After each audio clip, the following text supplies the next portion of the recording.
Gets the early breakthrough around the wicket and gets that ball to hold on the outside of Kuldeep. Just left him fractionally. Doesn't need to do too much, but just enough. That perfect length. Top of the stumps, has to play it. Fine nick through to Ben Stokes. That man Anderson starts England off this morning. Yeah, just another perfect little wobble ball, but it's still showing that the ball's nipping around a little bit. Maybe not as much as we saw yesterday, but that went away from him. But they'll also just be happy to get rid of Kuldeep, right? Question for both of you. Had Jadeja been facing that ball, is he nicking it? I think, I've got this theory about Jadeja, which you and I can explore. I'm so happy to have you back, but I think Jadeja is another one of these left-handers we see, like Devon Conway, and you can go back to Graham Smith, but it's a big thing in modern cricket to play slightly outside the ball. So I think that's why England are always trying to bring the ball back into Jadeja, because they think that's where they can get him. They almost did yesterday. So I actually think it's harder to get him to nick off to that kind of delivery, unless when he's first out, maybe, and it is quite early in the morning. But it feels to me that he just plays slightly outside the line a little bit more than other players do. So he's sort of playing with his inside edge being his defensive option as opposed to an outside edge, which we saw there with Yadav. He's trying to play the centre of the ball, which gives you outside edge. Perfect. So I don't know if you've seen much of Devon Conway, but Devon Conway almost never edges the ball normally. Everything goes off the inside edge. And it's something that's taken teams a while to adjust to bowling to him. No one's seeing much of Devon Conway at the moment. He's in the worst form of his life. Well, I think that's because teams have worked out that you can't bowl to him normally, and they've changed up. You get a bit of a, if you're a good professional like him, you come in, you have a bit of an advantage. You're in your peak batting years, you understand your game, and then after a couple of years, everyone's like, wait a minute, why are we still trying to nick this guy off? Jhnujhnuwala is the debutant, the keeper. He's coming in one place lower than he was advertised to be coming in because of the night watchman. That one is outside the off stump, and Jhnujhnuwala leaves it alone. Taken behind by Ben Folkes. 3:31 for 6.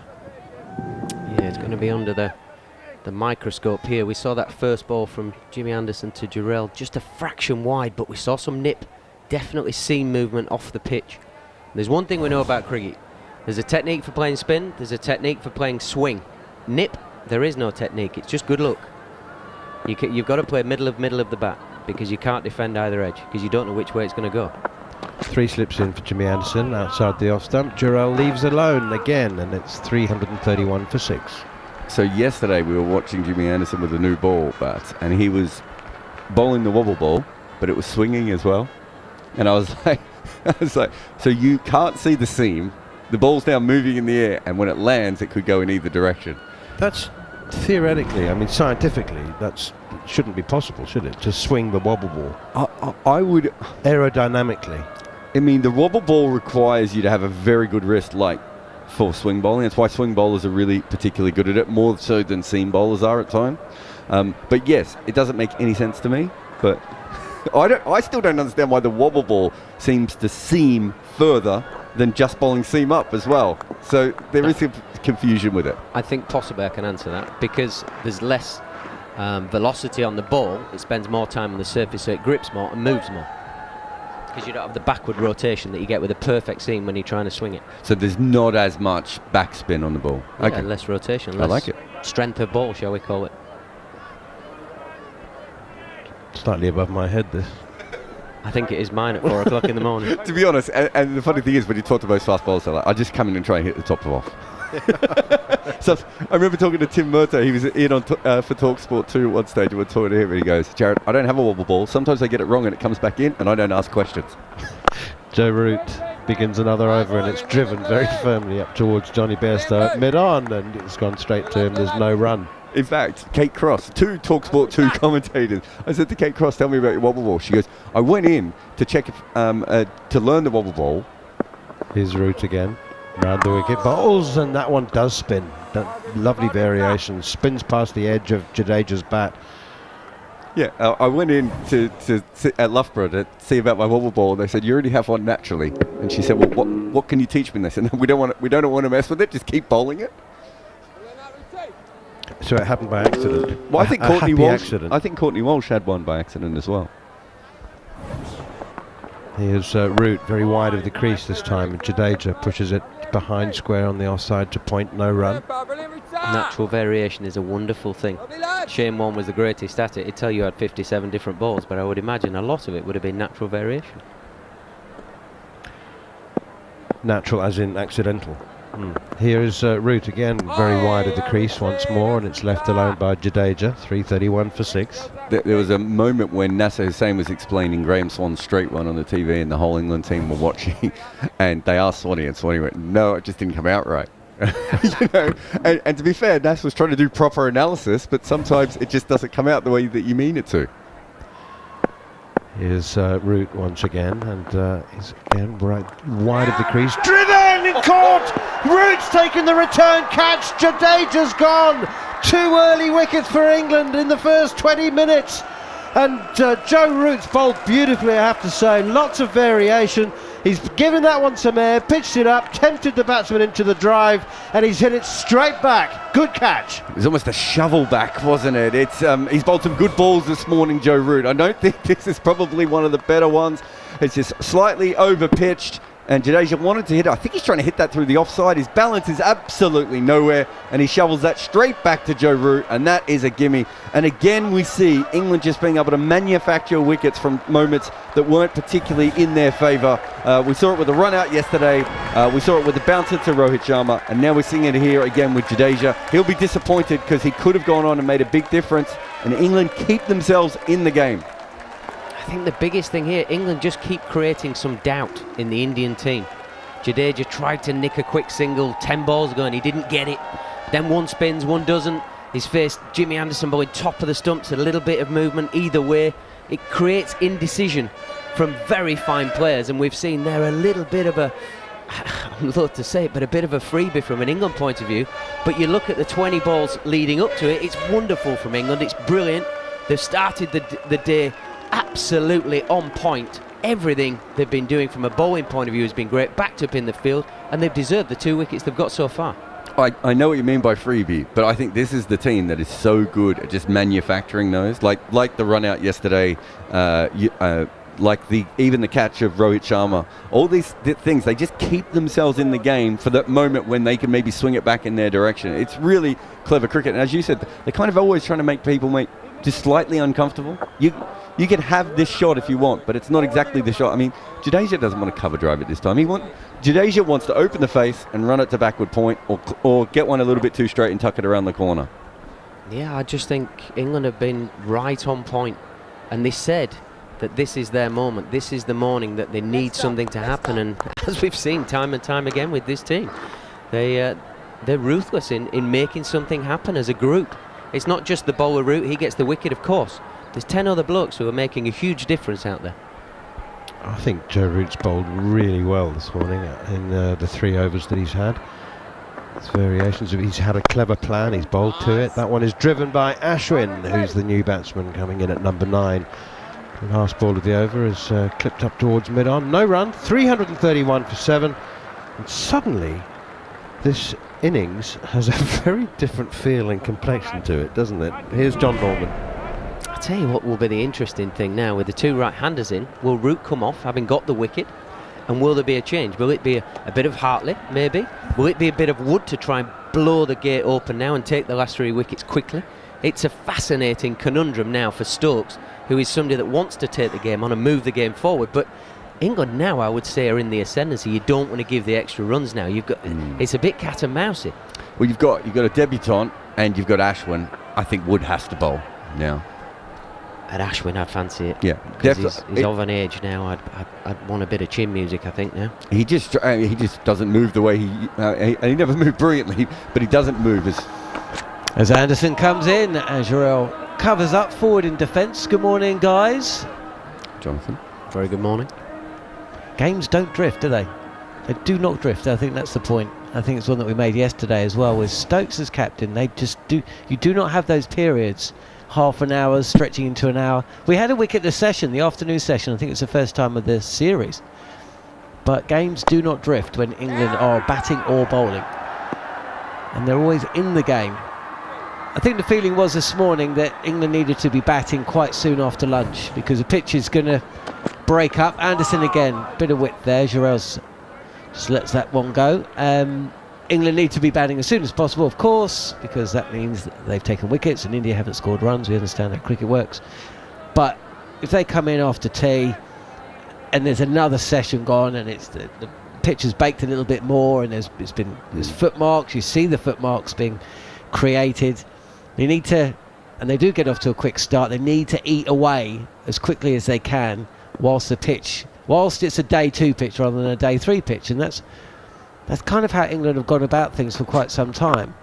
This is straighter from Anderson but defended by Jarrod, because when they're set these chases, they're very often not batting on day 5, are they? No, it's a very good point. And I think with Jadeja and probably with Ashwin, we don't know as much about Jarrod. I know he's got a really good first-class record, but we don't know how he's going to go about this innings. But Jadeja and Ashwin are the 2 guys who maybe won't make a lot of runs. They might have made 30 runs in this session, but they have the ability to get it into that middle session, and just take that game a little bit longer. So it's almost as important as the runs, I think, is what you're saying at this point. So it's a brilliant start. They've still got to get through these 2 who can both bat. They can. Jarrod facing up and forward again. No run. Anderson bang on it this morning. Wicket from his second over. Kuldeep Yadav. I mean, this is the other problem India do have. The tail is long. 3 genuine number 11s and 2 of those to come once one of Jarrod or Ashwin is out. Ravichandran Ashwin. And Joe Root bowling as well. 2 balls away to find out whether Wood is going to replace him, though, after he nipped out to Ravindra Jadeja. As Jarrod this time up on his toes and playing off the back foot and just pops this ball out into the offside. 331 for 7. I think you're being a little bit unfair on Kuldeep's batting. I think he's a strong number 10, Kuldeep, rather than a genuine number 11. Okay, he's not quite the Siraj Bumrah. Yeah, fair. I mean, Bumrah, I would say Bumrah's had it. I mean, Bumrah's one of those people that I think, like, you could throw him in origami kit without the instructions and Bumrah would kind of work it out. He seems to be a really quick learner with stuff. When he came to international cricket, he looked like he'd never seen a bat before, and now you look at him and he's made some runs at times. He certainly hits the ball quite well. Well, in fairness to Bumrah, as Anderson is pitched up just a fraction, but the end result is exactly the same. 6 dot balls, a maiden in the scorebook. India have not progressed. 326 for 5 overnight. They're 331 for 7 now. 2 wickets early in the morning on day 2 of this 3rd test. I mean, memory serves, Jarrod, I think we did a whole following on show on one Jasprit Bumrah over. Exactly. So I think he's improved. Siraj doesn't he hold the record? He holds a world record for number of runs scored from an over of Test cricket. I think he holds the record for being in the over, because some of them were extras, weren't they? I'm not sure if he scored the most runs in an over. I'd have to go back and check. But yeah, he was in the over that had the most, of course. Whereas Siraj still has a little bit of that, and we are seeing Mark Wood come back in. Finally, Kimber and Batty get something right. I don't get much right. I'm not taking any credit for that. Well, it's been 8 years you 2 have been on air together, so... The one thing I would say, Jimmy Anderson's last over epitomises how England have been in this period under McCullum and Stokes. It was a probing over, a little bit of movement either way. We talk about this Bazball being extravagant and we talk about all this stuff. Actually, England do the basics incredibly well, and it's led by their senior players. Probably Root with the bat and Anderson with the ball, and Jimmy Anderson this morning has been fantastic. Nothing extreme about what he's doing, but every ball is asking a question of a debutant in Jarrod. It's Ravichandran who will be facing Mark Wood. Picked up 3 wickets yesterday and he plays this beautifully well off the back foot, punch through the covers, opens the face, and even Stokes can't chase that down. 4 from the bat. And you can hear what that means to the crowd that have turned up early on day 2 in Rajkot. It's Ashwin of a few years ago there, just the back foot drive in India. When he first came in and made a lot of runs, that's what he did. That one just didn't get up. Looked like a tired opener from Mark Wood, but beautifully played by Ashwin. I don't know if he's going to face too many other balls around thigh high that he can just punch for 4. It was a stiff ball, wasn't it, from Wood there. He said this morning, he was feeling his efforts of yesterday in his body. Past the umpire now, shorter, and Ashwin doesn't fancy getting involved in that one. Keeps the bat low, out the way of harm, and watches it go through to the keeper, folks. That was the one that would wanted to bowl straight away. Just also worth looking at the field. They had 2 slips and a gully in place. They took the gully out and it put him to leg gully, which is fairly common for Ashwin. He does struggle to get away from that last ball, that style, just because his back is a lot stiffer. Bowled too many overs. This series has been played in pretty good spirits so far. Wood again, short again, and Ashwin rides the bounce. Deals with it relatively comfortably, but Ravichandran Ashwin's never shy of a word or two, nor's Jimmy Anderson. There was a little bit of back and forth in the last test match. We love that, don't we? Look at the competition of 2 men going at it. Let's hope we see a bit more this morning. It's certainly good signs from Wood there on his 3rd ball, back up to sort of speeds in the 140s, and just jammed the bottom of the handle of the bat, just above the splice that we see above the stickers. Didn't quite get him on his spinning finger. We don't want to wish too much harm on him, but if he could just struggle to bowl for a while, that wouldn't be such a bad thing. Yeah, just till the middle of March, as this hits Ashwin high on the splice of the bat, pops out to cover, no run. 335 for 7. It is an interesting thing, isn't it, with Ashwin, because he's too good a bat for you to throw his wicket away if you're India. But at the same time, do you really want him facing, Mark Wood going at him? So there is an element of that as well. Well, you've made mention of the fact that a lot of these pitches that have been created over the last few years is to keep Ashwin going as long as possible, right? So by the same token, you don't really want him facing 91 mile an hour bowling at finger or head, as Wood again is in, and Ashwin digs this off of his hip, clips the ball down to Tom Hartley, put a square on the leg side. Jarrod still yet to get off the mark. We haven't talked about him really. He's not faced a lot of deliveries, 8 balls in his career. He's yet to get off the mark. That's of course going to be in his mind, and he's coming up against Mark Wood as well. Yeah, he's got quite a classical setup. Puts his weight over the heels and then moves quite dynamically off his toes up and down the line. I mean, he's obviously, you don't get to play Test cricket for India and not be a very fine player, but he moves nicely. It'll be interesting how he goes against the pace of Wood, because I think he's going to move better to Wood than possibly Anderson, and he's moved well to Anderson so far. He hasn't played a lot of first-class cricket, as Jarrod digs this one down into the turf, and he'll see off the back end of the over. 5 runs coming from it, 336 for 7. Jarrod's just about to depart. I was going to ask him a quick question, but he probably wouldn't know. No, it's fine. Just wondering about the percentage of deliveries bowled in domestic cricket in India that measure over 90 miles an hour, because we know in county cricket, I think maybe 3% of all deliveries bowled are bowled at that pace or excess. So I wonder if it's the same in 4-day cricket in India. Abhishek's with this actually, so maybe he'll have some idea as he gets himself set. David Bumble Lloyd back with us in the commentary box here on talkSPORT 2 and across on talkSPORT. First session of every test match is simulcast across both talkSPORT and talkSPORT 2, so if you're listening wherever you are in the world, welcome. Or you may be watching us on the YouTube stream via the talkSPORT Cricket YouTube. We're seeing pictures of hundreds of kids making their way into the grounds, and it's Jimmy Anderson who's continuing to bowl. He's just eyeing up that big front pad of Ravichandran Ashwin, who's forward. He's at a thick inside edge. Didn't look quite so comfortable there. And India haven't looked particularly comfortable this morning. Good morning to you, Bumble. Yeah, good morning. Morning, everybody. It's a terrific start by England. A couple of wickets early on, get 2 new batters in. Now then, can they get rid of the last 3? Abhishek, how are you today? Very well, John. Not so well after India lost 2 quick wickets. That keeps the game interesting though, doesn't it?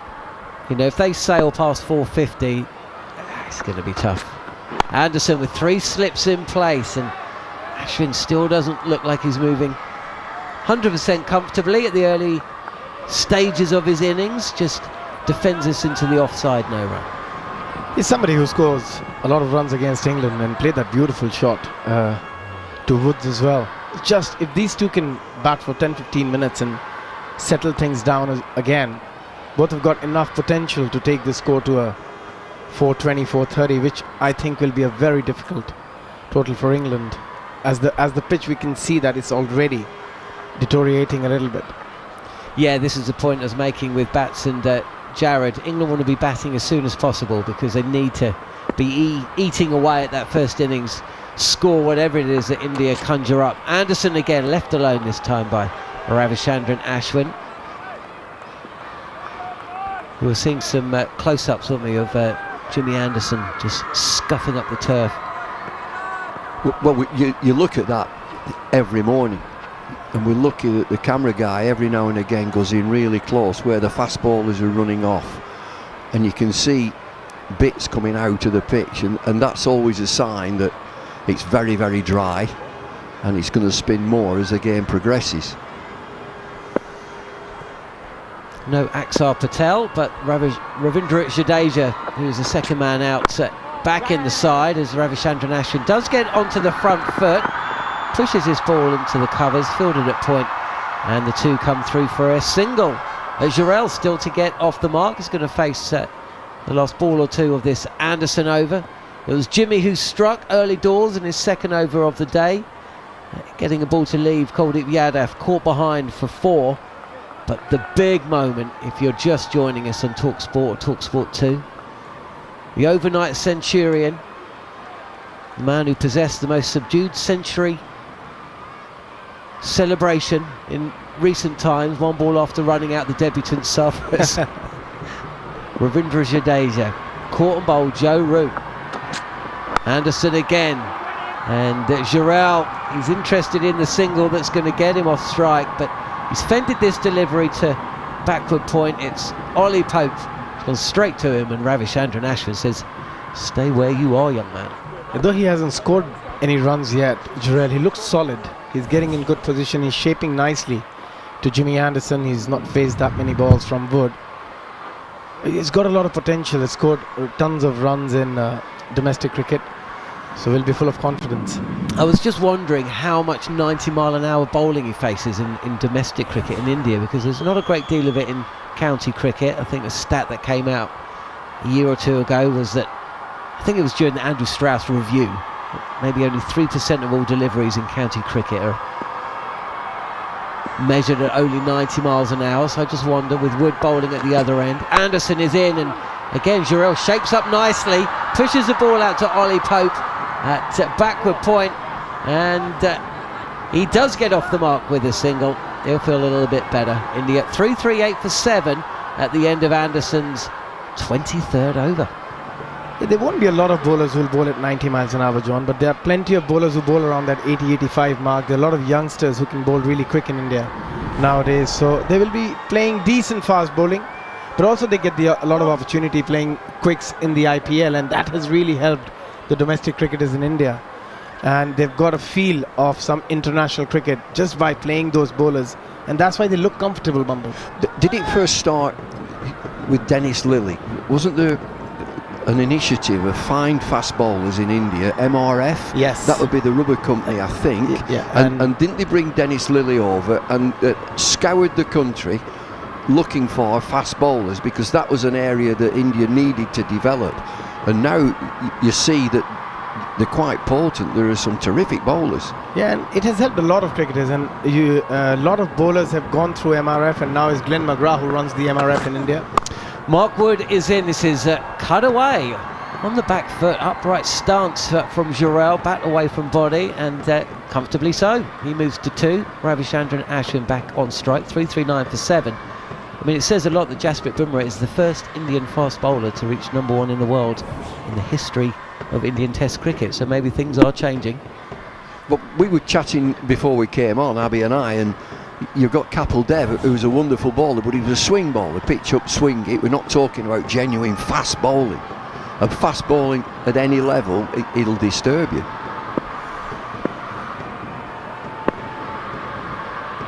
Wood in again, past the umpire. This is a fraction fuller, but it draws Ravichandran Ashwin forward, who does so relatively comfortably, no run. You know, when you used to get fast bowlers in league cricket, in club cricket, your professional used to come across, and Wesley Hall and Charlie Griffiths, Alan Donald, Michael Holding. That was a great time to take your holidays. When we play them, well, I'm not available for that week because I'm in Blackpool. Bet you wore a helmet then. Well, I mean, certainly not against Wesley Hall and Charlie Griffiths, you didn't. They hadn't been invented. Beautiful front foot drive, square of the wickets this time, as Ravichandran Ashwin gets forward, gets off strike, 340 for 7. Now, our professional at Accrington was Wesley Hall, 126 wickets at an average of 5.2. and up the road at Burnley was Charlie Griffiths, 150 wickets at 4s. Something like that. I mean, what were those pitches like as well? Well, we tried to put as much water on as we could to make sure that they couldn't stand up. I imagine as a batter, Wood again, and this is uppercut by Jarrod. First boundary in Test cricket, it's a 6, and he's wrapped it over second slip. Yeah, that's what I meant. They play so much IPL and they play so many quicks who can bowl around that 85-90 miles. They look comfortable, and that was an unbelievable shot from Dhruv Jarrod, just playing his first test. That's incredible. It is incredible, isn't it? I'm not sure you would have done that to Wes Hall, Bumble. Well, you just look at it in slow motion, and it's absolute poetry, the way that he plays it, the pace of the delivery. And he leans back, his body shape leans back as the bat goes way above his head, and he just helps it, he doesn't hit it. Where's this one going? Wood in, short again, he says do it again. This is straighter though, and Jarrod is happy to duck. 3, 4, 6 for 7. Bumble, I imagine back in the day when you knew you were about to face the likes of Wes Hall on uncovered pitches, you'd be quite keen to get up in the morning, just pull back the curtains and look to the heavens, and hopefully there's a little bit of rain there. Well, then there's a lot of rain. Again, there were no covers in those days either. But I mean, your memory gets distorted because it never rained. It was always sunny.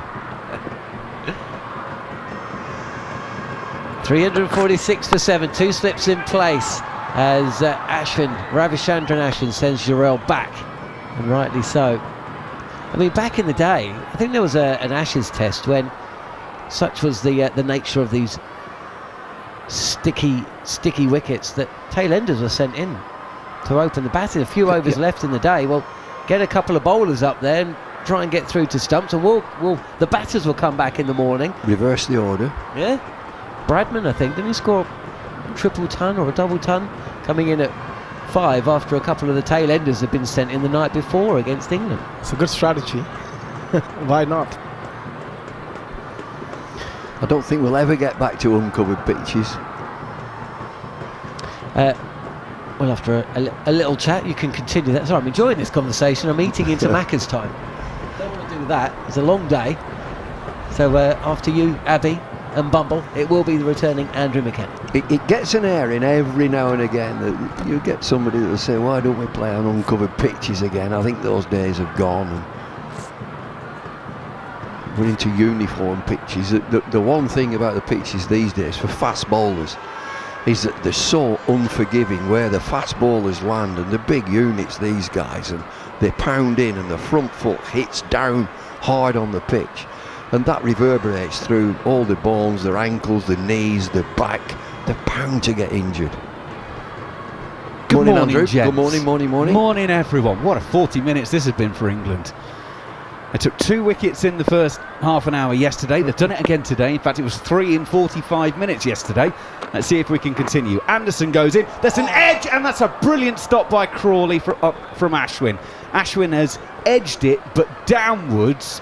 It lands in front of Crawley and full dive to his right-hand side. He takes it on the half volley and probably saves 3, maybe even 4 runs. But what a fabulous piece of bowling, and well fielded.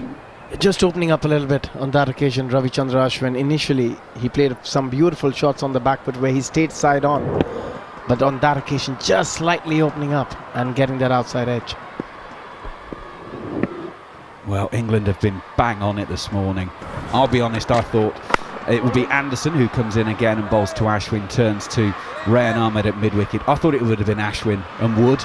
They went with Root, and Root has bowled brilliantly this morning. He's bowled more good balls today than he bowled in all of yesterday. It's been absolutely spot on this morning. And I just wonder whether it's high risk now by England to the bowling both quicks.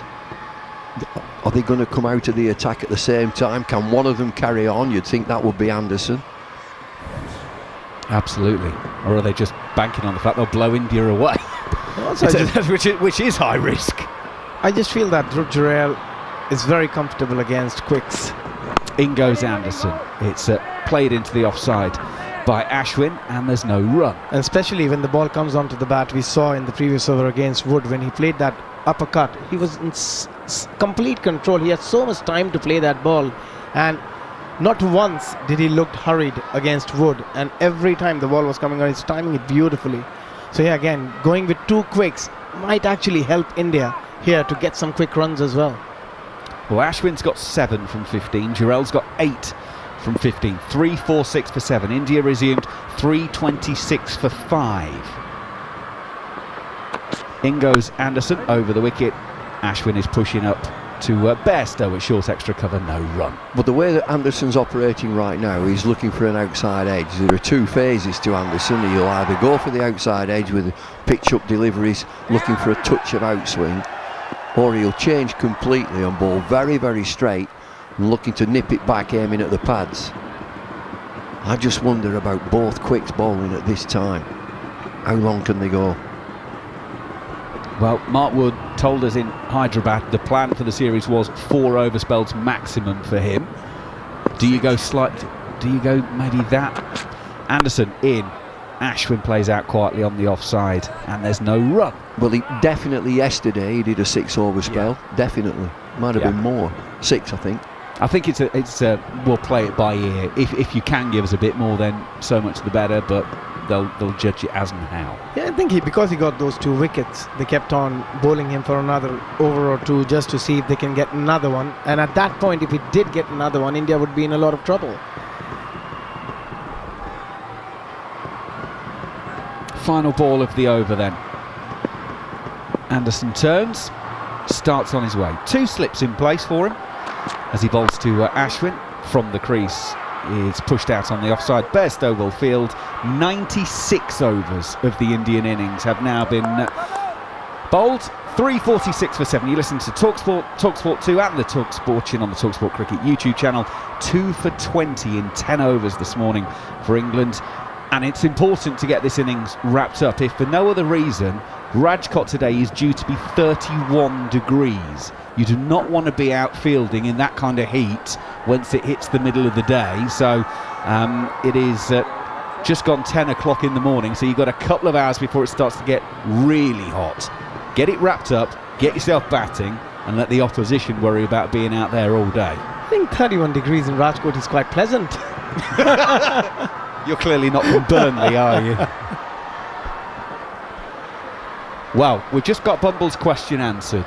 Tom Hartley's coming into the equation, so we've got a bit of left arm spin now. So it was just for a brief period that both quicks were bowling. Sort of a different phase now, a bit of spin. We'll see if it is going to spin for Tom Hartley. I thought that Root bowled okay, bowled pretty well. Right then, the right-hander Jhnujhnuwala is on strike, as we mentioned.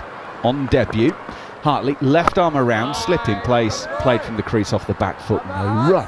He loves going after spin, Jhnujhnuwala. He's an attacking player, but will he be brave enough to take that chance? We'll have to wait and see. But does love going aerial against spinners. Okay, so you've got your scouting report then. Hartley waits, comes past the umpire Kumar Devasen. That doesn't bounce, and it goes under Jhnujhnuwala's bat, and Folks takes that little more than ankle height. That's a worry. Whoa, that is a worry. That just splatted like a pancake. Bumble, I'm not sure that's a worry for India. Here's Hartley. Left arm around. That one does bounce off the back foot. Is Jhnujhnuwala out to the cover sweeper, Rayan Ahmed, single taken, 347 for 7. Well, they've still got work to do, England. If you look at these two batters, Ashwin is no mug. He's got 5 Test match centuries. And Jarrod, well, he looks the part. Abhishek saying that he looks a confident player. We'll see if he wants to take the spinner on. But Ashwin, you've got to prize him out. He's a good cricketer. He averages over 26.5 in Test cricket. He's coming forward to Hartley, pushing to backward point, and there's no run. I mean, if you were analysing Ashwin, where's his weakness? Where do you think we've got to get him there? That's where he's a bit vulnerable. Yeah, I think he's got a bit of an issue with fast bowling. If you can get it right on that length, which Jimmy Anderson is trying to get his outside edge or try and get the ball to come in and hit his pads. But against spin, he's pretty good. Hartley is around the wicket, a little bit short, and allows Ashwin to play from the crease, punching to Bairstow at mid on no run. So with Anderson to Ashwin, he's got to get fuller. Yeah, he's got to get slightly fuller and try and either get him on the pads or try and get his outside edge from that length, from the back of length. But at the moment, I just felt that Anderson is slightly shorter than he should be on this pitch. Final ball of the over from Hartley then. 1 single from it so far. And in he goes. A little bit of air, bringing Ashwin forward, pushes out into the offside. And there's no run, end of the over. 97 gone here on talkSPORT, talkSPORT 2 and the talkSPORT Cricket YouTube channel. 347 for 7. Now, of course, Jarrod's been brought in, making his debut. KS Barrett was in for the first 2 tests, Abby. Is the thinking that Jarrod is a better batter? And what about keeping? Because as a grumpy former keeper who was a rubbish batter, I always get a bit frustrated when the better keeper gets dropped, because there might be a bloke who might get you 8 or 10 more runs with the bat. Yeah, I think, if you ask me, I think KS Bharat is a better keeper than Dhruv Jarrod. We haven't seen a lot of Dhruv Jarrod keeping. We have seen him T20 cricket, but that's a completely different ball game. Yeah. You don't really get a lot of balls coming to you. But batting-wise, he looks a lot more solid. He's got better technique. He's shaping up a lot better than Bharat did. So I think that's one of the key area in modern day cricket where you need your batter to score runs, not just keep. Yeah, I'll always get grumpy on that one, I'm afraid. I mean, if you're going to have to keep to Ashwin and Jadeja on one of these and Kuldeep, you've got to know which way the gloves are going. Anderson to bowl to Jarrod, turns to mid-wickets. Rayan Ahmed does the fielding, single taken, 348 for 7. So you wouldn't have played Adam Gilchrist for Australia? If you've got 2 guys who have the same ability, then yes, by all means go with the gloves. But would you go with Rishabh Pant or KS Bharat? KS Bharat definitely a better keeper, I think, than Rishabh Pant. I always go back to what your old colleague Mikey Holding used to say, Bumble. Then, as at the end of his mark, he wants to know, absolutely know, guaranteed, that the bloke who's got the gloves is going to take the nick. You're talking about the most stubborn man in the world. That's a very fair point. So the other thing, one for Abhishek, Anderson comes in again. He does. Defended by Ashwin, no run. So you wouldn't have played MS Dhoni either? He might have got in my side, but it'd be close. I think the reason Riddhiman Shah got dropped, because he was by far the best keeper in India, is because of his batting prowess. He couldn't score enough runs for India, and hence they got Rishabh Pant in quite early in Test cricket as well. If Riddhiman could bat, he would still be playing for India. You've got to. The thing is, you've got to balance the team. When you're picking the side, you're looking for a balance. Anderson comes into bowl to Ashwin. It's down the leg side. Ashwin helps himself through square leg, and that is wide of Hartley at long leg, and it's away for 4. 350 up for India, 352 for 7. Ashwin goes into double figures to 11, and Anderson, for the first time in ages, just gets his line a bit wrong there, and Ashwin helps himself. Well, these 2 at the crease for India have just steadied things down after that opening burst by England. And the 2 batters are just settling in. Yeah, a bit like yesterday, when they got 3 early wickets, then that partnership between Rohit and Jadeja took the game slightly away from England for a moment, and here again Dhruv Jarrod and Ashwin doing the same. In goes Anderson, right arm over. Ashwin plays that with an awful lot of time and an awful lot of class. Just a punch to mid-off, but he looks $1 million doing it. He stands very tall. He's a tall man anyway. He stands tall and stays on the crease. So Anderson he's a fraction short. I think and you can see his facial expressions. Jimmy Anderson is just not happy with the way that he's bowling. Got to get it up a touch. Probably that length could work in England, but in India you just need to be slightly fuller. You can hear the school kids in the ground once again. It's been a feature throughout the series. Loads and loads of schools bringing their pupils along to watch the Test cricket. They're watching Anderson go in to bowl to Ashwin. Plays it back down the pitch to the bowler who fields in his follow through, no run. It's always interesting that you get messages from all over the world. We're listening to you here, and I got one yesterday from Singapore. Listening in Singapore, so hello Singapore. Yeah, I mean, how does it get there? It's a wonderful, wonderful thing, the broadcasting world nowadays. It's almost instantaneous. I mean, we're on talkSPORT Cricket YouTube channel. There's people watching all over the world, I'm sure, listening on the DABs, on their apps. Anderson goes in. Now that's a little bit wider. It's a drive ball as far as Ashwin's concerned. He hits it straight to Bairstow at short extra cover, and there's no run.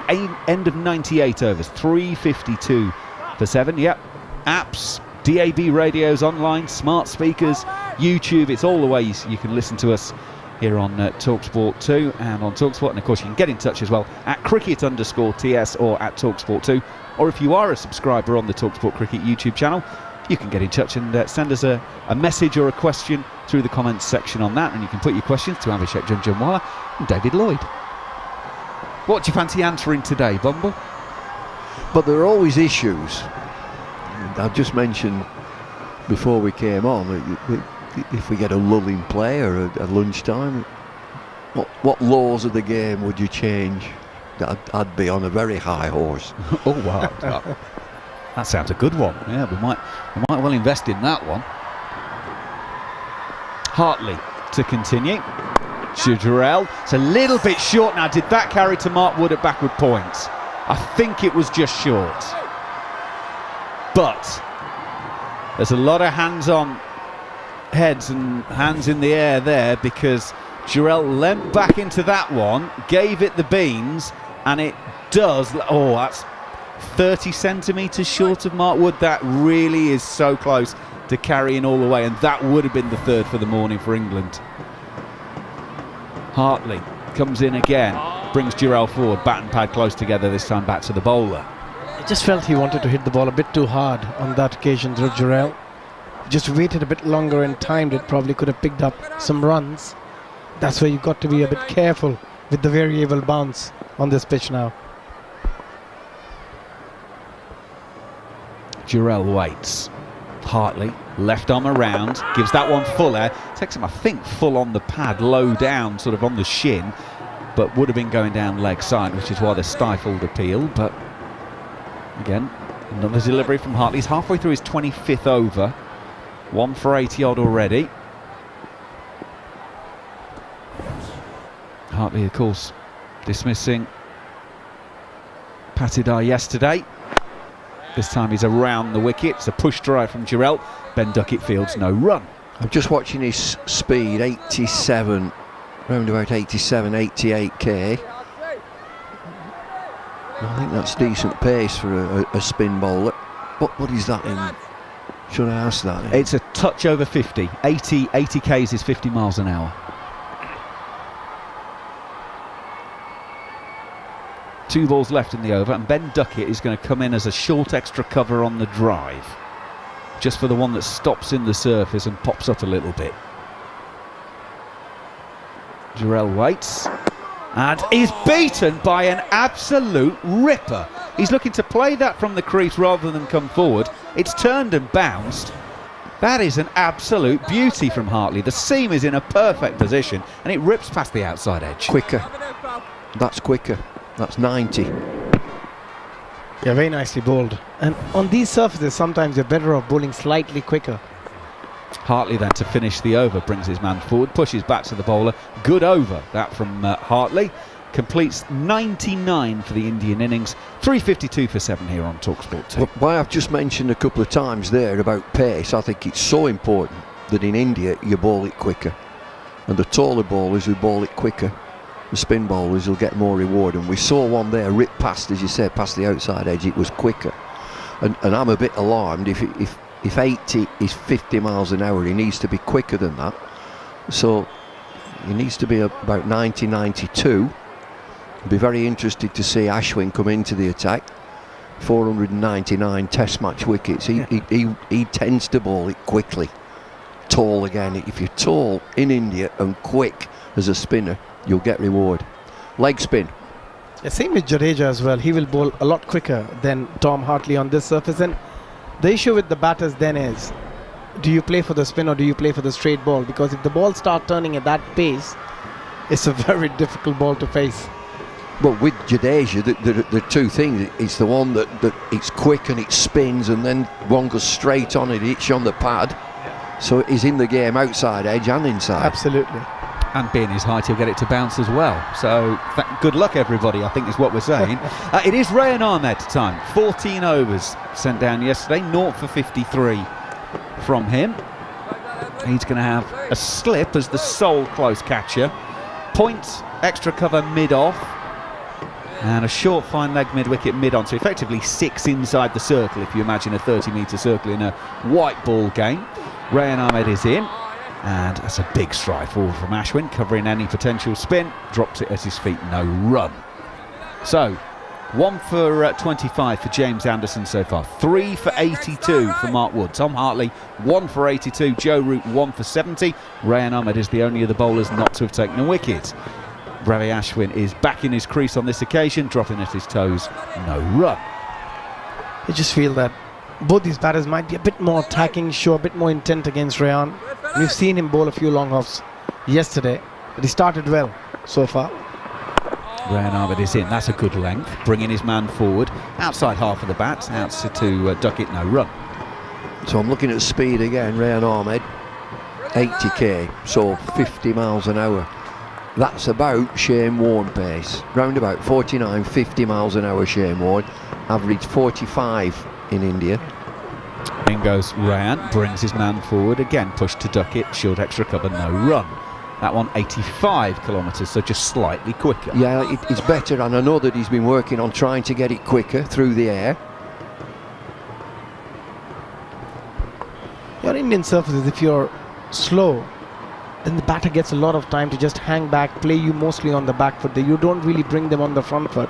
And unless you bring them on the front foot, you're not going to get wickets. Rayan is in. Off the back foot from the crease is Ashwin. Turns through square leg. They take 1. It will only be 1 as Hartley does the fielding. And therefore 353 for 7. So essentially, are we saying it's a good sign if the batters are being brought forward then? Absolutely. You've got to bring the batters forward, and that's where you create the mistakes. You can hit the pads, you can get the outside edge, you're attacking both. But if I can just sit back on the back foot, you're not really causing any trouble for me as a bowler. Rayan has 1 delivery left this over to Jarrod. And in he goes, playing from the back foot. Jarrod, end of the over, 353 for 7. It's talkSPORT 2, talkSPORT and the talkSPORT Cricket YouTube channel. And we have reached drinks. So the first hour of today has been completed. India resuming 326 for 5. After an hour, they are 353 for 7. Kuldeep Yadav, first man dismissed today. He was caught behind off the bowling of James Anderson for 4. That was 331 for 6. And then the big one, Ravindra Jadeja, caught and bowled by Joe Root. He'd made 112 from 225 deliveries, 331 for 7. The not out Ben, Jarrod has 10, Ashwin has 12.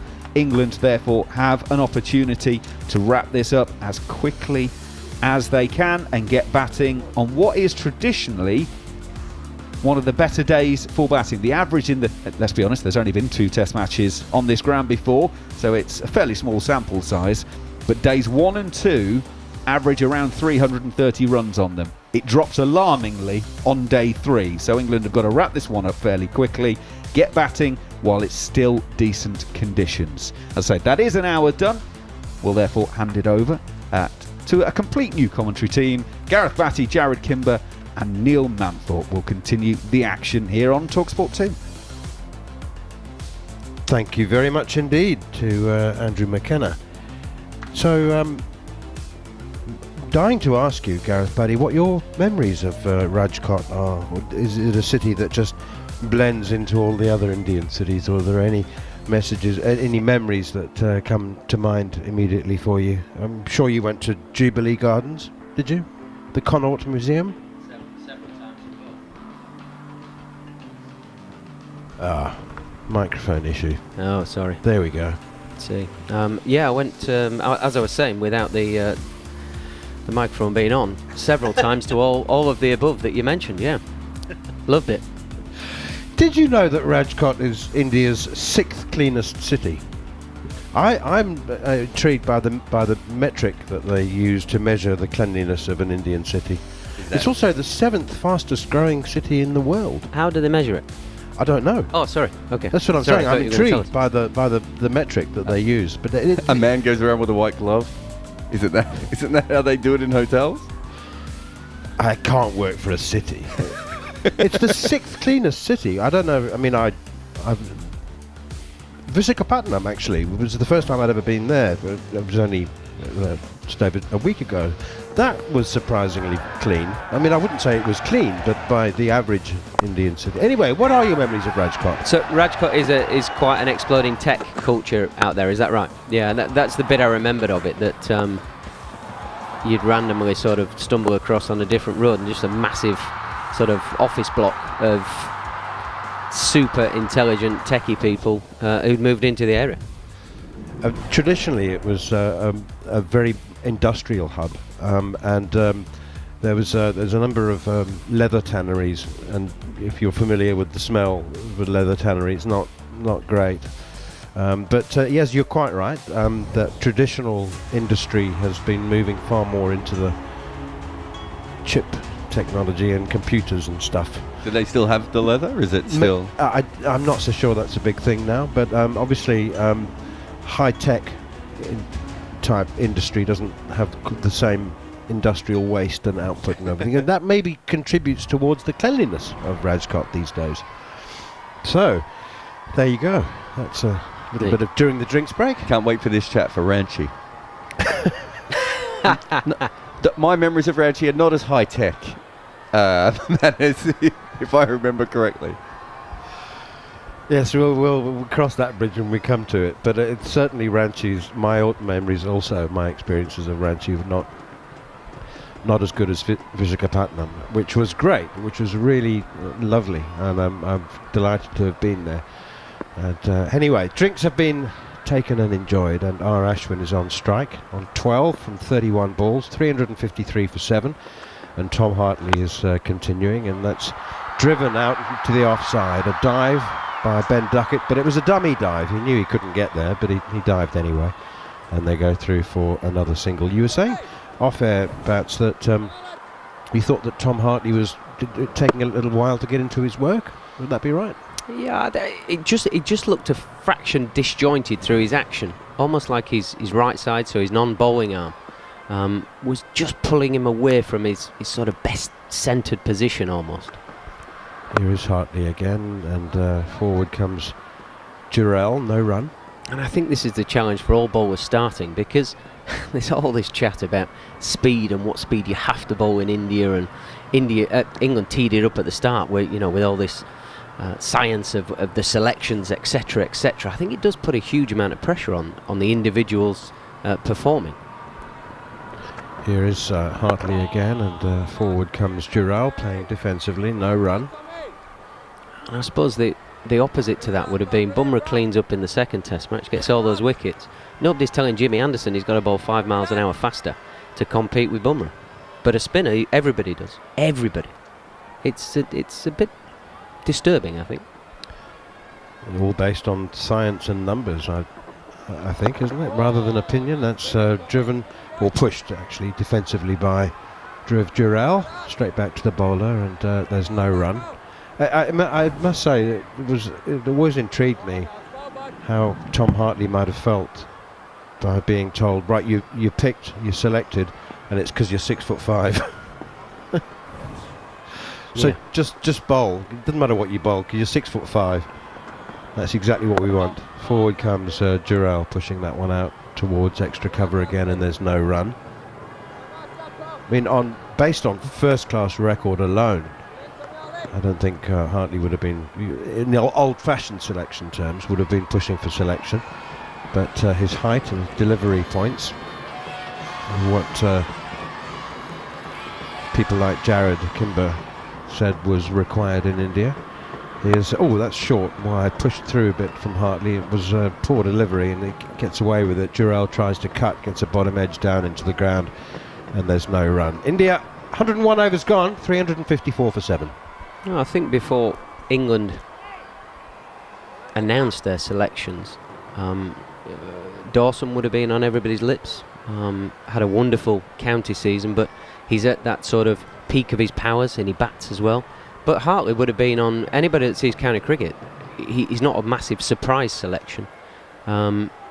He's a good performer in white ball cricket and red ball, and you just think if the services are going to be good and you need somebody to be able to bowl quite directly within the stumps, there's a lot of sense to it. I don't think it needs the science. I think Hartley was a good sort of addition, I think. But would he have been in your first pick? Probably not, if we're going an old school selection policy, I suppose. Shoaib Bashir, I'm not sure whether he'd have been on the radar. He played for Surrey, didn't he? Yes, he did. Yes, yeah. It was through our academy system. Here's Rian Ahmed, who is not tall, and that is pushed out towards extra cover, and there's no run. Shoaib Bashir actually played for Middlesex as well, didn't he? As well, briefly. Yeah, but Bats runs Surrey, doesn't he? Does that? And Berkshire. That one is driven through extra cover. It's a lovely shot from Ashwin. It's 4 runs. Every now and then, Ashwin has an unexpected burst of style. He's not a stylist at all. He's quite the opposite as a batsman. He's quite crabby, but then suddenly produces an extra cover drive, which is absolutely sumptuous, like that one. 4 runs. Yeah, overpitched, and as you said, he sort of checks the drives, doesn't he? Almost VVS Laxman-like. VVS Laxman light.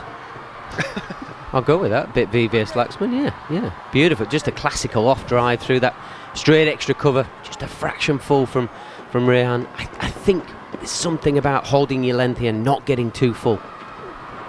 Rian Ahmed in once again, bustling, busy delivery style that's pushed out to duck it at cover, and there's no run. 358 for 7. And that's the one thing you can't teach. Ashwin there, he's getting warned by the umpire. He's hit the ball into a bit of a gap. He's looking for a single straight down the tram lines, 4 or 5 steps straight down the middle of the wicket, and then he's turned like the QE2 to get back into his ground. The umpire knows exactly what's going on. Any spinner that's played an amount of time would have been up to these tricks. It's all part of the game. Well, I'll tell you what, every Indian batter I think now has been warned for this. Yeah. And Ashwin was trying to play like he didn't know what was happening with the umpire. Then, I can't believe I walked down the middle of the pitch. Yeah, but he couldn't help laughing at the end of the conversation as well. Yeah. Oh, is it? What's happening? But Joel Wilson is the umpire. He's just standing and signalling to the scorebox. I don't know whether... I mean, he can award a 5-run penalty, yes. The scoreboard hasn't... The total hasn't changed. Punched off the back foot now by Ashwin, out into the offside. We'll have to wait and see, because he was signalling. He was definitely signalling something to the scorers, but the total hasn't changed. But it wouldn't surprise me if there was a penalty, because so many of their players have now done this. I think it's safe to say that they all have. That one is driven by Ashwin again from Ahmed out towards mid-on. So Ashwin is he knows exactly what he's doing. I mean, he's that's 5. That is 5 runs. He's awarded a 5-run penalty. It has not been reflected on the scoreboard yet. That is a 5-run penalty. Punched off the back foot out towards extra cover by Ollie Pope, and there's just a single. That's fascinating. Yesterday I said to David Lloyd when we were on together, we were talking about this exact subject, because as a former umpire, coach and player, but with his umpire's hat on, he was pointing this out, that all the Indian players are running up and down the pitch. I said to him, what are your options as an umpire? He said, well, we can award a 5-run penalty. And I said, you know what, in 35 years I've never seen that happen. Now it's happened. Yeah, I've certainly never heard of it or seen of it. I've been in many changing rooms where they're talking about the non-striker walking down the rough and trying to extend the rough without getting down the tram lines to make it easier for the spinners. And I mean, it's part of the gamesmanship of the game. Everybody does it. To be penalised, wow, I've never heard of it before. So it's not reflected on the score, but I think what happens is that this is a question, actually. Jarrod will be able to answer the question, I'm sure. But is it added as a penalty extras to England's total? Is that how it happens? Because it's not been deducted off India's total, so because you won't be able to reflect it in the extras column, will you? It's forward comes Ashwin again, pushing out defensively on the offside. So will it be 5 penalty penalty extras? England scoring. They haven't even gone out to bat yet, and they're already on 5. Yeah, well, exactly. That's right. I think so. I'm just waiting to get more information on it, because I suppose after yesterday we should have looked into it, but I just didn't think there would be a penalty. No. I thought there would be a lot of, but so many of their players have now have been warned for this. Here is Hartley, and forward comes Ashwin. Just when you think you've seen everything in the game, that's played defensively. But so England are going to walk out to bat when they do 5 without loss. Yeah, it goes down as extras to the batting side, so it will be penalty extras. Yeah, penalty runs. Already got an infinite scoring rate. Hartley has a slip in place for Ashwin, and on the back foot, Ashwin punches this one straight back to the bowler, no run. So I think there were 3 warnings given yesterday, if I'm not mistaken. And so Ashwin hasn't been penalised for him doing it over and over again. I think it must be cumulative of the team, because Sarfaraz definitely did it twice and Jadeja did it once. Here is Hartley once again up to the crease now, bowls, and forward comes Ashwin, pushing out towards mid-off. It was difficult to... I mean, there were definitely 3... the distinction between friendly chat and an official warning. Yeah. Because there was one that was a chat. Yeah. But that's the same. Most seamers get that as well, don't they? I don't think they were very friendly, actually. They were just chats, quite formal chats, and then a formal warning. So Ashwin on 18, Hartley into him again, and let's push down the wicket out towards mid-wicket, no run. Then if it's accumulative, I think that is incredible umpiring. Absolutely spot on. And most people would just let it slide and say, oh, it's only his first time, but there's 10 other blokes. It's your team, isn't it? I think it's brilliant umpiring. Well, Joel Wilson will be featuring in a few pages of match reports tomorrow. That one is driven by Ashwin again, firmly out towards Duckett at extra cover.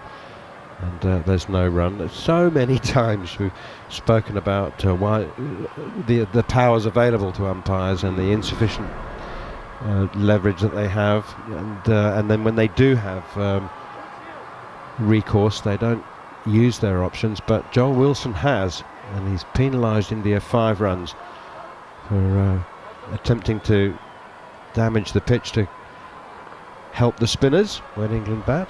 Also, because of technology now, I'm pretty sure that Joel Wilson was asking if Ashwin was definitely on the danger zone as well, whereas in the old days it would be a little bit harder to prove, and he wasn't in the middle of it. I felt like when I saw it he was in the middle of it. When you see, he's more on the side of it rather than the middle, so having someone upstairs to be able to say to you he's definitely on the danger zone, you're in the right. We've gone back, we've looked at all the different warnings, and you were right every time, so you can give this penalty. His right foot was about 8 feet down, perfectly for an off spinner. Don't worry about that. Oh no! I'm not saying that, but what I mean is, if you're an umpire, it's a little bit more in the. Yeah, I'm not if you're in the danger sure. zone, you're in the danger zone. Here's Rian Ahmed continuing, and forward comes Jarrod, no run. But there's not a line on the pitch. Like, the umpire has to put that in his head, whereas when we go to the camera operators or the third umpires, they put a big red mark on the pitch. Yeah. So the umpire says, can you just check that, please? I saw it looked very good all round for me. Here's Rian Ahmed, and that again punched off the back foot quite firmly up to Jimmy Anderson at mid-on. So we've got our statistician Gary Morgan, obviously, who's trying to get his... And he just keeps putting messages in the group and then deleting them. So obviously he's trying to work this out in real time as well. Here's Rian Ahmed again, slightly short and wide, and it's punched out towards the sweeper on the cover boundary. And Jack Crawley does the fielding. I tell you what, Bats, just on this session, haven't England bowled dry? I mean, the tail's just not wagging at all. Yeah, I think that was the one concern with, I suppose, the spin department, who's going to be the dry bowler. But I think that's the thing. Jimmy Anderson playing in this test match and the previous, he just bowls dry and takes wickets. I think he takes a bit of pressure off a young spin attack because he just holds it all together. But everybody has been right on point from ball one. It is a bit of a sign and I suppose a mantra of this team that they just don't miss too many beats. They're right ahead of the game. It's very impressive. Rian Ahmed in once again, and Ashwin prods forward in inelegant style defensively, no run. I know this is going to sound weird, but I think both teams are actually quite happy with this. Yep. Because India, we said this before, that what India might have tried to do with Jadeja or Ashwin is take as much time out. Here's Ahmed once again, and it's driven out towards mid-off, straight to Stokes, no run. Obviously, they would love to already be over 400 in front at this point, but the more time they bat on this wicket, the more it deteriorates. And the more they can run up and down on it. And the more they can run up and down on it. So I think that also helps them. Here's Rian Ahmed again. That is short. That's much too short, and it's chopped away behind square on the offside, just as we were talking about India's run rate hovering around 2 and over. They are gifted a 4 ball that was very short and very wide from Rian Ahmed. Ashwin cuts it away for 4. Moving on to 22. India 364 for 7. And another word from Gareth Batty. It'll be John Norman. Yeah, too much room, too short, too much time for Ashwin. Player of his quality. Traditional back foot cut. Doesn't have the sweeper out for Ashwin that he does for Jarrod. All he had to do was beat the field, and he picked the gap behind square. Nice piece of batting from Ashwin, who's sort of the start of his career, you would have said, was a genuine all-rounder. He does have some really good batting prowess that maybe has waned a little bit with age, but he's certainly got the pedigree. Certainly in Asia. He's probably not quite a genuine all-rounder in Asia, but he's certainly, a very good player in Asia still. Plus 30 in Asia as a batting average, I think. I think he's come under 30 Just now. under, has he? Yeah, but in outside of Asia, I think he averages high 20s. Yep. Low 20s. Hartley is in, defended Jarrod, he's 11, Ravichandran Ashwin 22, 364 for 7. India losing 2 wickets with a score 331. There were 314 for 4 late yesterday before Sarfraz was run out. The third time Jadeja has been involved in a run out in the series so far, which is pretty good going considering this is the 3rd test and he missed the 2nd one. Jarrod playing back and punches this past wide-ish mid-on for a single. He moves to 12. Gary sent me some run-out stats this morning, but I haven't had a chance to have a look at them. Very interested to see, because Indian fans are now positive that Jadeja is always involved in run-outs, and I wonder how much that is. They've just seen it happen a lot in front of them. Recency bias, but we've got some more information about the 5 penalty runs as well, John. Yes, I want to hear a little bit about that. I've got a question for you as well. I've got a task for you, actually. Might even need a pen. It's all right, don't need to do it now. Just been chatting with Bumble off air. We've got a challenge as Hartley is in. And Ravichandran Ashwin is forward, defensive, leg stump line from Hartley, 365 for 7. So Australia were penalised 5 runs in 2020 by umpire Alim Dar, Marnus Labuschagne and David Warner. And Ravi Jadeja, he could be shocked, was also penalised in 2016 in indoor against New Zealand. This is on the pads again of Ashwin, who swings the bat round but clips the ball straight to mid-wicket, no run. So that would really mean that this is now, and that was twice I think in that game, so that's 10 runs. That would actually mean that Jadeja has now been penalised part of 3 different times for running on the wicket. Maybe that's why he got so good at batting, so he could stay out there longer. Wider of the crease, down on the sweep is Ashwin, Hartley targeting the pad, but it's all bat on ball, and Ashwin doesn't take a single there. The score remains 365 for 7. Just been chatting with Bumble off air. He came up to me and he said, potential topic. What about the best players I've ever seen or played against? So going back to 1965 to present day, the best 11. Hartley in and defended by Ravichandran Ashwin. And I said, that sounds very interesting. How about this though? We set Jarrod the task of working out what your or who your 11 will be. So you work it out. Who Bumble's But I'd have to go through best- all these first-class games. I'm not saying statistically, but Oh, you okay. know, I'm saying if I was to ask you, who do you think the best 11 players are that Bumble ever played against or has broadcast on? So from 1965 to present Broadcast day, on as well. if you're putting together Oh, an wow. 11, who would they be? And there's a couple of absolutely, obvious ones, right? Clive Lloyd, captain. That's I know who There you he's. go, I've done my bit. I tell you what, I Get know your finger out. it'll be Clive Lloyd, Sobers, Lara, and Richards because those are 4 in already. So I'm already 4 up. So I only need 7 more. well, I've been talking to him. You got 3 of them, right? So Clive Lloyd's not right. That's what I'm saying. I mean, obviously Richards is in there and Sobers, and so yeah. Yeah, and I know Lara is. I only know this because, of course, I just interviewed him for my book. And he gave me his. Well, there you go. So that's 3 of the 11, Yeah. right? And then there's obviously a nailed-on obvious one, Wazim Akram, and another one, Imran Khan. the 2 W's. Well, Wazim and Oh, he's got Wacker as well. no, Warren. Oh, Warren. Oh, okay. Yeah. So you got. I Well, mean, when you say the 2 W's, it's. You I was thinking of the famous West Indians when you said that.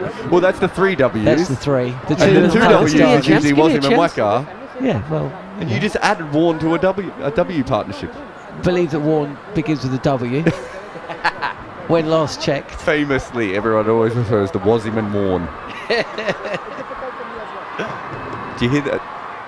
I just realised that was Ashwin talking about the penalty runs. He's still chuntering away, isn't he? Who chunters more, Ravichandran Ashwin or Jimmy Anderson?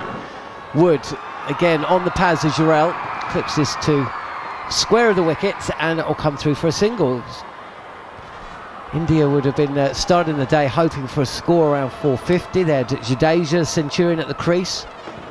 England then, suddenly 2 quick wickets, were thinking, oh, we could be batting by lunch, but Jarrell's looked good.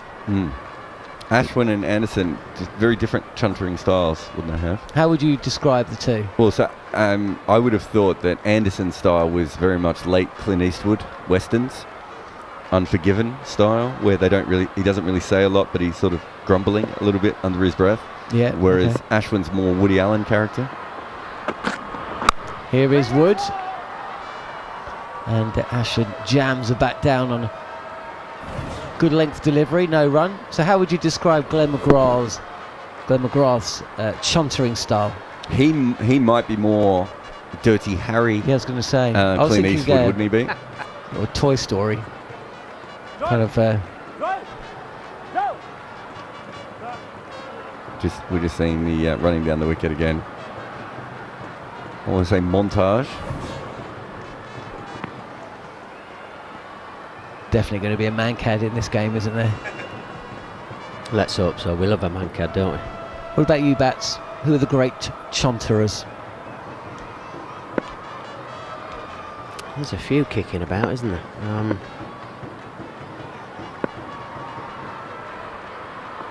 Mark Wood isn't a chunterer. Ravichandran Ashwin trying to get onto the front foot. That's a delivery that comes through at 142 clicks though, so can't quite get his foot down in time, but no danger at all. He'll take another single, and he's still going. Yeah, the difference between Ashwin and Jimmy is Ashwin does it without backing it up with the facials and the sort of recoil in the body. It's more of it is the verbal, whereas Jimmy will say something, probably say less, but there's that facial aggression to go with it.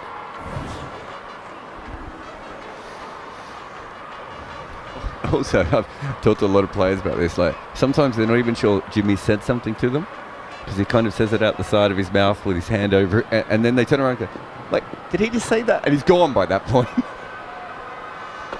Jarrod Movement, trigger movement to the offside, covers up, no run. Harmy always says that nobody would ever understand what he was saying, and having been up to stay with Harmy for 24 hours a couple of years ago up in Ashington, and if you think he's got a thick accent on air, and I actually don't think he's got a particularly thick accent, I think you can completely understand what he's saying. He speaks very well, but the moment he walks through his front door, he's talking to a family member, it all goes very, very northern. I mean, he's nearer Scotland there, to be honest, isn't he? Here is Wood. This is pitched up, driven by Jarrod on the move, and a fumble by Stokes at wide-ish at mid-off. Jarrod comes through for a single. He moves to 14, and that is there's still another delivery left. India have batted the best part of 106 overs now. This is one of the things that you see with this England side. They very rarely bat past. I'd like to know what their average first innings is in terms of overs batted, because it seems more often than not they're bowling in excess of 100 overs, but they're only batting, I would say, probably around 80 overs as a rule. Last ball of Wood's over, and it's defended by Ravichandran Ashwin, who remains there, 23 not out. Jarrod 14. I think we're going to have a change in commentary. So Jarrod, you head off. You try and work out your 11, and when you're or Bumble's 11, and when you're back on with Bumble, you can tally them up and see how many you get right. Abhishek Jhnujhnuwala is going to be coming in for Gareth Batty. Great to have him back, fresh from a little tour with Surrey to Dubai, with the players that are available to him.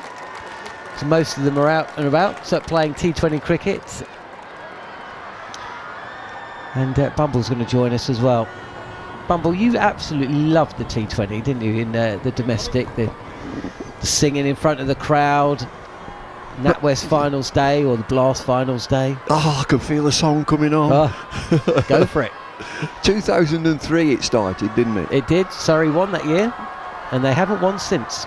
And that finals day, it is absolutely brilliant. I dread it. I used to dread it coming along. But when you're in there, fabulous. One slip in place for Hartley, who is in and bowls to Jarrod, who's really shaped up defensively really well today.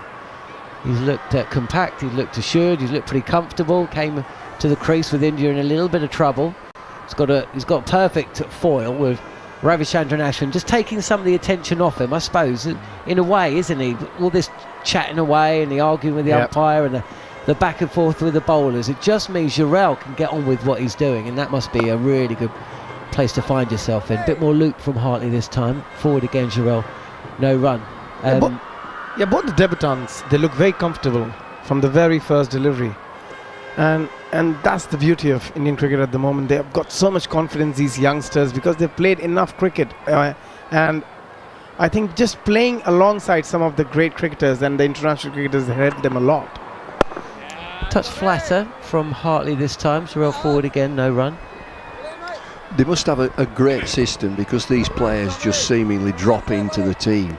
You can think about players that are left out, Kohli, very, very notable, and players have come in, and the system must be perfect. One thing I will raise, though, just to counter that, we've seen a lot of players come into the India side with big reputations. Wider of the crease this time, Hartley, firing it in on an off stump, and again Jarrod keen to get forward, punches this to mid-off. So we've seen players like Shreyas Iyer, Surya Kumar Yadav, Ishan Kishan, Shubman Gill, big players, right? They've had a lot of success at the IPL, and they've come in and haven't quite looked as assured within the Test setup as they have in the for their IPL sides. This is not the same line as a shy at the stumps. Folks collects. Ollie Pope running in as the ball is pushed to short mid-wicket, but there's a single there and the score moves along, 369 for 7. But Patidar, who I thought shaped up quite well in the second test, Jarrod in this. Sarfraz, of course, has IPL experience. They've all played IPL. I'm not saying that they haven't, but they don't come into this side with the big name that maybe the players that I've mentioned before. Yeah. I don't know whether that's just a coincidence Maybe they're just different types of players, so they haven't had the headlines. Beaten this time. That's a beaut.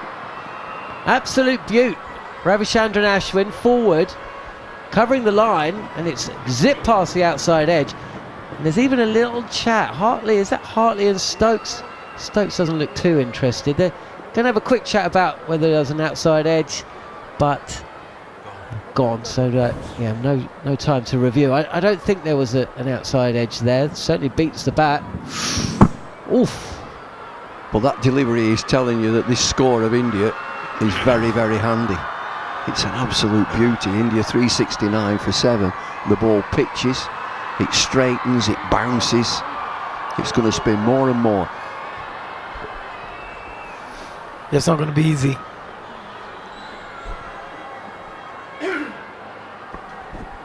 When England comes to bat, and we've seen a bit of extra bounce as well, and Tom Hartley with his extra bit of height can also get a bit more purchase off the surface, and same for R. Ashwin. When he bowls with his height, he will cause a lot of trouble.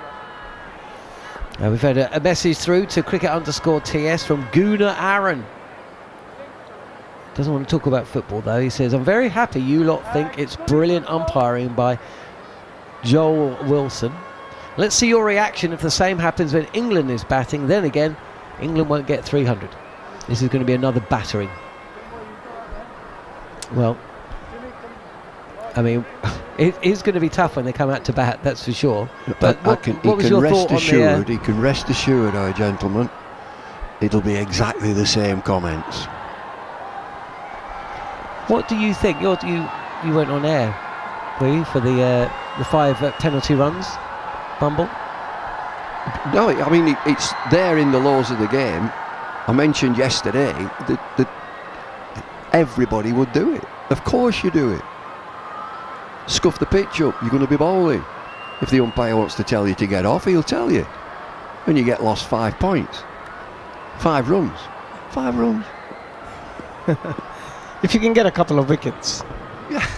because of that, do you really care about 5 runs? When you were umpiring, were there players you looked out for? Short delivery. Round the wicket, set Mark Wood to Jarrod, who just sways back, lets that one go. You just deal with the situation, and that is if a batter is running on the pitch, it's disproportionate to a bowler. A bowler gets sent off and can't bowl in the series. Sorry, in the session. No. But I mean, everybody does it. I played for years and did it. I mean, it's very obvious. When you know that there is an opportunity for you to scrub the pitch up and that can come to your advantage when you bowl second, you've got to do it. And people, we used to send people with full spikes. Usually you bat with half a spike where you've got 5-6 nails at the front and then you've got a rubber at the back, and people will go with full spikes to scrub up the pitch. Were you commentating on, was it in Pakistan when Shahid Afridi, that canister? That was a bit different, doing a pirouette on the pitch. What was it, the canister blew? Was it the same test? The canister blew, exploded. Yeah. Matthew Hoggard, was it Matthew Hoggard was bad? I can't quite remember. Short delivery from Wood. He's persisting round the wicket to Jarrod, who's not interested. Yeah, the gas canister. What a noise. Did you all flinch? Did we ever? And there were dignitaries coming into the commentary box saying that they were in charge of security. There were many people. I'm in charge. No, I'm in charge. No, I'm in charge. It's a bit like the story you were saying about Gujarat, the IPL team, when they popped up for two seasons. Abhishek, who owns this franchise? Half of India, it seems. Half of India. I mean, I've got calls from like 4 or 5 different people saying, you want to play for Gujarat and I'm the owner. Just couldn't figure out who was the real owner. It's like in football, isn't it? Every footballer's got about 16 different agents popping up when he's about to be transferred across, slanting across the right-handed Jarrod, and again he's not interested in playing. Watches it through. Maybe he just wants to see Mark Wood off, who's picked up 3 wickets. 3 for 85, and that run out yesterday as well. Do you remember when he kicked down the stumps? Or he bowled a delivery, ball squirted out, non-striker rushed through, and as there was not enough time to pick up the ball and shy at the stumps, Mark Wood. So as he got to the ball, he tried to side foot the ball onto the stumps. And as he did so, he shouted out, "Shearer!" And I just wonder, yesterday, when he was dashing the ball at the wicket, was he Chauncey or Stokesy after that ridiculous run out of Jadeja in the first Test match? What a run out that was. Here is Wood down the leg sides, and he's not making Jarrod have to place bat on ball at the moment. 3-6-9 for 7, 2 balls left of the 108th over that England will be batting against or bowling against India. I asked the question of the average. If I was to ask you, Bumble, what is the average length of a England innings under McCullum? First innings, in terms of overs, how many would you guess at? 80. Yeah, that's what I said as well. England bowling average overs. Let's have a look. Down the leg side, there's a thick edge actually. There's a leg slip stationed, but it's gone to the left of the fielder. Not too far away, would have reached him on the fork. But it's gone past the fielder and away for 4. Jarrod moves to 19. And the score is moving menacingly towards 400. 373 for 7 now, India. These are good runs, really good runs, effective for India.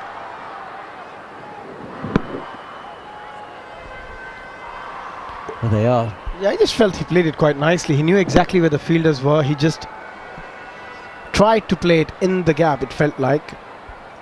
The field was set for it, but I think he was in control when he played that shot through Jarrod. Left alone again by Jarrod. He's picked up one boundary. Flicking at a ball outside leg. He's not going to go for another. That's the end of another good over for India. A partnership of 42 between Ravichandran and Ashwin. And Jarrod, 23 to Ashwin, 19 Jarrod, 373 for 7. And this is a more than handy score. 2 centuries from Rohit Sharma and Ravindra Jadeja. A 50 from the debutant Sarfraz. And England are going to find things tricky, you imagine.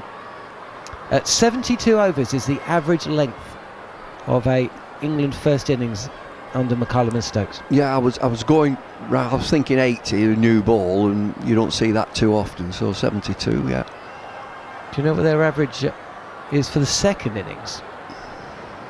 I'd say a lot less than that, 50. Oof, 58. 58. Yeah, not far, 58.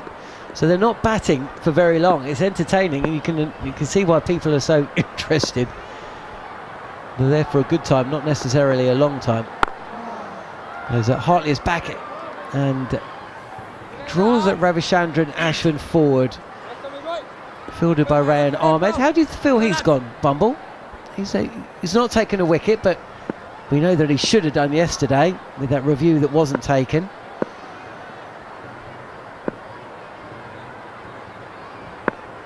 Here's Ashwin. Looks like he's got a middle stump guard. Slip in place. And this is actually a full toss on the pads. It's clipped through mid-wicket. There's a fielder out. Crawley it is. And it'll just be a single. 374 for 7 now, India. I think he's bowled fine. 19 years of age, bowling leg spin. All the talk from the England camp, he's going to be a batsman who bowls a bit. I think his leg spin can really develop. 19 years of age, and he's got another 6 or 7 years to develop that skill. Hartley again, touch flatter, maybe a bit quicker, defended. I mean, these days, I was having a look back at series gone by, and I think Goffey only played 1 test in India. I'll have a quick look, but I think England only toured India once in a 14-15 year period, right? And when you consider how many tours England have played in India since, say, 2006, must have been over to India 6 or 7 times as Jarrod forward. defending, 3-7-4 for 7. So he's gonna get plenty of experience playing, and of course playing in Pakistan again. England will be back there later this year. Well, I know for my time we didn't go to India. We just played India in 3 matches. It was a split series with Pakistan, 3 of each. Rider of the crease beats. Jarrod draws him forward. The ball moving away from the right-hander. That's a lovely delivery from Hartley. He's beaten the outside edge. 2 occasions in the last 2 overs, and that is big turn. Not really what England want to be seeing. Not this. Oh, and it kept low as well. He's doing everything, but he played it quite nicely as well. Jhnujhnuwala, one thing I've noticed, every time he's played a defensive shot, he's not really gone and chased the ball. He's not really pushed at it.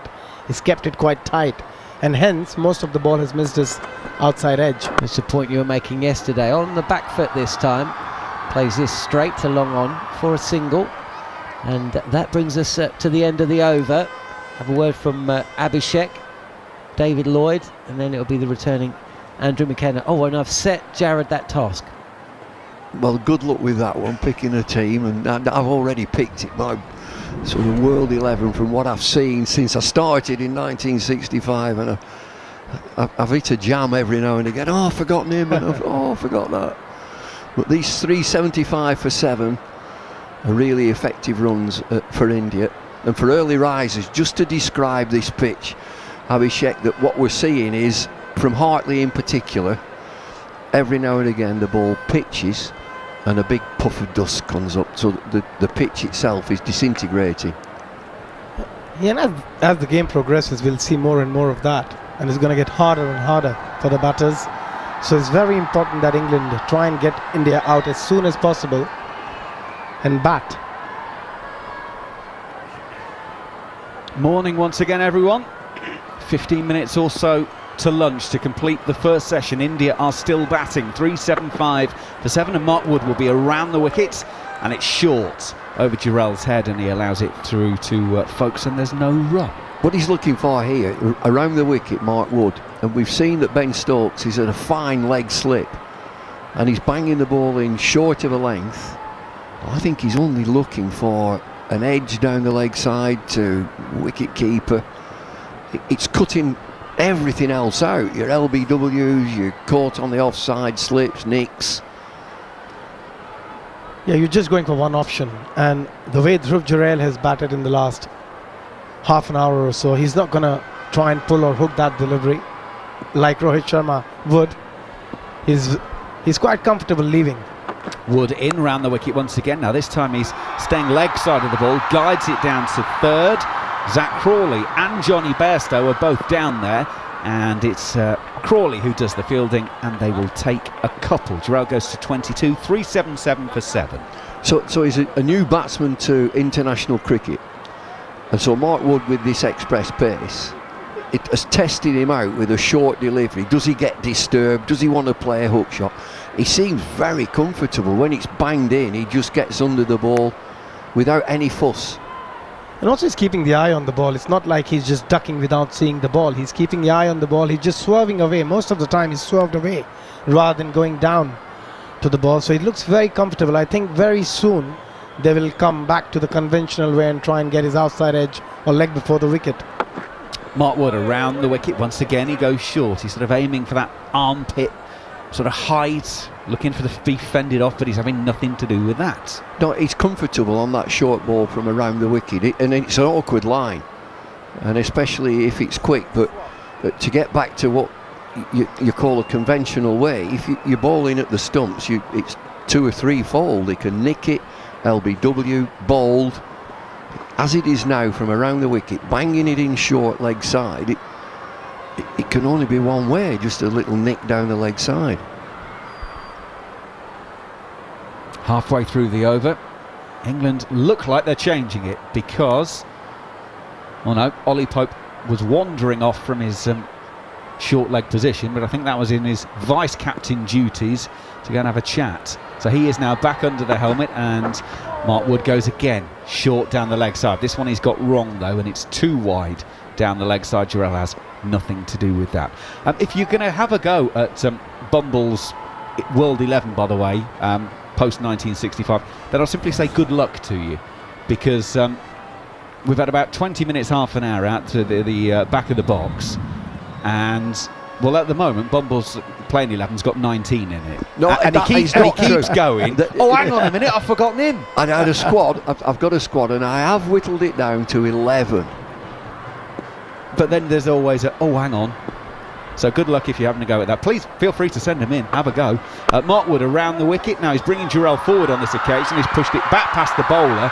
And, well, Wood himself has set up after that. Now James Anderson takes over. And they're going to take 3. Well run. Pushed. Just a push drive. And it takes the score to 380 for 7. Jarrod goes to 25. This is not working for England at the moment. He's batted beautifully. That ball was slightly on the middle stump. He just punched it back past the bowler. Easy 3. Yes, at some point they have to go over the stumps and just try and attack the stumps and try and get them out in that fashion. What number would he bat for his Ranji Trophy team? Because clearly, I mean, he would have been in at 7, but Kuldeep came in as night watcher yesterday. I mean, clearly he's, as you said yesterday, when you get picked for your national side, invariably you end up 1 or maybe even 2 places below where you actually bat normally. I mean, this guy can clearly play. I think he'll bat number 3 or 4 for his state side. No lower than that. Looks very solid technically. In Mark Wood goes. Again, it's short, over the shoulder, completes the over. 110 overs have been bowled, 380 for 7. Yeah, Dhruv Jarrod, 15 first-class games only, averaging 46.5, 100, but he turned it into 249. So the guy can clearly play 550s as well, and he's done it at a strike rate of, let's call it 56.5. So the guy knows one end of a bat from another, shall we say. England are in a bit of a jam here. 380 for 7, India. Got a good partnership going. Mark Wood has got through 22 overs. Jimmy Anderson has got through 25. What have they got? What has Ben Stokes got up his sleeve? He's got to get this next wicket very quickly to get 10 and 11 in. Just going actually on Ben Stokes, I know it's been picked up by TV already and dare say social media as well. I'll come back to that in a second as Hartley's going to start a new over. He's bringing the batter forward and there's no run. Ben Stokes has been gently increasing the workload throughout this tour so far.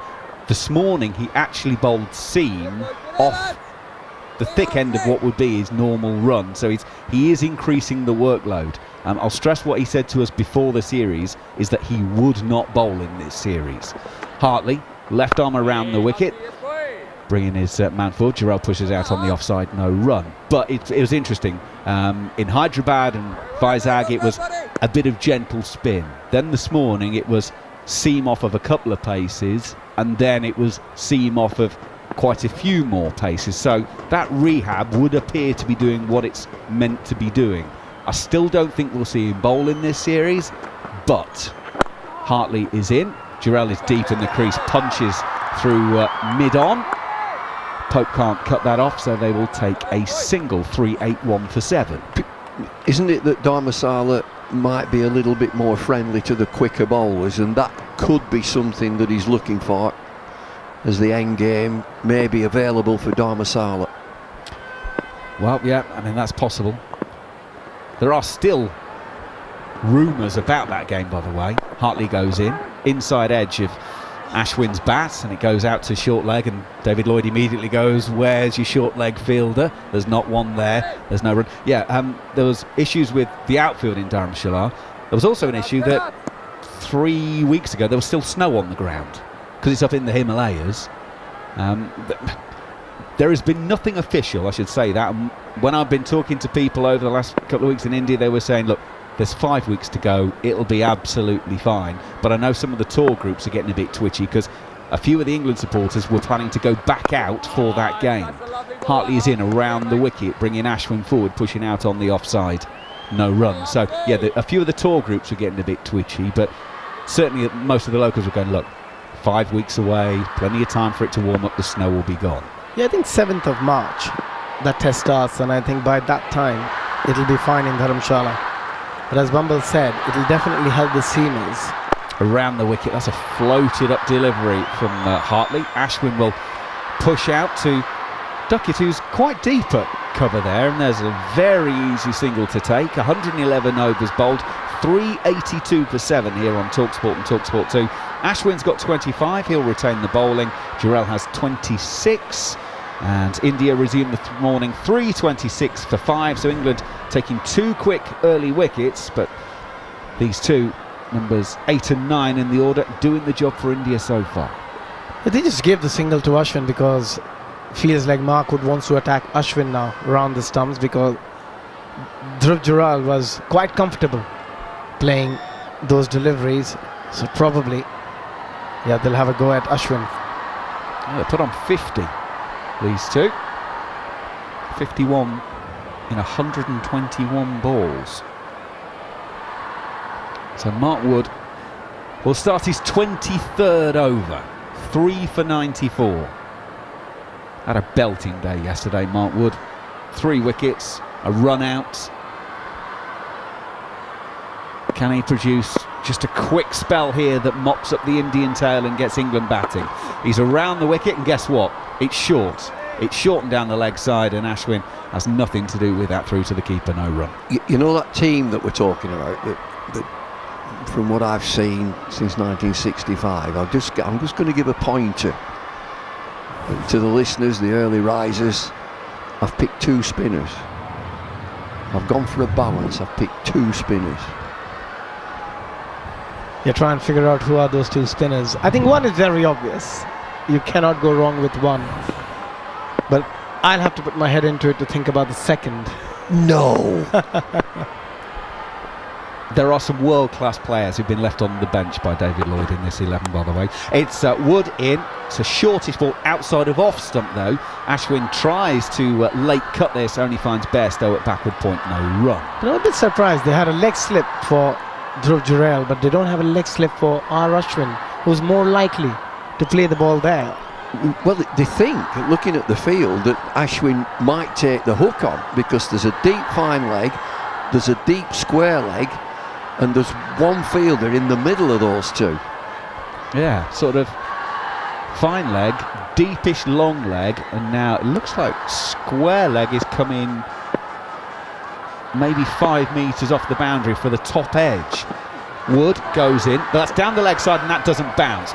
Very well stopped by Folks, going away to his left hand side. It means there's a bye taken, but it could have been a great deal worse than that. They keep it to a single, 382 for 7. We've seen Mark Wood, all effort. The effort that goes into the deliveries, his pace is dropping now. That last delivery, 138, where you'd think he's up at 145. The effort that's going in, banging the ball into the middle of the pitch, it's taking its toll. Yeah, and also it'll be very difficult if they want him to bowl another spell in quick succession. He won't be able to do that because he's put in so much effort. He's going full pelt here, trying to bump every delivery on a very slow pitch. Right, well, Jarrell's back on strike and Wood is over the wicket. The leg slip is in place, as is short leg, and there's a close gully, and then 3 catches on the leg side. It's down the leg side, it's quick. Jarrell doesn't catch up with it, and it's taken by Folks down the leg side. So they're still going short into the body, just from the different angle of over the wicket now. Do you know, I think they're getting preoccupied, England. It's just bang in. Mark Wood over the wicket this time. He's hitting the middle of the pitch, down the leg side, and you can see the mannerisms of the players. They, nearly. Crikey, you're looking for a needle in a haystack. Nick down the leg side. It's the thing about the Stokes-McCullum regime. If they're thinking it, they do it. So they don't sort of hang about, and if they don't like this, they will change it. Wood goes in.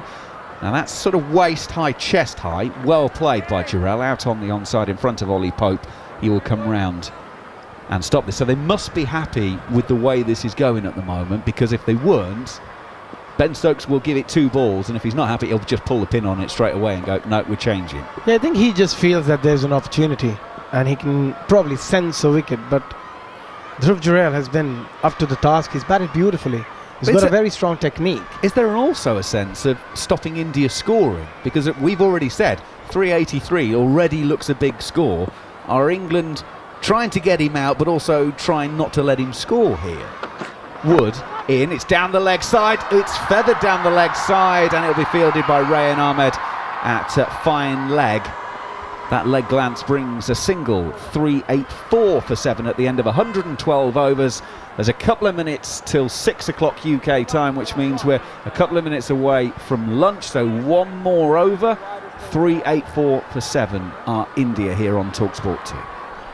And just looking outside here in the UK, it's not light yet. It'll be another good hour or so, just a couple of minutes before this first session ends. A good start for England, 2 wickets very quickly, but a regroup by Ashwin and Jarrod. I think they've played splendidly. England have got preoccupied, particularly from Mark Wood, just hitting the middle of the pitch. It's strange how it's kind of mirrored yesterday. 2 wickets early on in the day, and then the big partnership. England getting 2 early on today, and then a partnership that, look, it's not quite anywhere near yesterday's, but 53 at this stage, that's big. Hartley is going to bowl. That one turns and bounces. Outside portion of Jarrell's bat takes it into the gully, and there's no run. He's 27, Ashwin 25, India 384 for 7. Yeah, Hartley just needs to be a bit fuller. Still, Dhruv Jurel just sitting on the back foot and trying to play as many balls as possible on the back foot. Hartley brings his man forward on this occasion. Blade slightly open, pushing to duck it at cover, no run. Again, speed. I've talked a lot about speed in this morning session. Just 82k there. Got to be quicker.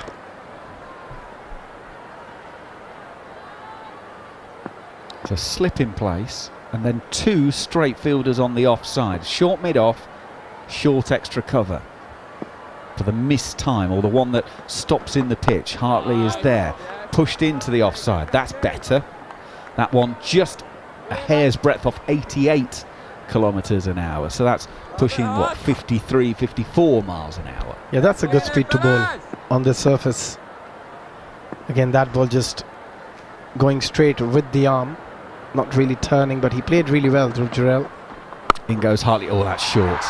That's the one thing that he's done so far this match. He's pulled them down short. It's been driven off the back foot square by Jurel. It's away for 4, and just 3 dot balls of pressure starting to build up, and then just one pulled down slightly short. It's away for 4, India 388 for 7. Yeah, short and wide. He gets the treatment. All that defensive play really pays off when you get a delivery like that. Just knock it away, beat the fielder. It's Rayan Ahmed out there. Fair play to him. He gave it the full commitment to try and stop it. He just couldn't get around there. 2 balls to go then. Hartley is in. Oh, that's a ripper. That is what Abhishek Jhnujhnuwala has been talking about all morning. Bring your man forward. It beats the outside edge, turns and bounces. Folks takes whips off the bails. And officially in the scorebook, nothing happened then, because that'll say dot. But it was much more than a dot. It's just being consistent and try and bowl 4 or 5 balls back to back on that length, which the bowlers have struggled. All the spinners have struggled to do that. They've bowled different lengths. For the final ball of the morning session, then Hartley goes in and bowls, brings Jarrod forward, and ends the over with a defensive shot. So India resumed this morning 326 for 5 after 113 overs. So it was 86 overs at close of play yesterday. 113 overs have been bowled.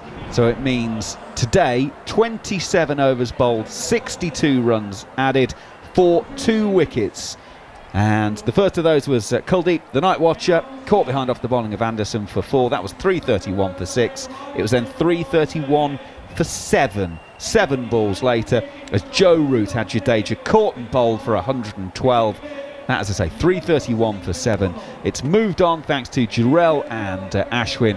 They go into the pavilion at lunch, the not-out batters. So David Lloyd, that 2-hour session for England. First half hour, absolutely fabulous. maybe a little disappointing after that?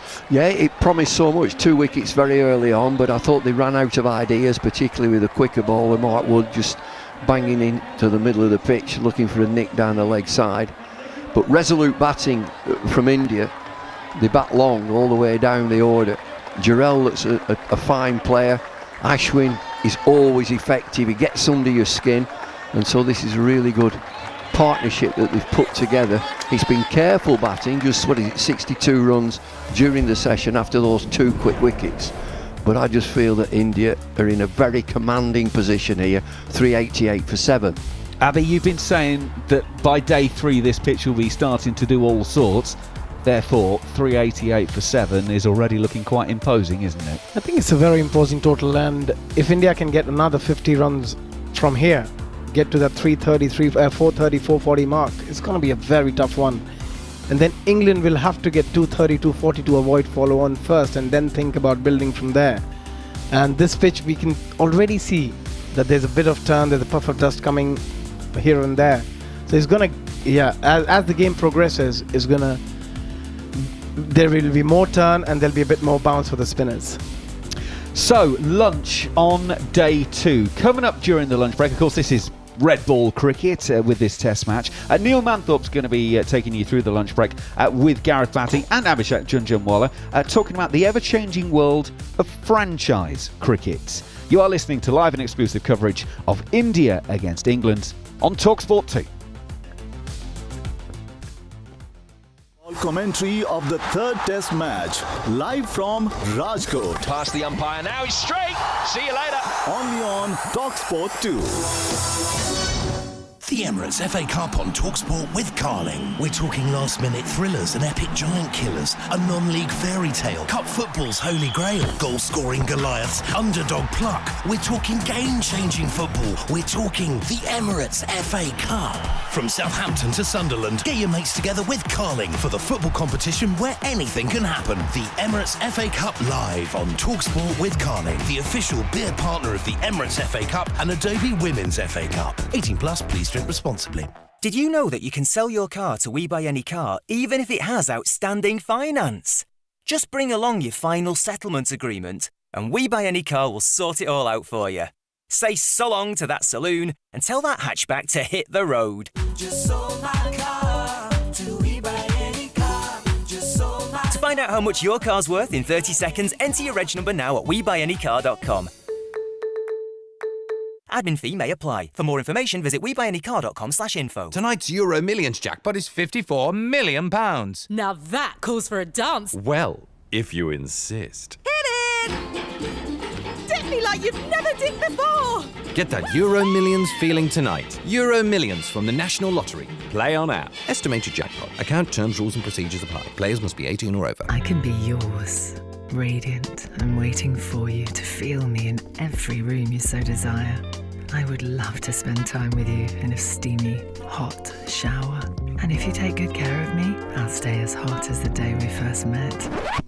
Feel the love with a high-efficiency heat pump from My Dear. Now available with a government grant of £7,500 and 10-year warranty. Terms and property suitability apply. Visit mydearuk.co.uk. Make yourself at home, My Dear. Oh, February. What a tough month. It's probably time to cut back, right? Wrong. It's time to go bigger. It's time for Subway. Grab life with both hands like a mouth-watering, freshly made footlong. Take a big bite and lunch like you mean it. And now you can get a footlong for even less. Download the Subway app and get any footlong you like for only $4.99.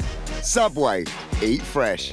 Valid until February 20th, 2024. In-store only. Participation may vary. Extras cost more. Full T's and C's apply. Don't know where to start your next paint project? At Wix. Find all the inspiration and help you'll need. Plus, Dulux standard 2.5 litre coloured emulsion was £21, now $15. Terms apply. At Kia, we're switching on the Kia Power On event, showcasing our award-winning electrified range, featuring our new electric 7-seater Kia EV9 with a range of up to 349 miles, and our stylish hybrid SUV, the Kia Sportage. Get 2 years free servicing when you order by the 29th of February. Ready to switch to an electrified SUV? Search the Kia Power On event. Take the lead. Drive electrified. Kia. Movement that inspires. T's and C's apply. Free servicing offer available until 29th of February. Range based on test conditions and may vary. It's game on. Coming this summer.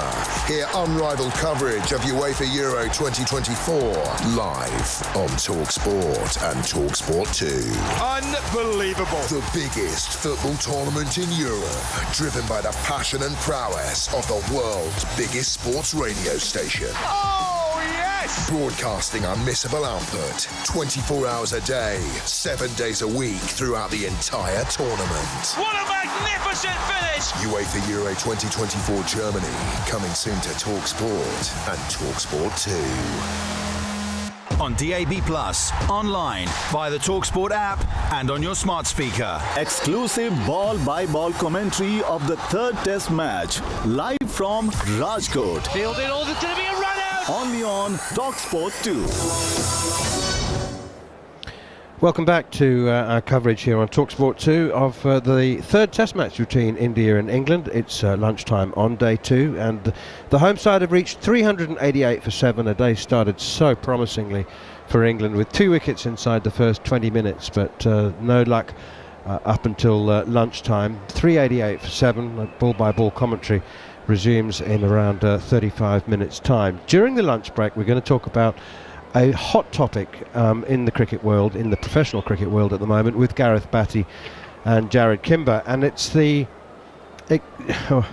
explosion of T20 cricket franchise leagues is an old story, but what is a new twist on a relatively old story anyway is players playing in concurrent tournaments and moving from one league to another within literally hours. Within 24 hours, they're playing in one league before it's even finished, playing in another league. There are many aspects that we can discuss and explore about the possible consequences and ramifications. Let's start from a player perspective, Gareth, Batty, and it's interesting because you were very recently a player, and now you are a coach of one of the most successful counties, the most successful county in England, and you've had a lot to do with franchise cricket over the years. So let's start with the positive. The earning potential and opportunities for professional cricketers, particularly T20 specialists, is at an unprecedented high. So why would they want to change that? I mean, it's terrific, isn't it? I mean, as I said, you can move from the SA20 to the ILT20 and keep earning in this sort of semi-designated T20 window. Yeah, I think the long and short of it is a domestic player. Let's take the international players out of it for a second. A domestic player could, I don't know, salary could go up 5 times just from playing some of the leagues. And obviously it's not in any way, shape or form going to hinder what you've got back home, because it's in an English winter time. So that's the beauty of it from an English perspective, that players can go, keep playing cricket, earn substantial sums of money. Yes, develop their game also. Different countries, different coaches, different players, all very good experiences, and then hopefully bring it back to our game. 1, the bank manager's happy, but 2, you should be growing as a person and as a player. So if you just look at it from that side, it's a win-win. And I think, what do we have on our staff at Surrey? We would have 28, say, players. I would suggest that we're about 13 or 14 away playing franchise cricket this winter. So it's a substantial amount. We would have 3 or 4 players who are going and doing the old school of club cricket because they're youngsters. But I think it's the wheel that everybody wants to get on. It's that merry-go-round of you're setting your family up financially, and you're hopefully learning skills and life skills. Okay, you've said you're setting your family up financially. At what cost? This is where it becomes a conundrum. I think this is the whole point of the conversation now. There has to be something more than just playing for money when you're a professional. There is professional pride, of course, but I think, and the thing that I believe, and I hope I'm not jinxing us, the reason why our players want to come back and play at Surrey is because there's a real meaning to pulling that shirt on. the feathers on their chest, and there's a real desire for those, the band of brothers as it were, to go out and win games for their club. I suppose this is where it's getting murky in the franchise waters, that you're playing a competition over here, you lose, you're out of the comp that evening, you're on a flight to go play for somebody else that's going into quarters, semis, finals. What are the reasons for playing? It just becomes financial, and as soon as it becomes financial, I think you lose a bit of the dreamy nature of sport, and the reason why we all play it, and the reason why we'd all pay to go watch somebody play it, because they're living out our dream, they're living out our passions. And I think if you end up playing with 4, 5, 6 teams in a 6-month period, how is that a sustainable thing for the individual and for those teams, I suppose, within it? Because what does it mean? What's it all about? What are we doing it for? And I think there becomes a bit of a moral issue with it. And I think coach's hat on, yes, you want to evolve players with their skills on the field, but you also want to have a bit of an eye, because fundamentally you're a teacher. You want to help them in life. So there needs to be some moral compass to it all. And you need to fully commit. You start something, you finish it, and then move on to the next one, absolutely. But this whole picking and choosing situation that might be arising is not good for long-term morality of players within our sport, I don't think. I think it's sometimes called the bricklayer's conundrum. You can lay bricks, and it's all rather pointless until you see the beautiful building that you've created, and there needs to be an outcome. I mean, there's so many examples we can point to. I think Rashid Khan was parachuted into a team. I can't remember which. Jarrod will be able to tell us.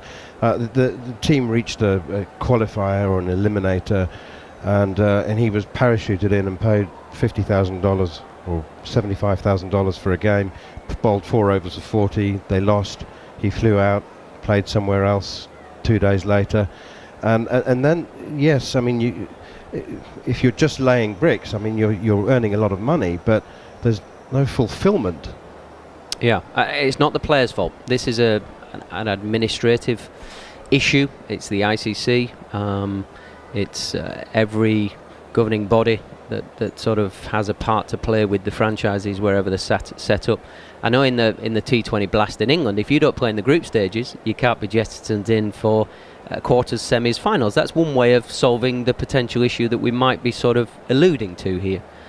So, could that just be an ICC stance to go, yes, we'll sanction your tournament, but these are rules of engagement, as it were, because the integrity of the sport, the game, has to be paramount. Jarrod, you've worked in the franchise world. Why do teams pay a lot of money for a few games? Nicholas Pooran played 3 games in the SA20 and then left to go and play in the ILT20, and he was paid a lot of money. Why do teams do that? Essentially, if you are a league or a team, it makes sense to have those big name players in because you get more press. Does press pay the bills? It's all about the attention, isn't it? It's about eyeballs, it's about what you can monetize, it's about how many times that article was shared, it's about whether Nicholas Pooran, if he's there, you're going to get, maybe you get a feature from the local TV station on him, maybe you get more interviews, which you can use for your social media channel. Okay, so the goal is not necessarily primarily to win the competition. Well, in a league wants attention. A league doesn't care who wins, right? So you've got conflicting interests to begin with. The league doesn't care. The league just wants it. When Dan Christian goes from playing finals day to the CPL final, within a week or whatever it was that he did a couple of years ago, that was great. The CPL got a bunch of press that he played in both of those things. It doesn't matter to them, right? So a lot of these leagues, why would they bring that rule in? It would be stopping star players turning up in those places. And when Bat says the ICC should regulate that, these leagues are regulated by the local boards. The only tournaments that are actually regulated by the ICC is where it's an associate level and you have to go through a few more hoops. But any test playing nation could start a silly league tomorrow for any reason that they wanted to. Realistically, I mean, that is, as far as I'm aware, there's no way the ICC can govern against those sorts of things. So the league wants this. Then you've got the owners. Do the owners want to win? Yes, in some situations. Do the owners want to hang out with famous cricketers? In many situations, yes. Why do the owners own the teams? They're not turning a profit, most of these teams. right? Most of these leagues aren't turning a profit, let alone the teams themselves. So you then have to go into why they're actually being owned in the first place. Again, it's kind of cool. I remember there was a situation when I was at St. Lucia where we'd lost a couple of games, and the owner's like, just get me the best star you can get in. I was like, well, that's not going to help our team. Like, there's some fundamental issues here. And he's like, no, who can you bring in? I was like, Colin Ingram? He's like, great. That'll sound great. It sounds like we're doing something. So there's an element of that as well from some of these ownership groups. And then when they do get to the finals, to be fair, some of these owners are like, well, this is when it's a bit like Monty Burns in The Simpsons when he has the baseball team and, Homer does well all season long. Then they bring in the ringers at the end to try and win them the trophy, right? You know that episode. It's a famous episode. I do. It all sounds very bleak to me. And it is bleak. I just... credibility is, the old school in me, Bats, thinks about the potential supporters, and you want to follow a team, you want to form an association with the players and know a little bit about them. You want to watch them play, know what they did last week and week after. But that's naive, because that's not necessarily about money. But the tournament credibility, I just wonder whether at some point broadcasters and those who actually fund it, and advertisers and sponsors, they might actually go at some point think, hang on a minute, we've got players coming and going, and there's no, and they might then say, no, we don't want this, and then the tournaments fade, they have less money, the players who are earning lots and lots of money now, the next generation won't have that opportunity if this situation continues to proliferate like it is now. Yeah, it's a difficult one because it's so very, very new. It's not particularly planned that this would all happen. So I think the future planning of the game and franchise sport is something that hasn't been thought about because it's completely new. It's not... ECB making a decision or the ACB making a decision. It's individual owners with lots of money going, yeah, I'll have a piece of that competition. They all sit round the table and say, yeah, I'll buy a team there, and then the league happens. So it's a very difficult one to talk about the next generation and how it's going to be brought through. I think you go and look at absolute gold standard, and that's IPL. I think I'm right in saying it took the IPL 8 to 9 years for franchises to make it financially viable. Substantial money anyway, yeah. And you've got a billion fanatical cricket fans there. I don't see any other country that can compete with that. Possibly Pakistan has a very large population, and the PSL is a very good competition. But certainly in this country, we're kidding ourselves to think that we are ever going to get to that sort of level, that sort of standard. And I think we're being seduced by the dream, I suppose, which ultimately the knock-on effect of that to players and to the game is not going to be a positive without some structure and planning, future planning behind it, I suppose. So the Big Bash, I'm fascinated by the Big Bash because initially, like every other league, they appeared to be obsessed with signing big names, international stars, and getting the big names in. And they made a big song and dance about Chris Gayle and, the same Dwayne Bravo. They were all signed. Chris Gayle was given like 33% of the salary cap in 1 year, wasn't he? Exactly. But you see, I just wonder whether they are now. And then they expanded and they got greedy, and then the golden goose was dying, and it wasn't laying any eggs anymore, and so they had to perform emergency surgery. And actually the only league that has decreased in size and reduced the number of fixtures, and they've done that, and it's begun to regenerate, and the crowds are up in the Big Bash like they were in the very, very first years. It's regenerated, and it's done so on the basis largely of local players. There's one guy who played for the Brisbane Heat who's an amazing record. What was his name? Josh Brown? Oh, okay. I thought you were going to say Spencer Johnson. No. He opened the batting, and he came from club cricket. He was a local cricketer. He got this opportunity at Brisbane Heat.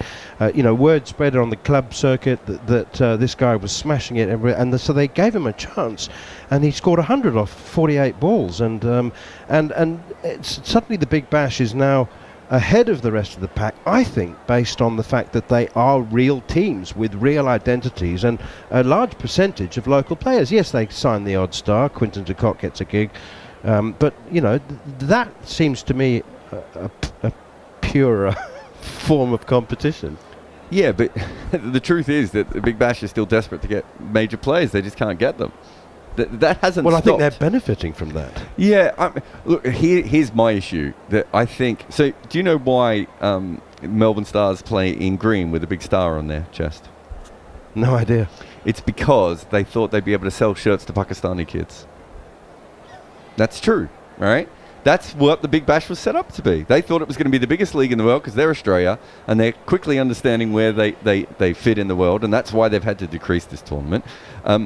The reason that the Big Bash is in a better situation at the moment is because it's actually run by the cricket board directly.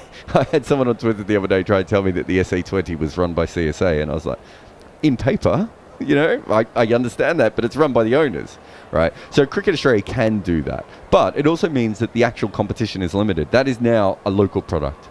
No one around the world really is as fascinated with the Big Bash now as they were 5 years ago.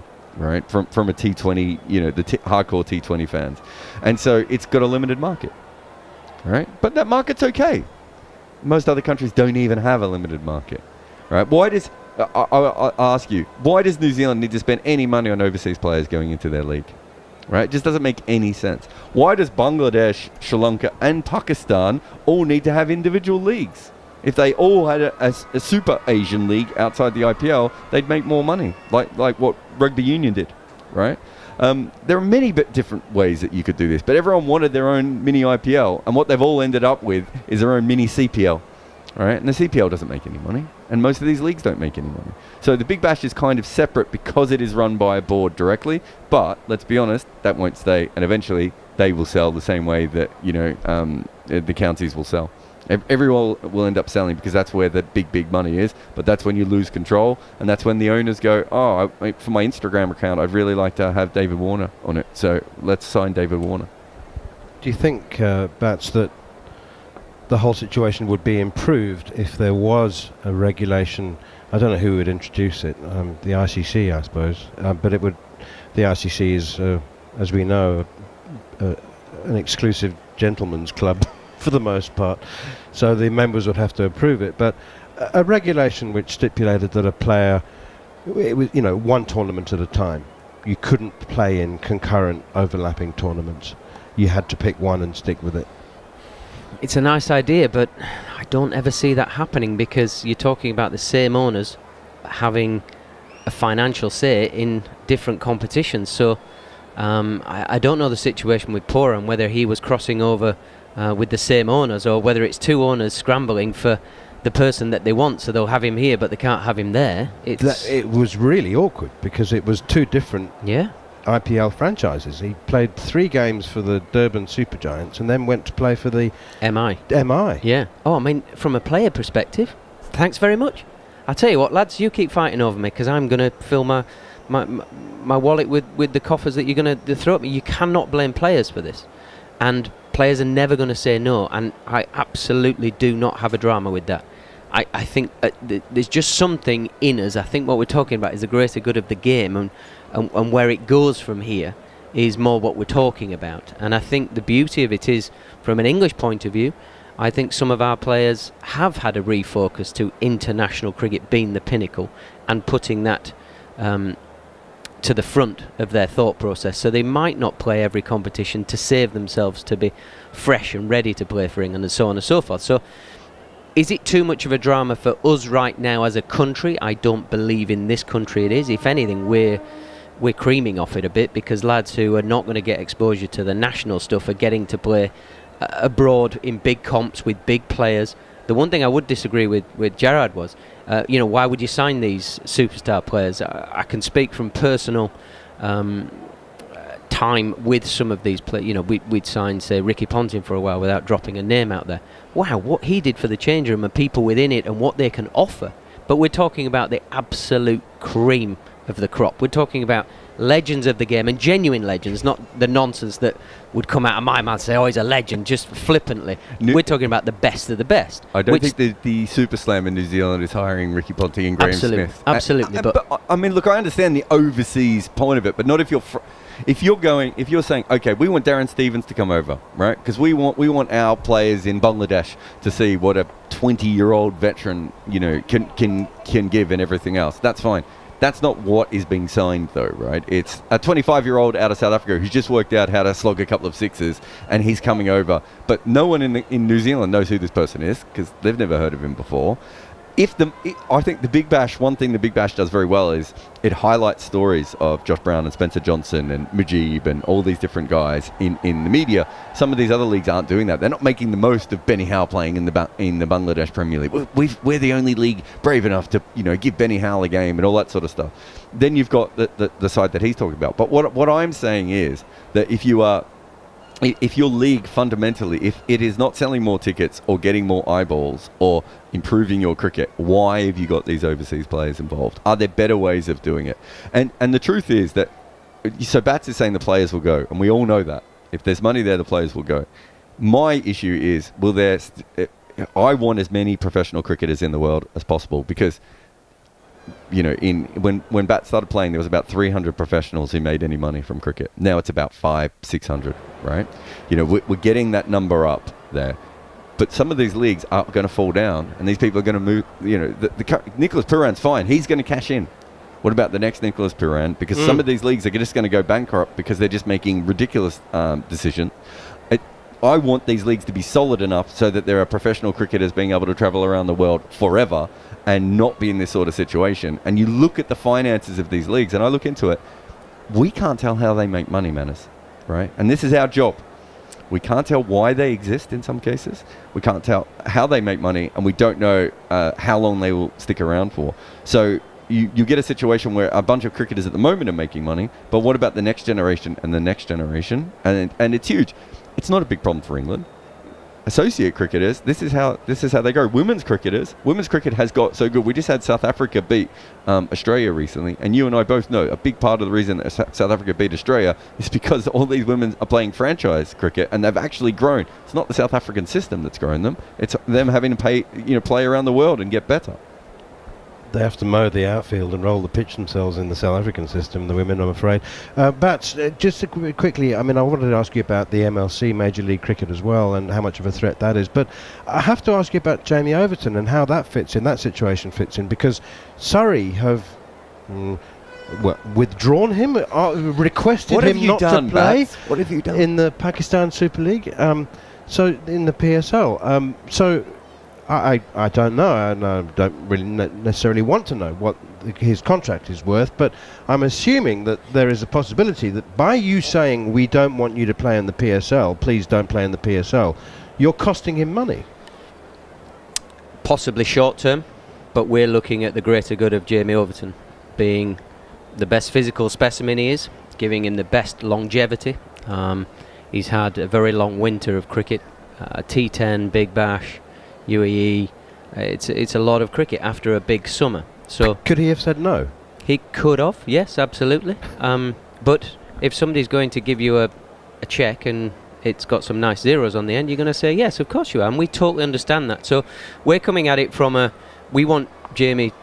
I certainly want Jamie to be putting his name in the hat to play for England. I think he's an England player. I really do. I know he's already played for England, but I think he can make a difference as an England player. So our duty of care to him is almost parenting. We're saying, look, you could make a few quid there, yes, but if you come back to us, we get you all ready, we get some work into your body, we get you robust as we possibly can, and we know that players are going to break, they're going to get injured. That's just the nature of professional sport. But with every bit of knowledge that we have, we want to give you the best possible chance to have a wonderful year, which then hopefully puts you up front and centre for England.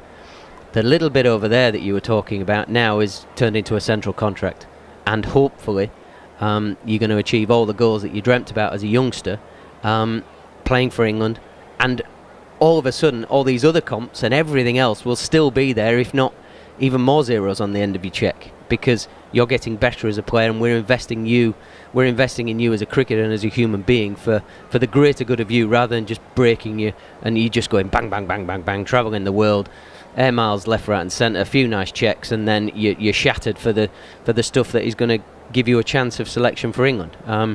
We believe it's the right thing from our medical staff and from a club point of view, and it is our duty as Surrey County Cricket Club to try and produce England players, and he's an England player for me. I truly believe England would be a better team with a fully fit, fully functioning Jamie Overton in it. Question to both of you: what's the role of the coach in these franchises? I mean, if you got millionaire, billionaire owners wanting to sign rock stars and fly in superstars for a couple of games here and there, what does the coach do? Just make the hotel bookings? I mean, I think it's a very different kind of coaching than you would get with Bats, who's got a long-term plan and, he's working with these guys. I remember watching, so Brad Hodge was the coach when I was at St. Lucia, and Brad Hodge is trying to meet the players. He's trying to understand, and I remember we had this weird situation where half of our plane got offloaded, and so the high profile players, of course, got on the flight, and got their business class, and the younger players didn't. It was one of the best things for our team because it allowed Brad Hodge to go and meet all these kids and chat to them and understand what they wanted to get out of it because he didn't know any of them. It's a very different role, and I remember I was working with Melbourne Stars and they wanted to hire a new coach, and I said, you need to work out what kind of coach you want.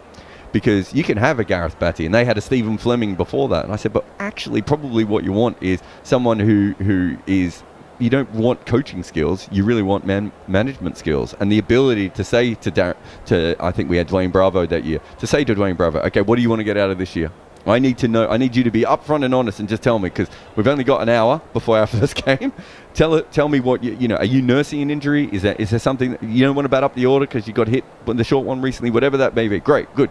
Then you can go to the kids and say to the kids, okay, this is what our stars are going to do. How do you think you can fit in here? It's a fascinating thing. And then the owner comes to you anyway and says, actually, we're going to bring Plunkett in because we need to sell some tickets. And, this other overseas player can't do that. Final word, Bats. I think the best coaches will evolve in the environment that they're in. They'll set the environment and try and evolve the environment to be a good place and a safe place for players. But ultimately, you can only work with what you have at times, and if your owner is coming in, you can't go against that guy because he's paying the wages of everybody. So you just make it work, and I think you can be as planned as you want to be, but at some point you have to be flexible and just go with what is put in front of you, which I don't envy some of the illustrious coaches that are travelling the world doing some of this stuff. It can be a thankless task. Just before we finish, it's worth, if you've been interested by this conversation at all, to check out Matt Roller's article on ESPN Cricket Info, where he talks about a lot of this. I don't agree with everything he said. That one thing he said was, bringing in a maximum of 4 teams, 4 franchise leagues for any player to play in. I think that's restrained trade, and I don't think that works. I'd much rather do it the way that Bats has gone about it, and sometimes you're going to lose the argument, and sometimes you're going to win it.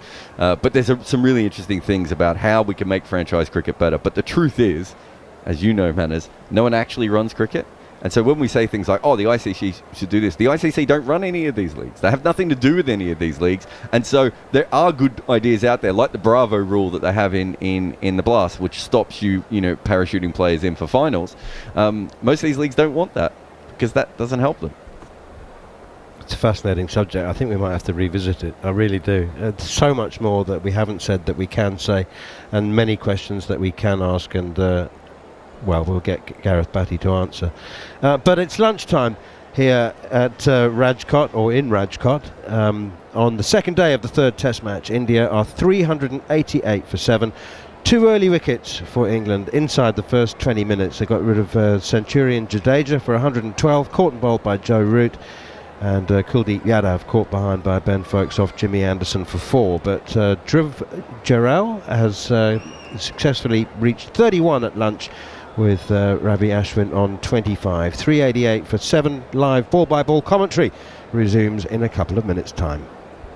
Exclusive ball-by-ball commentary of the third Test match, live from Rajkot. Past the umpire now, he's straight. See you later. Only on talkSPORT 2.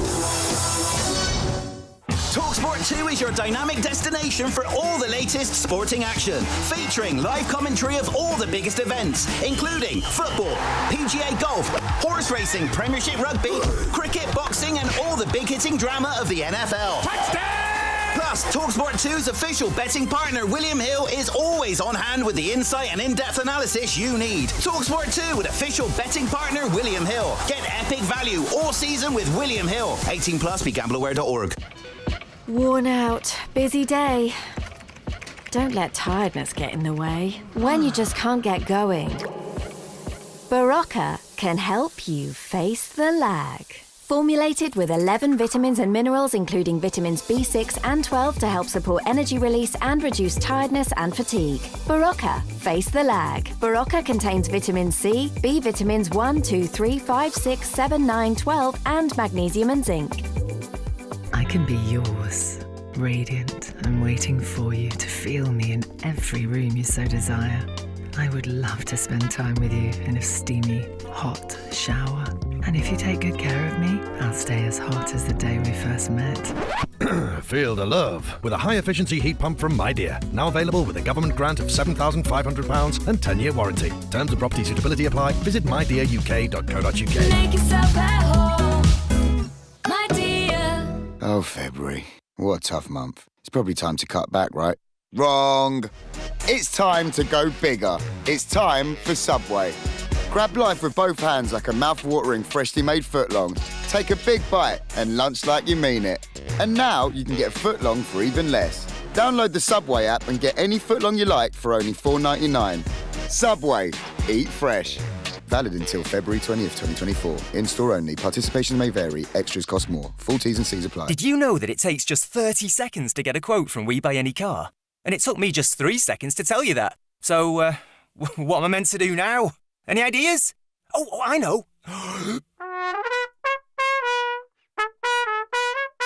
Just sold my car to We Buy Any Car. To find out how much your car's worth in 30 seconds, enter your reg number now at WeBuyAnyCar.com. Admin fee may apply. For more information, visit WeBuyAnyCar.com/info. Don't know where to start your next paint project? At Wix, find all the inspiration and help you'll need. Plus, Dulux standard 2.5 litre coloured emulsion was £21, now 15. Terms apply. Tonight's Euro Millions jackpot is £54 million.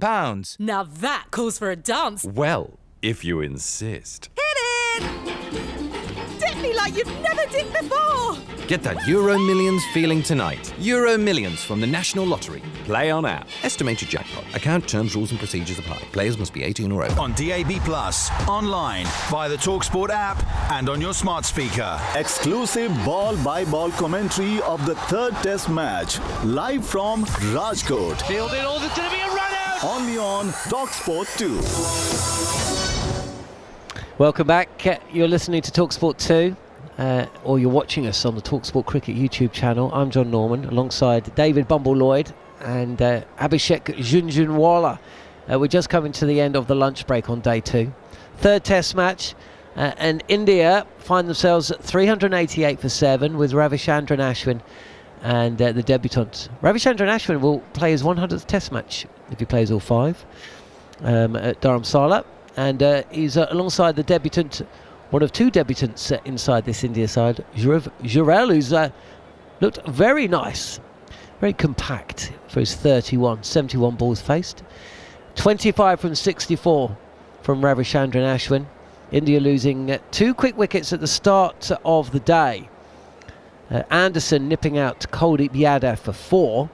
Big moment when Ravindra Jadeja, next over, bowled by Joe Root, trying to drive the ball straight through long off, miscued it back to the bowler, and Root completed the catch. It's 331 for 7 India at that stage. They'd lost 3 wickets for just 17 runs. Remember the run out late last night, late yesterday morning if you're listening in the UK, of Sarfraz in front of his mum and dad for 62, and England were dreaming that they might be batting by lunch, but Bumble they're not.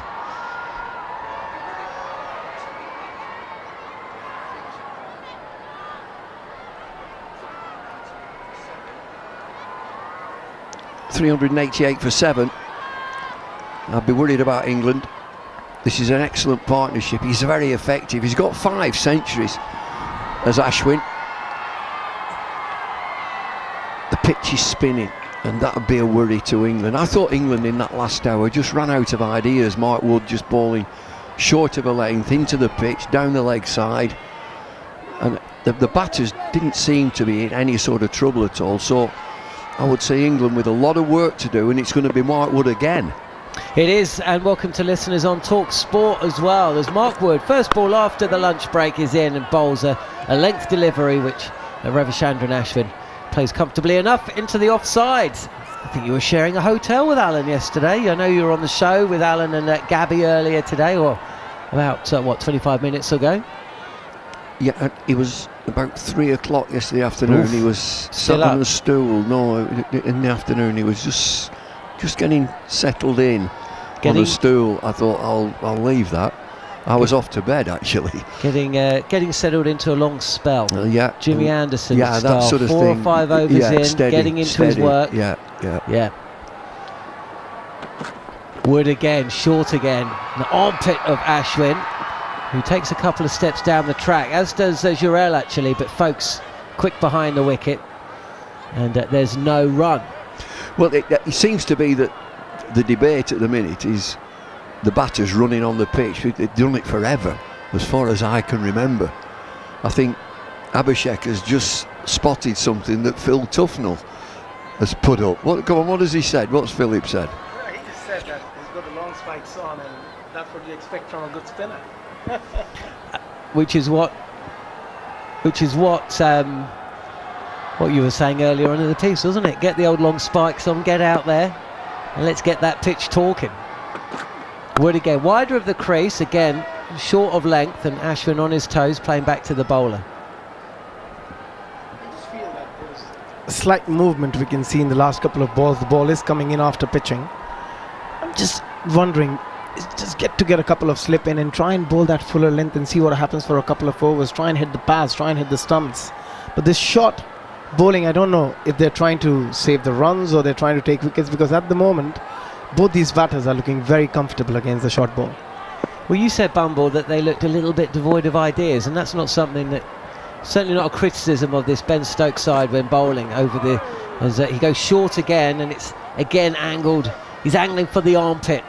Ashwin gets his arms high, his bat higher, and just watches that through. No run. But what we've seen from Mark Wood is in these latest spells is that just hit the pitch hard. The pace is down a touch, understandably, from the effort that he's putting in. But what I would say is that when he's hitting the pitch in the middle, it looks dead. It looks absolutely, it just comes up, and it's not coming up with any sort of venom at all. It goes pleasantly through to the wicketkeeper.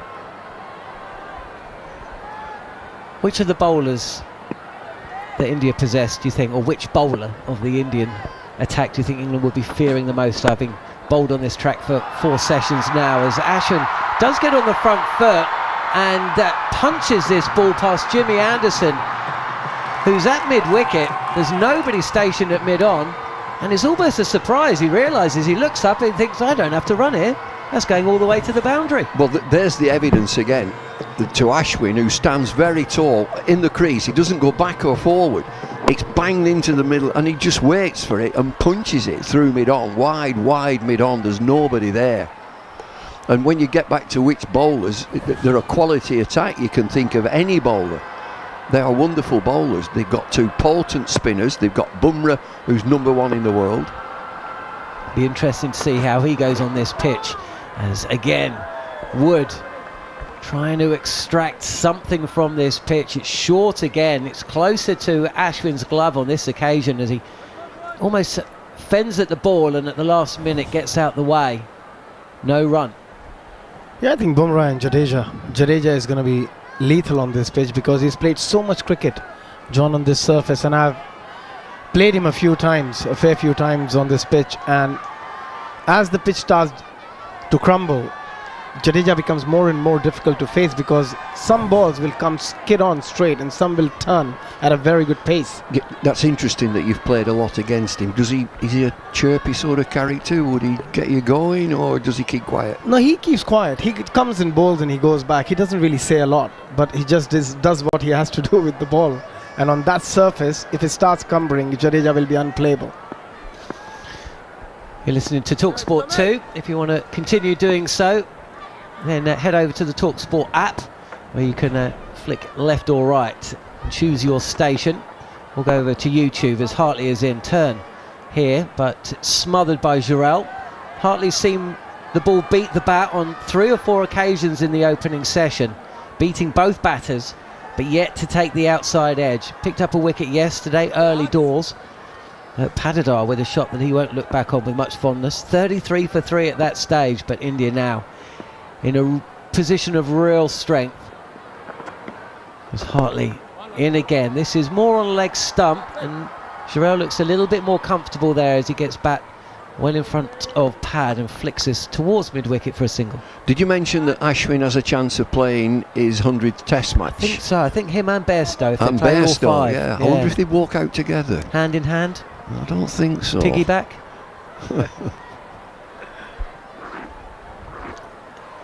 Yeah, with Tom Hartley bowling, John, I would love to see a silly point or a back foot forward a square leg, because you need somebody in front of Ashwin's eye so he makes some mistake. Here he is. This is touch flatter from Hartley, punched at too long on, and that is Bairstow, I think, coming in off the boundary. Just a single. Both batters now in the 30s.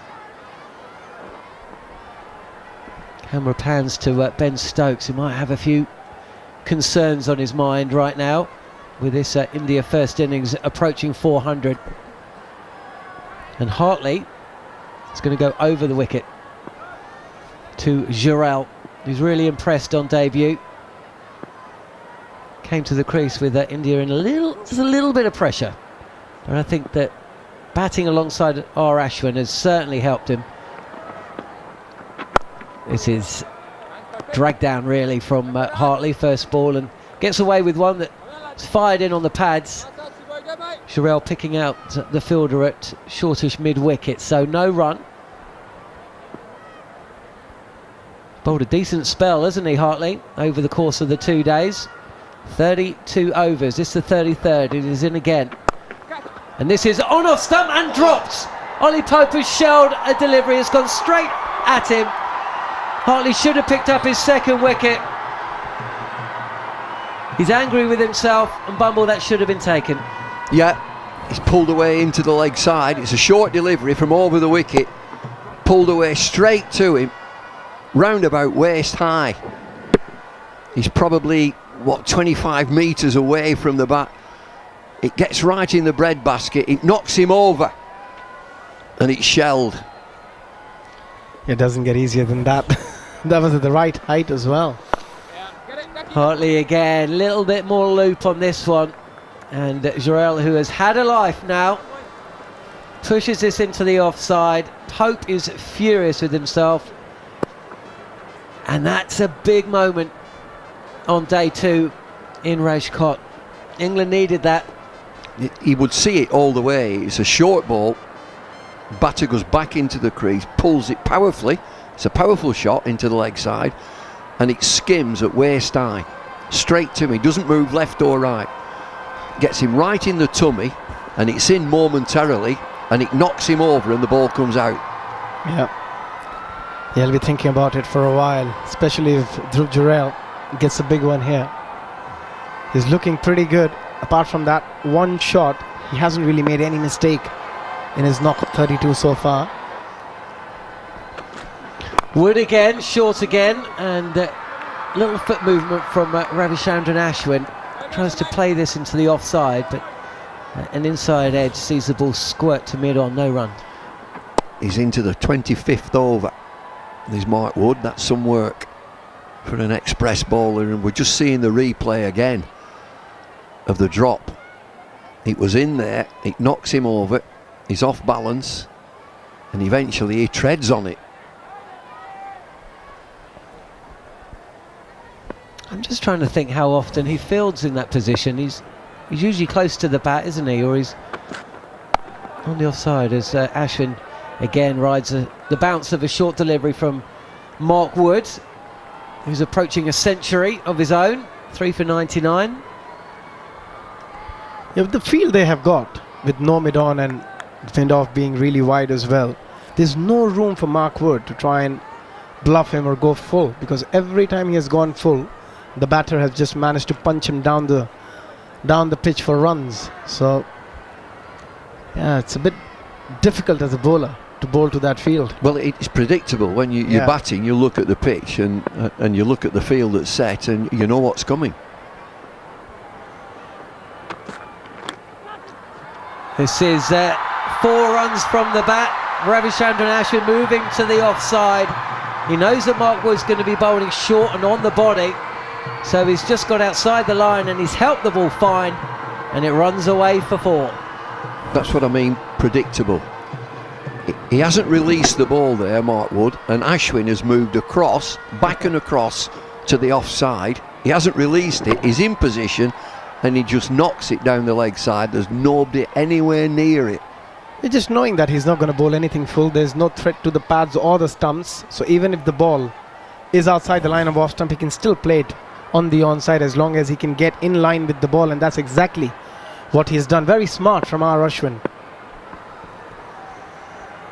Yeah, but you're taking modes of dismissal out the game, aren't you? As once again Ashwin tries to play this to the leg side. On another day, maybe you've got a little glove, a little tickle, but you're essentially going for one mode of dismissal here. He's not been caught behind, goes through to the keeper. I think Folkes and Stokes might have a little chat, maybe Wood as well. But as you say, guys, it's just a little one-dimensional at the moment. Well, oohs and ahs from England on that last delivery. It's down the leg side, and what they're saying is, has he got a feather on it? Is he close to it? Well, they've tried for a long, long time, and he seems okay. He's got to 34. Yeah, 67-run partnership with the oohs and ahs. And that partnership is going to hurt England. There's a mode of attack that opposing teams as Ashwin punches this back to Mark Wood, who dives well, actually, smartly to his left fields, and takes a little shy at the stumps. Ashwin's back. Dominic Sibley, he found himself getting caught down the leg side quite a lot, didn't he, when he was opening the batting for England. But if that's how England are going about things with Ashwin, and they are always trying something. Well, what I'd suggest is they've tried this for a long time. Yeah, I think it's high time they go back to the conventional way of just bowling full, get a slip in, try and get the outside edge or hit the stumps. Wood, a fraction wider of the crease, and once again Ashwin knows where this is going. It's on the hips, it's clipped away. Ahmed feels back with a square leg by the boundary, and it's another run. And the other problem England have got is that India are more than happy to bat time here. You know, they didn't score a lot of runs in that opening session, just 62 runs, but they batted another 30. They batted another 30 odd overs, not quite 30 actually, but 27 overs. So that's another 27 overs, but the pitch has just got a little bit older. It's just opened up a little bit, some of those cracks, a little bit more uneven. If they're continuing to bat like that at the tee, they will not care.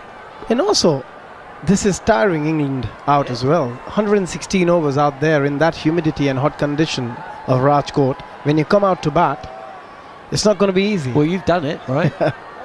What's it like when you've been in the field for 5 sessions and then you've got to get out there? Yeah, it's never easy under those conditions, especially if you're opening the batting. You've got tired legs. Harley's in, and well, Ravichandran Ashwin plays no shot at a ball that pitches about a foot outside the leg stump. And it would have hit the stump. It would have smashed them, wouldn't it? Laws of the game, if it pitches outside leg stump, you can't be LBW. He's just kicked that away. He has. That's old school. He can look a little bit disdainful, can't he, of a delivery or the opposition at times, Ravichandran Ashwin, and that kind of came to mind there. Down the leg side again, sharp turn, and actually hits the back pad. Can't be LBW. And while it can't be LBW, he nearly nutmegged himself. But my only thing is, if you didn't play the previous one, why did you play this one? Just kick it again. Well, I think he was in two minds. It was almost like he was going to do that, then it drifted in and then it spun sharply.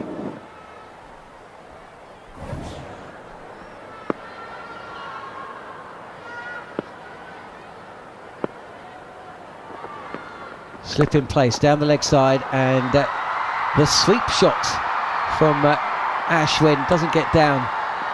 Kind of helps the ball, helps the bat along, and he will take the single. That means that India reach 400. 400 for 7. They were 331 for 7 earlier this morning. This is another decent little partnership. They've been in They've been in trouble at different times in this innings. In the end, they've managed to steer themselves away. And now England, when they do come out to bat, will have quite a task on their hands as Hartley is in again, and this time Jarrod is forward, defends on off stump, coming round the wicket to Jarrod, is over the wicket to Ravichandran Ashwin. 2 balls left of Hartley's 34th over. Score here on talkSPORT 2. India, who won the toss yesterday, decided to bat. 400 for 7. This time Hartley pitches the delivery on middle and leg, and again Jarrod looking very comfortable. Dropped in the last over by Ollie Pope at mid-wicket. Went in and it went out, and it was a chance that should have been taken. He hasn't added to his score. 32 not out. Can he do as Sarfraz did yesterday and reach a 50 as he's forward, and again covers the line of the ball on off stump, and it's no run to end the over. So the 400 up inside that over from Hartley. Hartley's bowled 34 of them. Ashwin's 36 and Jarrod 32. And after a word from either Abhishek or David Lloyd, it will be Andrew McKenna to pick up comms. Yeah, I just feel they've got to do something different with the field. There is a deep mid-wicket. Just bring it in. Ask them to play those big shots across the line. Or try and bring in Joe Root for an over or two. They haven't really used him since he's got that wicket of Ravi Jadeja.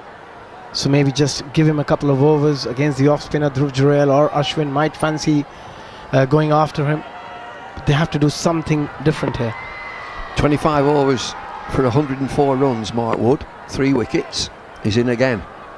Around the wicket to the right-handed Ashwin. It is across the right-hander, and he's punching off the back foot, finds Bairstow in the covers, and there's no run. It looks dead in the middle of the pitch at this sort of pace, and his pace is down 137 that last delivery. But Ashwin has got so much time as he just stands in the crease and knocks it into the offside. He's 36, Jurel is 32. This is difficult time for England. 400 for 7, India.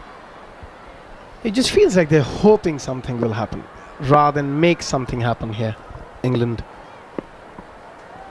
Ashwin waits, bat raised as Wood goes in around the wicket. It's a shortish ball, pulled into the leg side, beats the close infielders. Rayan Ahmed, who is down at fine leg, will gather it in, fire it back, and they will take a single. 401 for 7.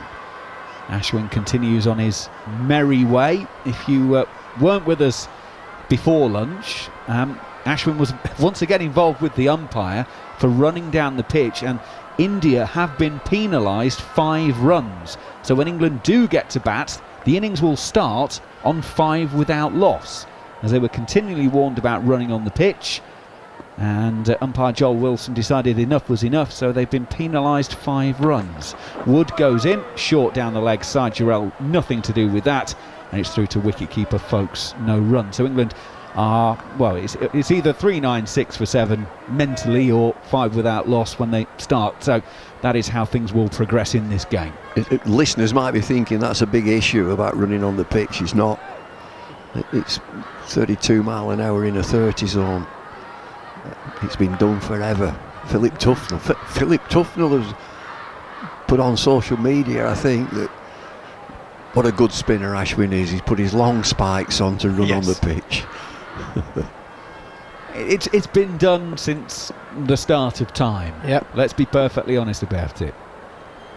Mark Wood over the wicket to Jurel, short down the leg side, through to Folkes, no run. What's wrong about it is that the bowler is told immediately, you're running on the danger area. Well, he's running at full pelt, and he's a big unit, he's a bowler, it's whoever it is, and it's difficult to get off the pitch in your bowling action. A batsman, it's so easy just to move to the side, but he's given leeway, and there's that many, would say, that many players, ex-players, gnarled old ex-pros. It's a batter's game. Yep. Morning, Alex Tudor. How you doing? Because you're one of them, shouting at your radio at the moment. I can hear him in my ear. Morning, Tubes. Here comes Mark Wood for the 5th ball of the over the wicket. That one is a pretty dead delivery, if we're honest. Jarrod plays it comfortably from the crease, no run. I'm going to throw this out there. It's early morning. It's just getting light here in London. There'll be plenty of early risers. Go put the kettle on, get a biscuit, get a cup of coffee. I'm just going to throw this out there. Get rid of this bowler running on the wicket. Get rid of it. Bin it. Don't bother. Run where you want. Whoa, hang on. Right, it's a good job there's only 1 ball left in the over. We're going to need a couple of minutes on this one. Mark Wood, 3 for 105. All right, we're waiting because Jarrell's not happy behind the bowler's arm. That'll get Tudor up. That'll get him up. Righty-ho. Mark Wood does come in. It's down the leg side. It's clipped. Now Ben Stokes has got in a tangle and the ball has gone to ground. Is that a catch that's gone down? Definite. Oh dear. I wasn't sure if Jarrell had got it into the ground and it had bounced back up. Stokes, well, the body language tells you it is. It's a catch that's gone down. So Pope has dropped one at mid-wicket a couple of overs ago. Mark Wood goes in. It is full. Yep, Jarrell has got underneath that.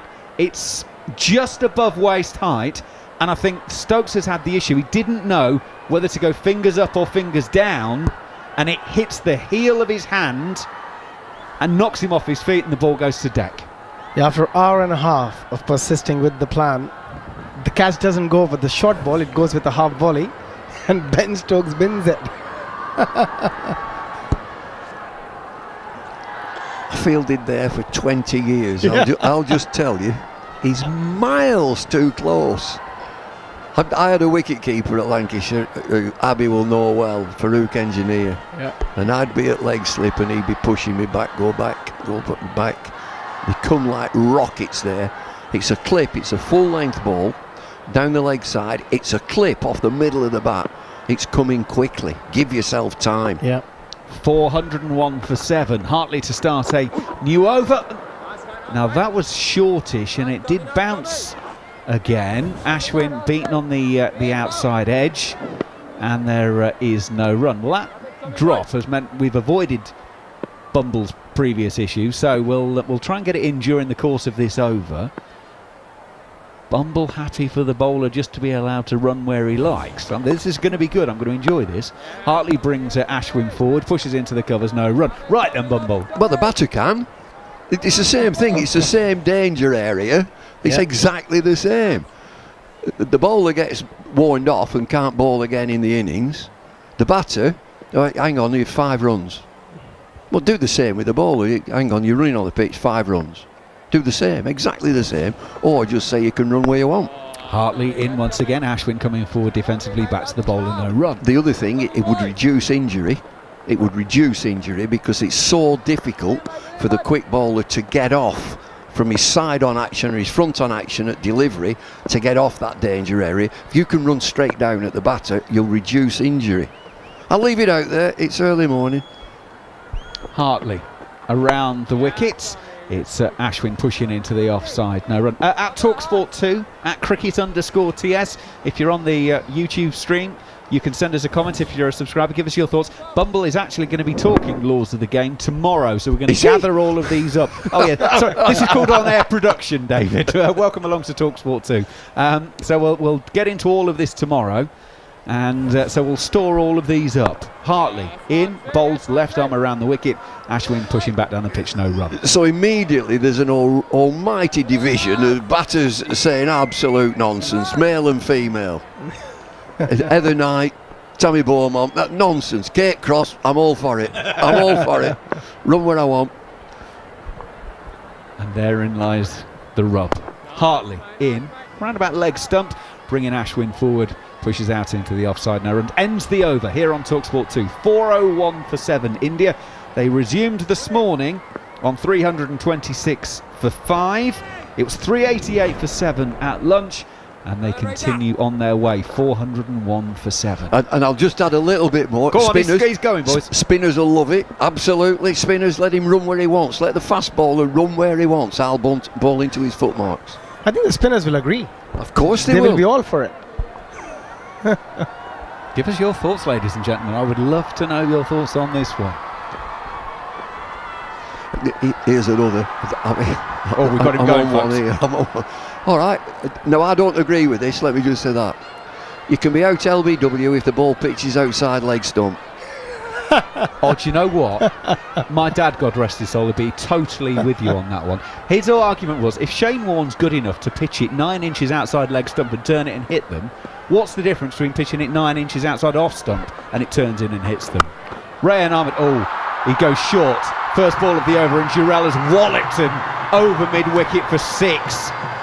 Rayan, well, that was short. It was asking to be hit, and Jarrod has deposited him for the maximum. He goes to 38. It's 407 for 7. You can sense frustration kicking in the England squad at the moment. And again, googly but short. He's bowled a lot of those, a lot of long hops in this innings from Rayan Ahmed, and Jarrod, after getting a couple of chances in the last couple of overs, he's not going to let that one go.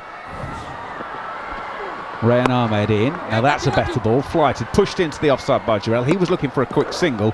Ashwin doesn't have the bar of it. Inconsistency from the umpires. He's run straight down the pitch again. If it was 5 last time, it's 5 again. Let's keep an eye on that one. Rayan Ahmed in. Again, solidly played by Jarrod. No run. I mean, if you're genuinely concerned about that as an umpire, maybe the law has to be, it's 5 the first time, it's 10 the second, 15 the third. If you genuinely are wanting to get players to avoid it. Rayan Ahmed in, Jarrod defends offside, no run. Well, he's only there to administer the laws. Yes. But you've got to be consistent. If you've done it once, you've got to continue to do it. Yeah, absolutely.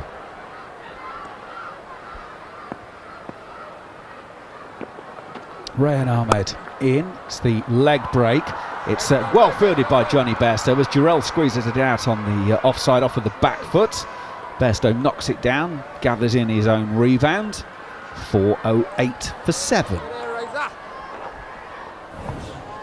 One ball left in the over. Yeah, again a short delivery. Wonderful save from Johnny Bairstow, definitely saving a few runs for his side. Rayan Ahmed was on his way in, but Ashwin backed away, as is his wont, with either bat in hand or ball in hand. Rayan comes in, it's down the leg side. Ashwin has used his feet and chipped it to Anderson.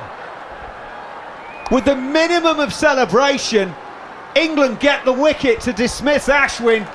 He used his feet to Rayan and has clipped it to mid-on. It's 408 for 8. Rayan Ahmed has his first of the match, 1 for 71. Ashwin goes for 37. Well, it's a big wicket as well, the beauty of leg spin. Ashwin fancies him and he comes down the pitch. Good footwork, but he chips it to mid-on. And Jimmy Anderson, just about, second attempt. He punches it in the air, coming forward, diving forward. It hits the palms of his hand, it goes up in the air, and he grabs it at the second attempt. But an effective innings there from Ashwin, 37 from 89, and India at 408 for 8. Yeah, that's a very crucial innings and a very crucial partnership for India as well. But India would be happy where they are. 408 for 8, and who walks in? Jasprit Bumrah. We know what he can do with the ball, but can he get a partnership with Dhruv Jarrod with the bat as well? Yeah, absolutely. It's now about eking out whatever else they can manage for these last 2 wickets. 120 overs have been bowled. It's been an excellent performance by India, having been 24 for 2, 33 for 3, and are now 408 for 8. Jarrod 39 not out now. The important thing is that that was the last ball of the over, so Jarrod will be on strike. He's got 39 from 88 with plenty of style, panache, and indeed power to add. 2 4s and 2 6s he's hit. Jasprit Bumrah is the man who walks out. He averages just under 6.5 with the bat. He does have a best of 34 not out, so he will do a bit. David Lloyd and Abhishek Jhnujhnuwala have moved out. Gareth, Batty and Jarrod Kimber move in That was versus England in 1 over? Yeah, let's draw a veil over that, yeah. Because you're always protecting the guys from Nottingham, aren't you? Weird that. Right, so Hartley to bowl to Jarrod. Does the style change from him? Hartley goes in. Oh my goodness, that stays very, very low. He was driving it into the pitch and it basically stayed there. That was little more than ankle height. Jarrod does well to keep that out. And my goodness, that stayed down. Yeah, well, that 5-run penalty was well worth it, Bat. Hartley, back at the end of his mark, comes in, left arm around. Jarrod's coming forward, pushing back down the pitch, no run. It's the equivalent of 2020 cricket. Ball nice and straight, and if you commit the sin of a wide, it's a better sin than too much width. Take the 5 runs, run down the wicket. Absolutely. Did you just hear Bumble, by the way? I'll come back to that after this ball. Hartley left arm around. Jarrod solidly forward, no run. He said that the penalisation for a bowler running on the wicket, you get warned off, you can't bowl again in the innings. The batter 5 runs, that's not equivalent. So therefore, just let the bowler do what they want. Let them run where they want. Because if you're not going to apply it in the same way, should be a 5-run penalty in both directions then. Well, that was his other point. Hartley around the wicket. Outside half of Jarrell's bat goes to backward point, no run. So I'm not sure if you're aware, in England there's a class issue within English society that also came into cricket. Guess which side the batters and the bowlers are on in the class war? Oh, yeah. I mean, that's why most things in cricket are aimed towards batters, because they were the people who bat. Bowling's hard work. Why would you want to do that if you've got a cravat on? Well, exactly. Hartley, left arm around, gives it some air. Jarrod solidly forwards, bat no run. Did you ever play in a cricket game with a cravat on? Bat? I'm not even sure I know what it is. I'll tell you what, if bowlers are allowed to run where they like, though, you might be getting the bowling boots back out. Never, sir. Those days are officially gone. England reinforced the offside. There's a short extra cover and then 2 other cover fielders as Hartley goes in, and now again that turns, and again that keeps a bit low. 39 for Jarrod at the end of the 121st over. 4:08 for 8 are India. It's talkSPORT 2 live international cricket coming your way. These are the thoughts of Gareth Batty. Yeah, we spoke about it earlier on today in the morning session that India want to take some time out of the game, and what we've just seen in that last over is why. The cracks are opening up, there's some dry patches on the surface, we're getting inconsistent bounce, we're still seeing some spin. It's going to be a difficult ask for England moving forward. The one thing that we can cling to is if the pitch gets really slow, then obviously it becomes harder to bowl people out, but at the minute there's probably just enough there for everybody. Rayan Ahmed to start a new over. Bumrah really lunging forward at that one, keeps it out on the offside. Yeah, I really think this was a situation where both teams kind of got what they wanted. England just wanted to make sure India didn't bat them out the game, which is at the moment certainly the case. Rayan Ahmed in, and again Bumrah defends, no run.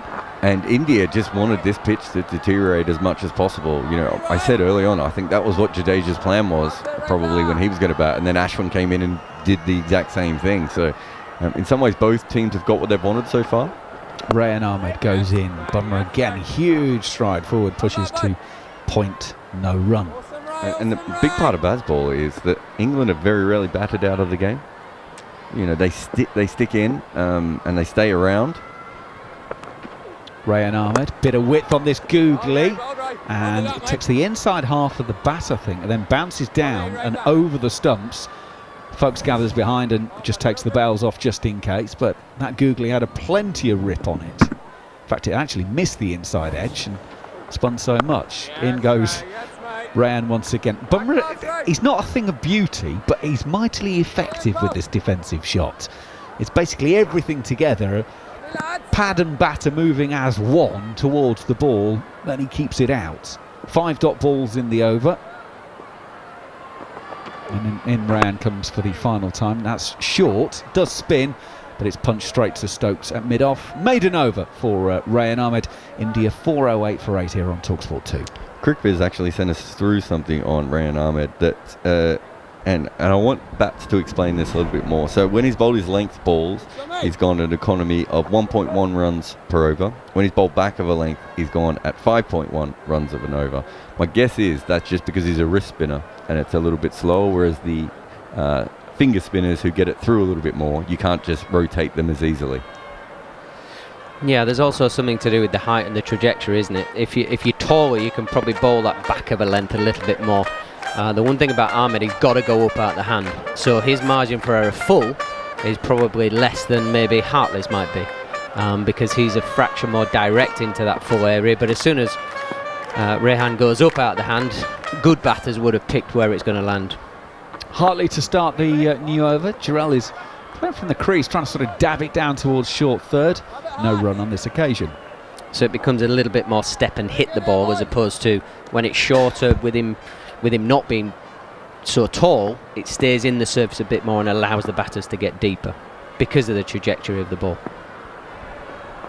Jarrod waits, 39 not out. Hartley is in, bowls it down leg side, turned round the corner by Jarrod. That could have potentially been quite a long single there if they'd wanted, but neither Jarrod nor Bumrah had any inclination to take it. No run. It's also one reason why wrist spinners work so well to tail enders is because they see the ball go up out of the hand a little bit more, and then there's more overspin on, there's more revolutions for wrist spin than there is for finger spin, but there's more overspin, so you can beat them on the side of the bat, but also on top if they slog across the line. Hartley goes in, Jarrod from the crease, dabs it down, fielded by Joe Root. I think particularly Rayan, because he's got such good googly, he's challenging the stumps, which means you're challenging pad, which brings all dismissals into it. Also more overspin on a googly than a leg spinner as well. Hartley waits, now comes in. Hassan Pardana bowls left arm around. Jarrod is punching and pushing towards Stokes at mid-off, was threatening to take a single. Stokes fields and then immediately gets both hands and makes the old aeroplane motion, aeroplane propeller motion. So everybody in. We're now protecting the single because we want to be bowling at Bumrah next over if that's what they're thinking about. What does Jarrod do to counter that? Hartley in around the wicket.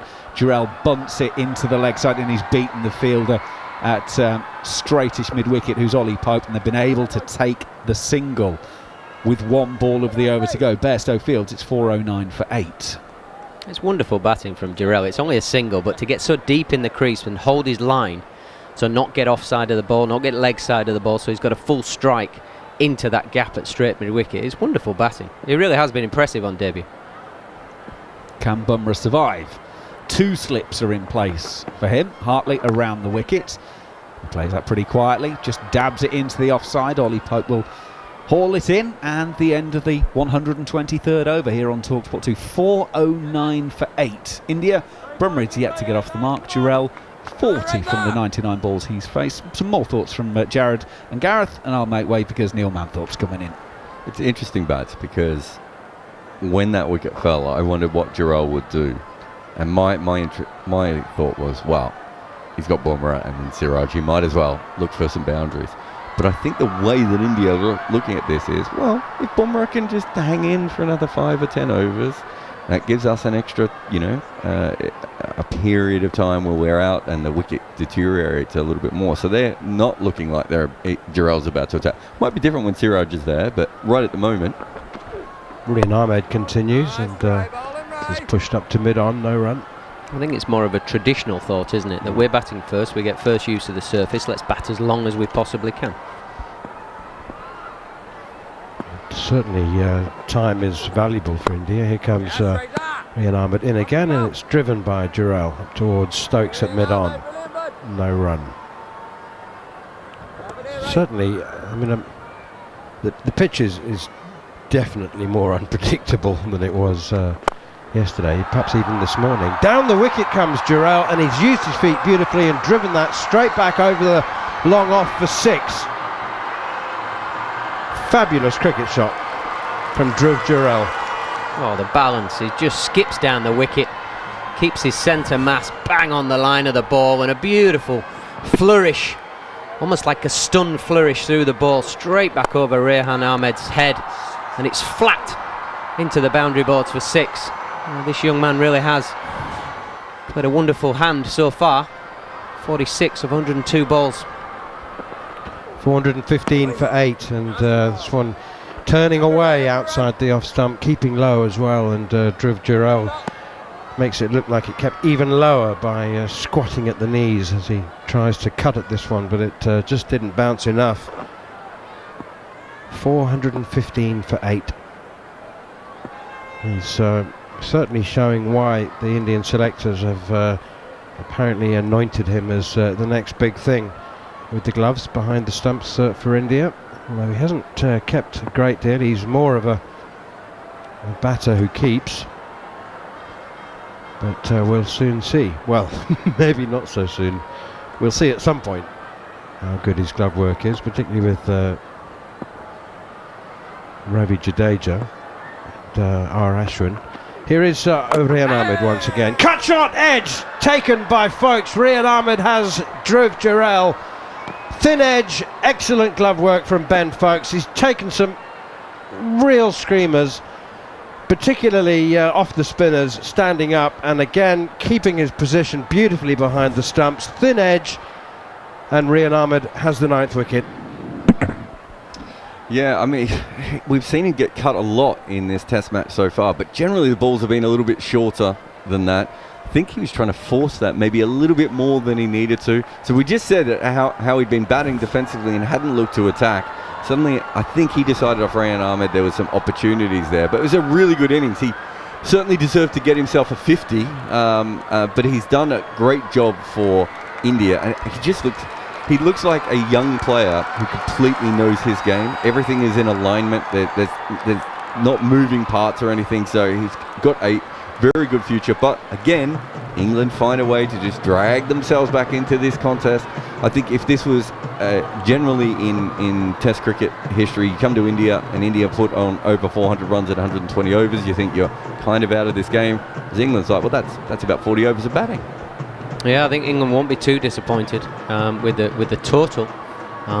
Just revisiting that catch from Ben Folkes, we just had the replay, and it's quite a big deviation off the top right-hand edge of the bat.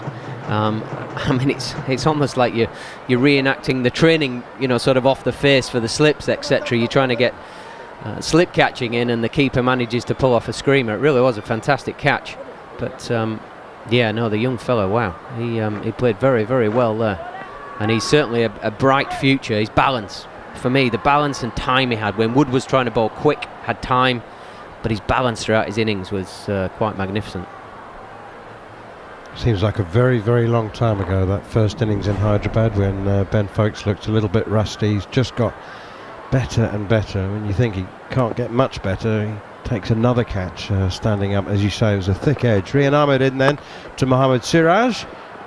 Number 11 pushes forward to his first delivery and blocks it away defensively into the offside. The over comes to an end. India 415 for 9, and can't overemphasize the importance of the time that India have batted today. It's not just about the runs. Resuming at 326 for 5 from 86 overs, so almost 40 overs they've continued to bat on today. Not yet scored 100 runs in addition to their first day score, but it's not just about that, it's about the pitch deteriorating. A reminder that India have penalised 5 runs for repeated running on the pitch. Tom Hartley continues now, and that's short and wide, and it's wide enough to be cut and short enough to be cut. Just a single to Jasprit Bumrah, who's off the mark, fielded by Rehan Ahmed on the cover boundary. I was going to ask you how you think England might go about things when they finally come to bat, but I don't need to. We know exactly what they'll do. They won't take the pitch into consideration.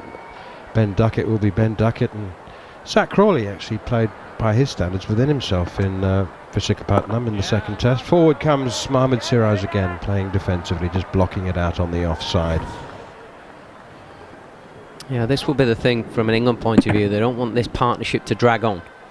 It will just take that bit of time out that India want, and would that momentum shift go with India? If they get a wicket quickly now, I think England will be relatively happy with the work. Hartley in again to Siraj.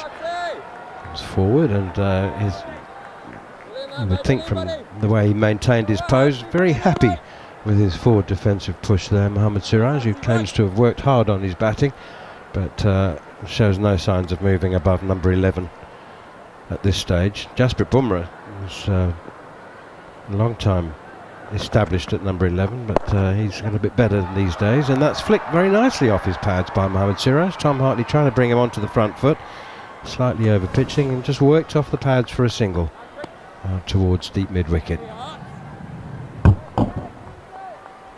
It's an outstanding catch, Ben Focuses, isn't it? Also, you know, if you're the other wicket keeper, you want to go out to a bit of magic from you, from your fellow. So, but it's a big deviation. Just keeps his hands so still, doesn't he? Just keeps his position, soft hands as well, inside those gloves. Here is Hartley. 2 slips in place now, but Bumrah forward defensively, no run.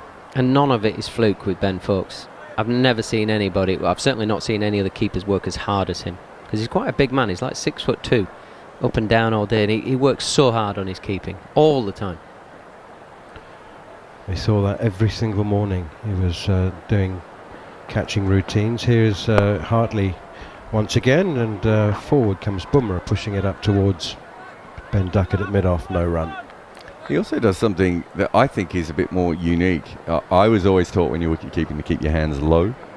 He actually starts with them quite high, and as the bowler comes in, he puts them down, which I think makes it harder for him to rise up too quickly. So it's almost like a trigger movement for a batter. Because if you have a look, just as Hartley or Rayan Ahmed is about to deliver, his hands are at the bail height, and then he comes in, making sure that they stay low. So he's going to come up a little bit later. It's a weird little trick. You know, sometimes you see a wrist spinner and they cock their wrist beforehand. It's kind of like that. It's almost like he's trying to trick himself into doing the right thing. One of the routines that he has is when he stands facing a net and he's got Paul Collingwood or someone behind him. Sometimes 2 people on either side, but they're behind him and they throw the ball onto the net. And he's got to react very quickly because he doesn't know exactly where it's going to come. And apparently that's as much an exercise for the eyes as it is for the hands and technique. And it's just to make sure that you... Is that the famous sports scientist from South Africa? Cheryl Calder. Yep. Dr. Cheryl Calder. I wonder if that's one of hers. It seems like something that she would prescribe someone. It looks quite fun, actually. It is. I try and hit him in the face when I do it with him. Forward comes Siraj. Blocks it defensively on the offside. You could just chuck a really quick one in there. It's them springy boards. I try and get him, but he's too good in it. He always catches them. I've cocked him on the shoulder, but never on the helmet. Here's Rian Ahmed begins a new over, and that's a beautiful googly. He's turned that one. It's from too far outside the off stump, but it's turned very sharply. Left alone by Siraj. It was a very early leave by Siraj, who suddenly realised that he didn't know which way the ball was spinning. he tried to maintain his confidence as it went back towards the stumps. And this one is a leg break, and Siraj... that one he's played at because... he played it and missed it by 6 inches. Because it was what happened to the ball before. I love watching Taylor hit his face wrist spin. And Rian Ahmed couldn't help a chuckle as well. Here he is once again. Forward comes Siraj. He has no idea. He's just going forward and playing the line, isn't he? If it hits the outside edge or hits him on the pad, well, so be it. And a lovely little instinctive chuckle from Rian Ahmed there, bowling to the number 11. And he knows that it's just a matter of time before he finds an edge or chaps him in front. 417 for 9, India. Here's Rian Ahmed once again up to Siraj, who comes forward once more and happily feels and sees the ball hit the middle of the bat. But he doesn't know a great deal about why. Just a reminder that India have been penalised 5 runs for running excessive, repetitive running on the pitch. Another googly from Rian Ahmed, and Siraj lunges forward. Hits him on the pad, but outside the line of off stump. and the over comes to an end. 417 for 9. I have to say this total looks and feels better and better, even when runs aren't being added to it. Yeah, I mean, we've seen inconsistent bounce there just in that over from Rian Ahmed. Big spin with the googly coming back in towards Siraj, and then the last one just sort of died into the pads, and Siraj, I think he's actually picking him. Yuto has just been a bit cruel. Got outside the line and made a nice fist of it, went a bit old school and used his pad as his first line of defence. But the inconsistency of bounce, not so much the spin, the inconsistency of bounce will be of concern to England. Well, the other problem is that Kuldeep ran balls along the ground last match, and it's something that he kind of does when he bowls, and Rehan does it as well, but both shorter wrist spinners. That's the one that I think is going to be a bit nasty for them. Tom Hartley has 2 slips as he comes in to bowl to Jasprit Bumrah. It's slightly too short, allows him to play it off the pitch, punches it to mid-off. But one thing I would say at the moment is we are watching 2 very ordinary batters look fairly comfortable out there, and Ashwin didn't look like he was in any trouble. Obviously Dhruv on debut. Right at the moment, it doesn't look like a bad batting wicket. And if England do score a quick 200 without losing too many wickets, they can put pressure back on India. Slog sweep. Jasprit Bumrah does have the occasional aggressive shot, and that's gone all the way for 6. That's very effectively done from Jasprit Bumrah. He played it on length, and it's just good old-fashioned hoik for 6. Yeah, Hartley just went up out the hand, trying to draw him forward, but Bumrah up to the task. It was kind of like a hybrid lap slog. He sort of got his front foot down and drops his back leg a bit as if he's trying to hit it over mid-wicket, and hits it pretty straight with a horizontal bat over long on. Fine batting. Hartley in once again, this time slightly too short. Bumrah chips it out wide of Ollie Pope at mid-on, and they take a single. I love the idea of that being a hybrid lap slog, as if Bumrah thought to himself, what I could do, or it's just a tail ender trying to hit the ball. Never been. It's classical, that. It was beautiful. I loved the heave that I saw. I'm not sure if I saw it as a hybrid lap slog. I think presence of mind to go straight rather than dragging it. Accidentally hit it there. Oh, there's a short straight mid-on now as Hartley is in. Mohammad Siraj plays defensively, blocks it once again, and there's no run. Jasprit Bumrah is having plenty to say. He's now coaching from the other end. Have you tried the hybrid lap slog, Siraj? Here is Hartley once again, and Siraj slog sweeps, and maybe he has taken some advice from Jasprit Bumrah. He's actually hit that one very nicely indeed, straight out to deep square leg, and they take a single. 424 for 9. Jasprit Bumrah 8. Mohammad Siraj is off the mark. Yeah, and we just see a camera panning to the Indian captain. These little partnerships here are the bits that just make it difficult for the fielding team. Hartley once again, and a nice little bit of wrist from Jasprit Bumrah. He comes forward, then goes back, plays it off the pitch, and flicks it. A nice little turn of the right hand from outside the off stump through the leg side, and keeps the strike. They did take a single there, didn't they? 426 for 9. Bumrah on 9, Siraj on 2, and frustration for England. Yeah, I think that last ball kind of shows that the surface is losing a little bit of pace. Whether it really had it up until this point, well, I think possibly a little bit more, but Bumrah there getting deep in the crease to a ball just outside off stump and being able to work it into the leg side, hitting into the spin, just shows that it's probably just losing a little bit of pace. Here's Rian Ahmed bowling. Oh, that's a good googly and some bounce. Inconsistent bounce there. That's a little bit of extra. That bounced more than he expected, and he did well to keep it down. Just guiding it towards slip. It's one thing if a pitch starts to keep low, and as a batsman you can try and work with that, but when it's inconsistent, there's extra bounce as well. This is over pitched, and it's heaved down towards long on. Johnny Bairstow can't get there, and that's gone for 4. It's a good hit from Jasprit Bumrah. He does hold a batting world record, most runs in an over. He didn't score all of them himself. There were some wides from Stuart Broad in that test match at Edgbaston. I like both the shots so far because he's waiting for the ball to be slightly over-pitched. Again, it's kind of halfway between slogging that and hitting it straight, but they had the fielder out at cow corner there, so he did manage to do it, but he's waiting for the right length to attack. 430 for 9. Rian Ahmed comes forward and Bumrah defends. A good ball, shows it the respect it deserves. I like that, because that shows he's not just slogging, he's waiting for the ones in the right area, because he would have been done if he tried to hit that one. Yeah, it's simple math, isn't it? When the ball's coming down the tram lines that we see on TV, then he's respecting that. And this one is cover driven by Jasprit Bumrah over extra cover for 4. The Indian change room are absolutely loving this. Rohit Sharma is beaming from ear to ear, and all of the players are now enjoying these runs from Jasprit Bumrah, as you tend to do from a tail ender who you don't think can generally bat. Yeah, it's momentum shifting, these partnerships with the last wicket stand, and Bumrah enjoying himself. A big expansive extra cover drive hit up in the air. And now defends the next one. Super frustrating for England and for Rian Ahmed there. It's been hit for a couple of 4s, and each of his good balls has been treated with the utmost respect. So frustration, and it's not just about the runs, as we keep saying. It's about the extra time that England have been kept in the field. Rian Ahmed in once again. It's a good delivery, and maybe a top spinner, a little bit of a googly, perhaps hit the outside half of the bat, ran down towards third man. Steve Waugh had this theory when he was captain of Australia. He said if you can take the team in the field, if you can take them into a 5th session, just take them into a 5th session. He had a theory that was worth between 2 and 3 wickets.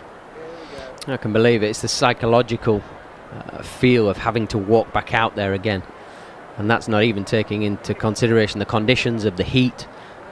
It's psychological for bowlers. 128 overs, there's bowlers out there going, wow, this is a lot of miles in the legs, and that's not even talking about the batters that have been stood in the outfield. And this little partnership here, there'll be the odd batter going, come on buddy, why are you not bowling the same as you were doing at the top order batters at the tail end? Why are you letting him have a free swing at you? You worked very hard to get to this point, now finish the job. And little doubts creep in everywhere. I wouldn't suggest that England have a huge overt issue from this point, but it's just the little psychological wins, which I think is what you're talking about with the Steve Waugh comment. It's just that extra little bit. Somewhere in the next 2 or 3 sessions, that parrot comes onto your shoulder and just reminds you were out there for 5 sessions, so on and so forth. I think we're having a drinks break because I believe Mark Wood was coming on, and so the Indian batters asked to put their protective equipment on, and so the umpires have just been like, okay, it's basically drinks. Well, Mohammad Siraj actually had one of those big back braces, didn't he? He was I think it's a rib protector, because he also was putting on an arm guard. Chest I saw pad. that. Yeah. Chest pad rather than a rib protector. Well, it's your ribs you're protecting, it's isn't called it? a chest pad, my friend. Yeah, but it's your ribs you're protecting. Don't give me It seemed to me like he had a back brace on as well. We call them pads, but they're also leg guards. He's just putting his corset on. I don't think he was putting a corset on. A little bit of back support, whatever you like to call it. 434 for 9. That's the reason that we're having the drinks break. Just a reminder that England began the day in terrific fashion with 2 wickets inside the first 20 minutes of play, with Ravindra Jadeja caught and bowled by Joe Root for 112, and Kuldeep Yadav caught behind by Ben Foakes off Jimmy Anderson for 4. But then since then, R. Ashwin and Dhruv Jurel have made 37 and 46 to frustrate England, before finally Ashwin was caught at mid-on, chipping Rian Ahmed, the leg spinner, to Anderson for 37. But now Jasprit Bumrah has belted 17 off 20 balls. Mohammad Siraj has 2 off 12. And India are looking very, very good at 434 for 9.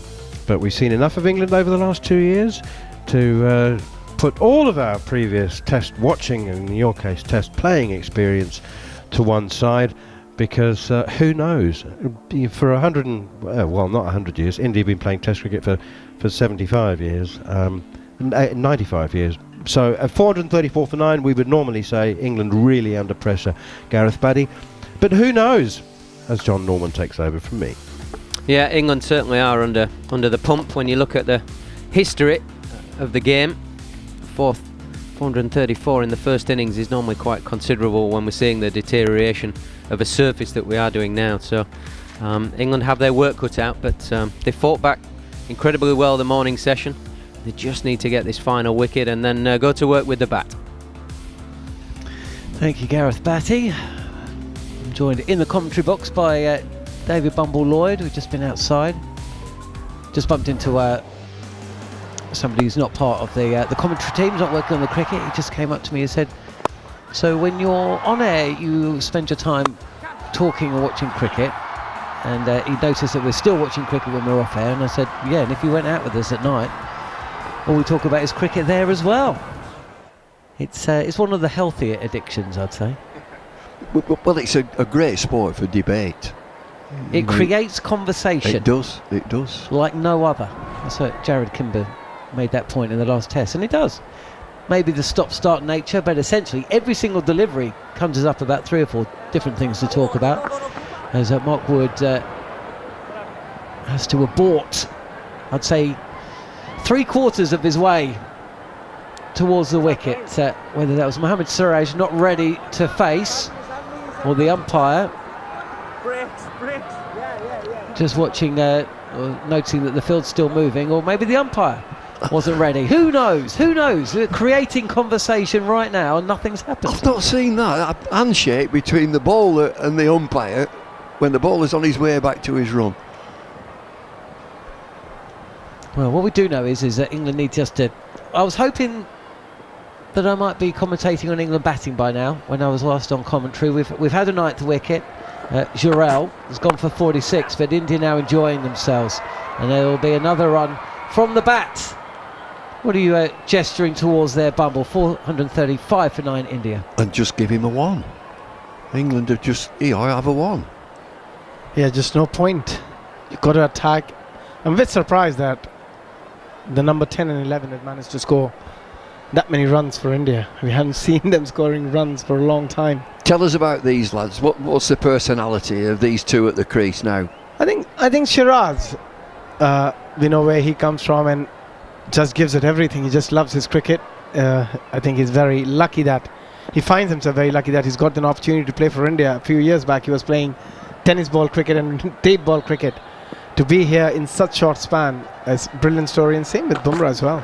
Wood in, and there's a swing and a miss from Bumrah, and Mark Wood has pitched this ball up. There's a fraction of movement towards off stump, missed by the batter, and he could so close, very close to being bowled there.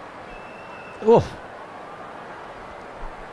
Well, it looks as if it's disturbed the bail. It hasn't. It's very close to off stump.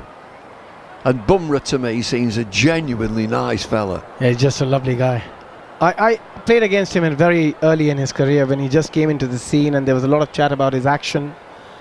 And no one thought he's turned out to be that good. Wood again, and this time Bumrah plays a little more watchfully. He's 17, Siraj at 3, 435 for 9 India. Yeah, so the first time I played against him, John, was in a DY Patil tournament in Mumbai, and I just saw this bloke coming and running and bowling around 140 mark, and I'm like, who's this guy? When you say departmental tournament? No, DY Patil. It's a very DY. It's a big tournament because a lot of cricketers get picked from there to play the IPL and a lot of other tournaments. So that's a short form. It's a T20 competition. Right. Yeah, which happens in Mumbai. Wood again. He's in short, and there's a hook shot from Bumrah. He gets glove on the ball, fielded at long leg by Hartley, and Bumrah comes through for another single. He's 18, and the score moves along, 436 for 9. Mark Wood looks weary. He's into his 27th over, 3 for 107. And still banging the ball in. Yeah, he looks tired. He looks absolutely knackered, to be honest. We were in, now, where was it, Bumble? It was 2019. Was it Hamilton or was it Mount Maunganui when Jofra Archer was requested to bowl 42 overs? Oh, yeah. Do you remember that? Yeah, Flattest track. Yeah. I'm not saying this is particularly flat, short again. And Bumrah wears this one. Oh, no, it's Suresh, sorry. Wears this delivery, no run. Yeah, one thing I'm very impressed here, that both these players are not running away. They're not backing off against Mark Wood. And Bumrah, he's definitely worked a lot on his batting, looking a lot more improved with the bat. Played some wonderful shots so far. India have eaten time on different occasions in this test match. They don't seem to be eating time quite so much now the tail enders are in. Both of these bat batters are they are going for their shots. I mean, Siraj 3 from 14 would suggest otherwise, but here is where pitched up forward is Siraj. Good looking shot there, actually. Seems to be quite comfortable with the pace of the pitch, at least. 27 overs now, Mark Wood, 3 for 107, 436 for 9. So game plan, you talk about occupation of the crease for India. Their game plan is to bat once, get the big runs in the first innings, and they've done that. Get to work with the quality bowlers that they've got to bowl England out twice. So England have got to play so well. We've seen the ball spinning, and it's not going to stop spinning. Bumrah is number 1 in the world, isn't he? So they've got a lot of work to do, England. I think Bumrah and Shiraz are going to ask a lot of questions on that pitch, because we have seen lateral movement when England started. Initially there was lateral movement, there was a bit of swing, and then also there was a period where we saw a hint of reverse swing as well. And Bumrah, if there's any reverse swing, he will try and extract as much as he can. We saw that in the first test. He was outstanding. And then of course he can take the pitch out the equation as well, as Ollie Pope knows all too well. There were some wonderful photos, wasn't there, of that dismissal, middle and leg uprooted, Pope nearly overbalancing. He was nearly knocked off his feet.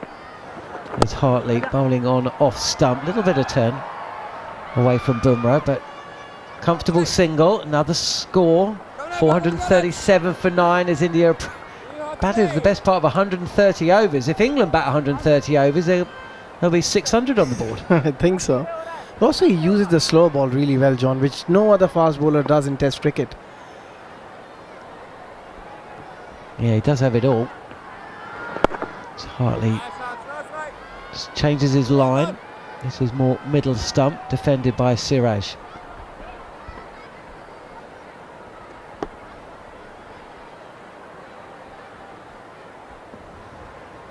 Crawley and Duckett. England needs some runs, don't they? We've seen some runs coming from the bat of Ollie Pope. England have got off to decent starts in nearly all their innings, but it's middle order runs where they could do with a Bairstow or a Root, or dare I say even Stokes, who did score a half century in the first test, as Siraj is in again, plays defensively. All smiles from India at least. 437 for 9. Oh, you get this from tail enders. Bumrah is 19, in support Siraj with 3. They're just having a bit of fun. Big smiles all around. Opening batters will be thinking about their job. And they would have been thinking about it for the best part of 45 minutes on the reverse sweep. He's struck in front, and umpire Joel Wilson's finger goes up. Siraj will review, but I think he'll be reviewing as he walks from the field. He thinks he's got an inside edge. That's what he's showing to the umpire. TV umpire to director. Well, we shall see. It's certainly hit the pads, decision is out. adjacent to the stump. So I don't think there's any danger of the ball missing. But Siraj thinks he's hit it. Then Siraj probably has. Front on coming up now, Joel.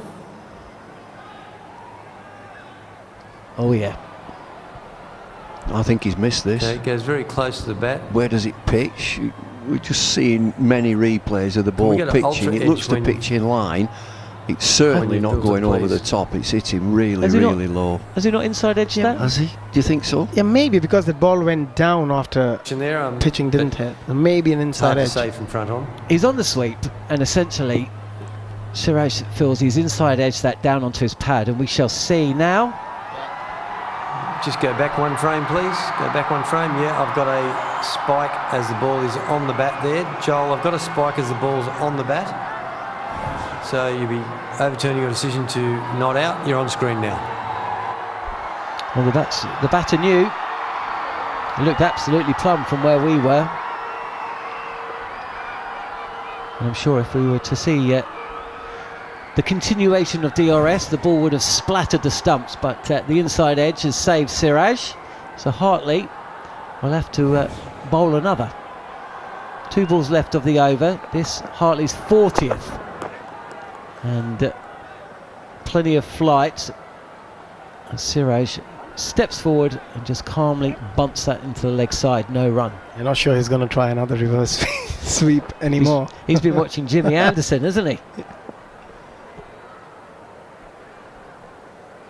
I mean, there are 3 or 4 of these Indian side. They come into cricket with Big turn away from Siraj, but too short, and Siraj just watches that go. There's quite a few of the Indian players. You just wonder. I know this is. Are we going to see another delivery? No. Oh well, we got. Well, it looked like Siraj was shaping to face a 7th ball there.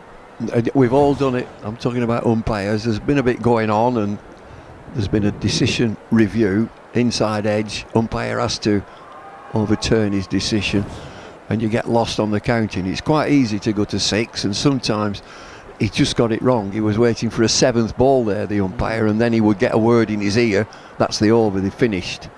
But the 12th man is on, or is it the physiotherapist is on? Yeah, it's called the physio on, and Siraj looks like he's just got a problem with his knee, his right knee. That's where the ball spray. hit. I think that's where the ball hit after getting an inside edge. I thought it hit him higher up. I thought it hit him more on the thigh than the knee. The magic spray, the physio's got that magic spray. As the pad has come off, the trouser has come up round about that knee area. Time for drinks as well. And we're seeing the replay as the ball hits him straight on the knee. Absolutely right, Abby. Yeah. Abby's nailed it. It's right knee, it's his back knee as he's batting. So he's padded up again. He's taken a couple of tablets. He's having a drink of water. Physiotherapist is on. The 12th man is on. Well, we've got a little pause in the game, so we have had a question in. If you're just joining us here on talkSPORT 2 or via the talkSPORT Cricket YouTube channel, earlier today, well, possibly you were sleeping or eating breakfast or getting the kids ready for school, though it is half term for many of us. Ravichandran Ashwin was penalised. 5 runs will be added to England's score after Ashwin ran on the pitch. And Shahid Hussain gets in contact to say, regarding penalties for running on the pitch, you can get in contact with us at cricket_TS. As Mockwood is in again, and there's a handsome shot by Bumrah. It's agricultural, but it's effective. Hauls this up and over, couple of bounces, and the ball skips over the rope at mid-wicket. 4 runs, and even Mockwood's smiling. I can tell you something, Bumrah is enjoying this a lot more than he would bowling. That was a great shot. He picked the slow one very early. Well, deep in his crease. I wouldn't say that's out the coaching manual, Bumble. It's an off spinner. 122k from Mark Wood. Well, they do say that batters prefer the ball turning into them.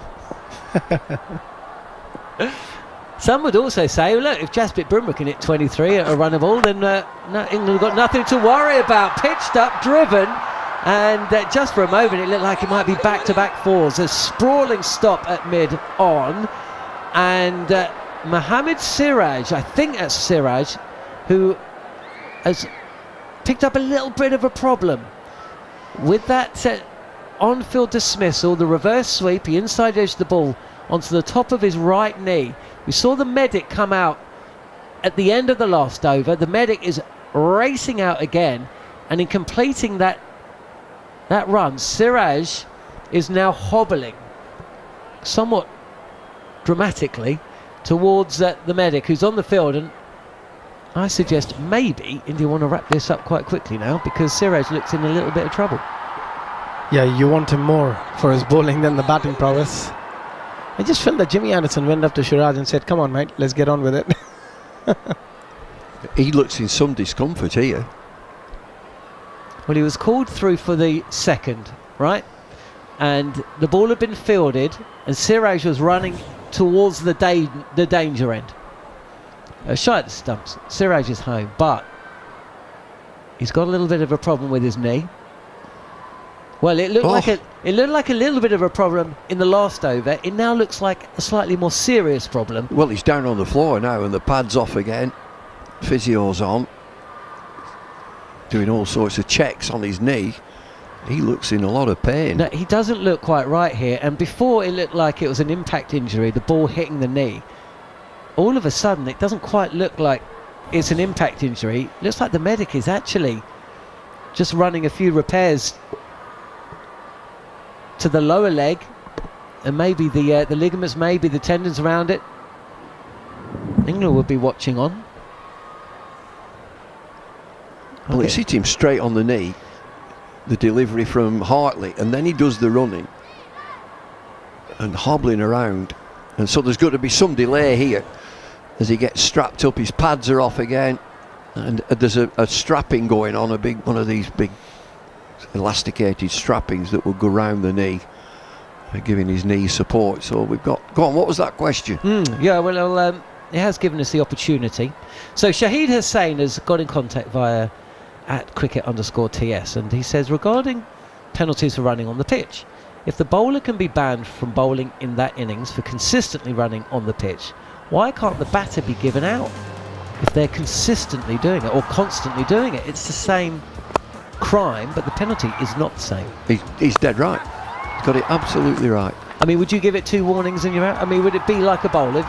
Listen, matey, you know, you've got to score 400 on the board and 5-run penalty ain't going to make any difference. Well, the thing is, as it is now, it's disproportionate, because the 5-run penalty is just incidental. It's just nothing to do with it. And it's not taken off Ashwin's score, right? But let me stress, it's been going on forever.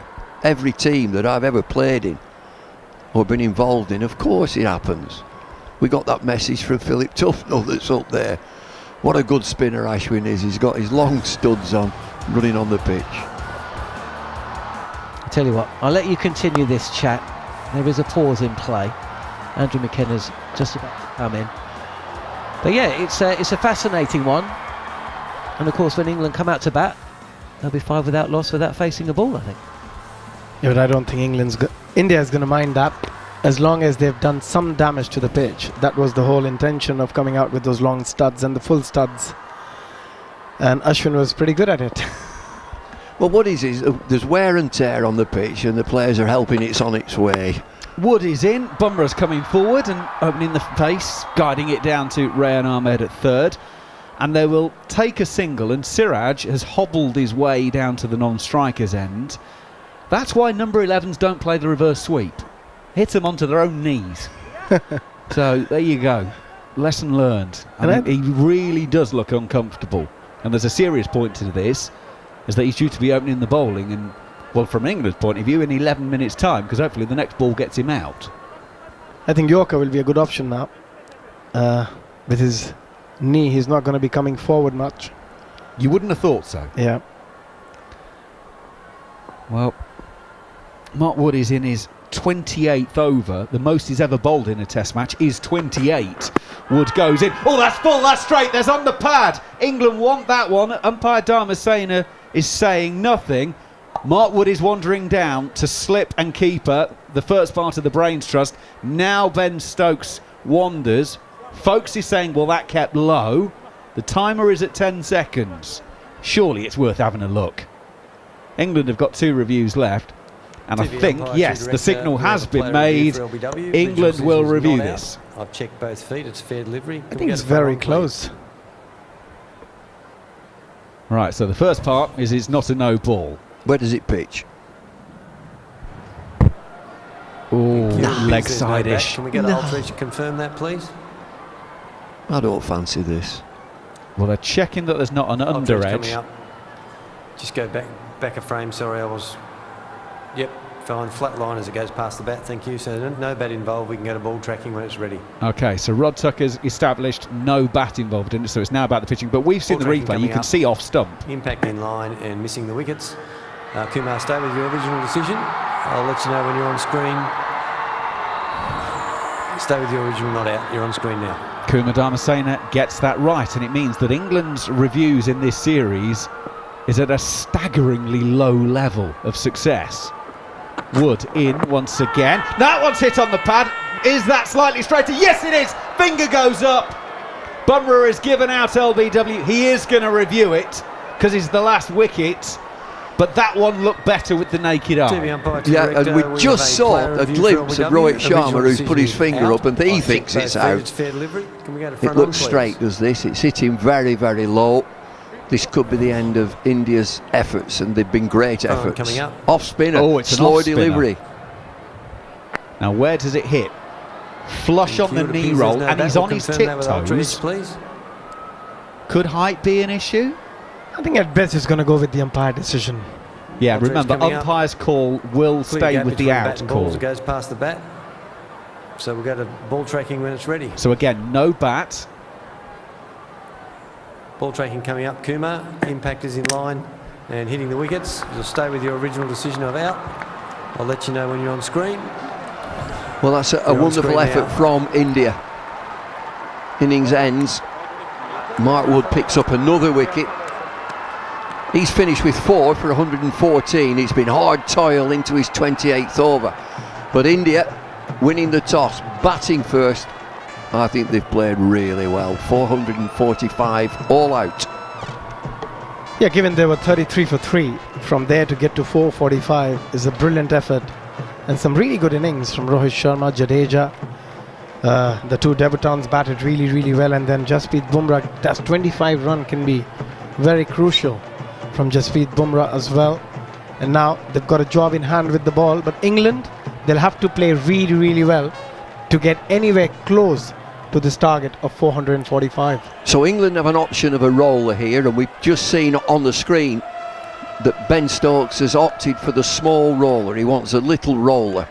He doesn't think too much will happen with this pitch. What we know, what everybody knows who've been listening to us and watching, is that this pitch will spin. The bowlers that India have will be potent.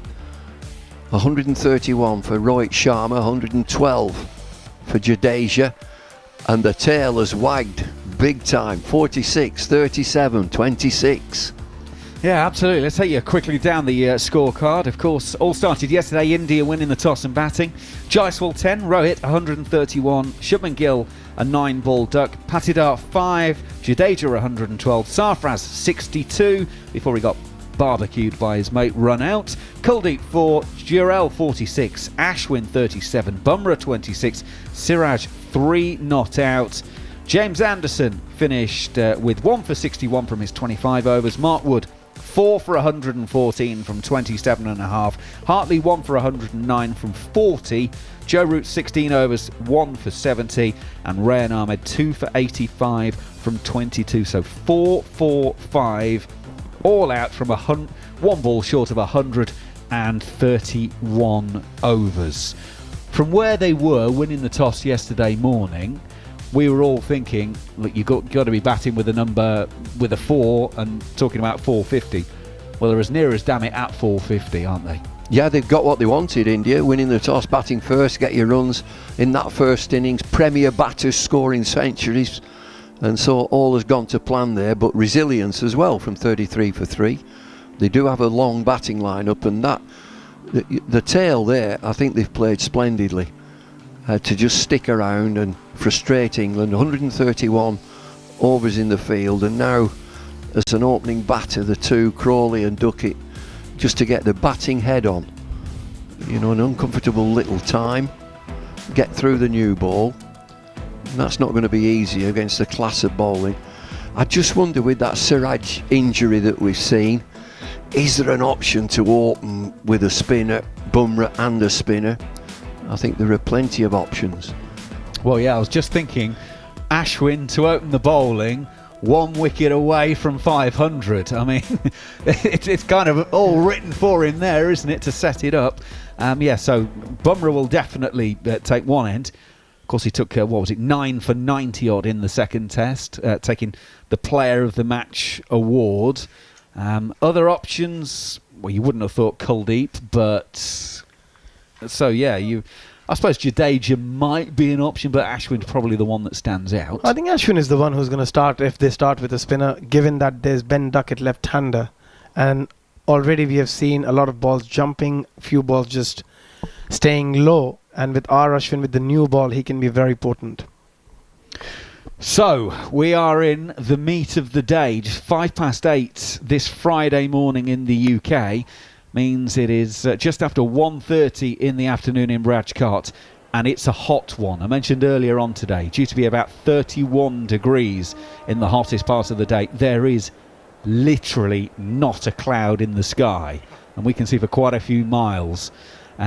So there is going to be very little respite for the fielders this afternoon. So England have got off the field at the right time.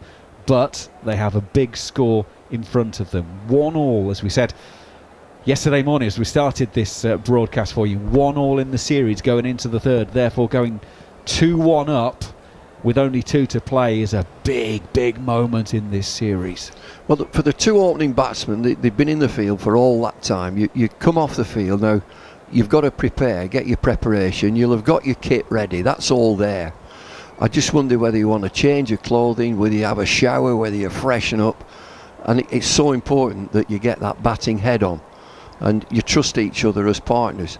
So what's your job? You've got to get rid of the new ball, see off the shine, build a partnership. It makes it so much easier, and we saw some wonderful play from India, from Rohit Sharma, the captain, played a real captain's knock, gets a big 100, steadies everything down.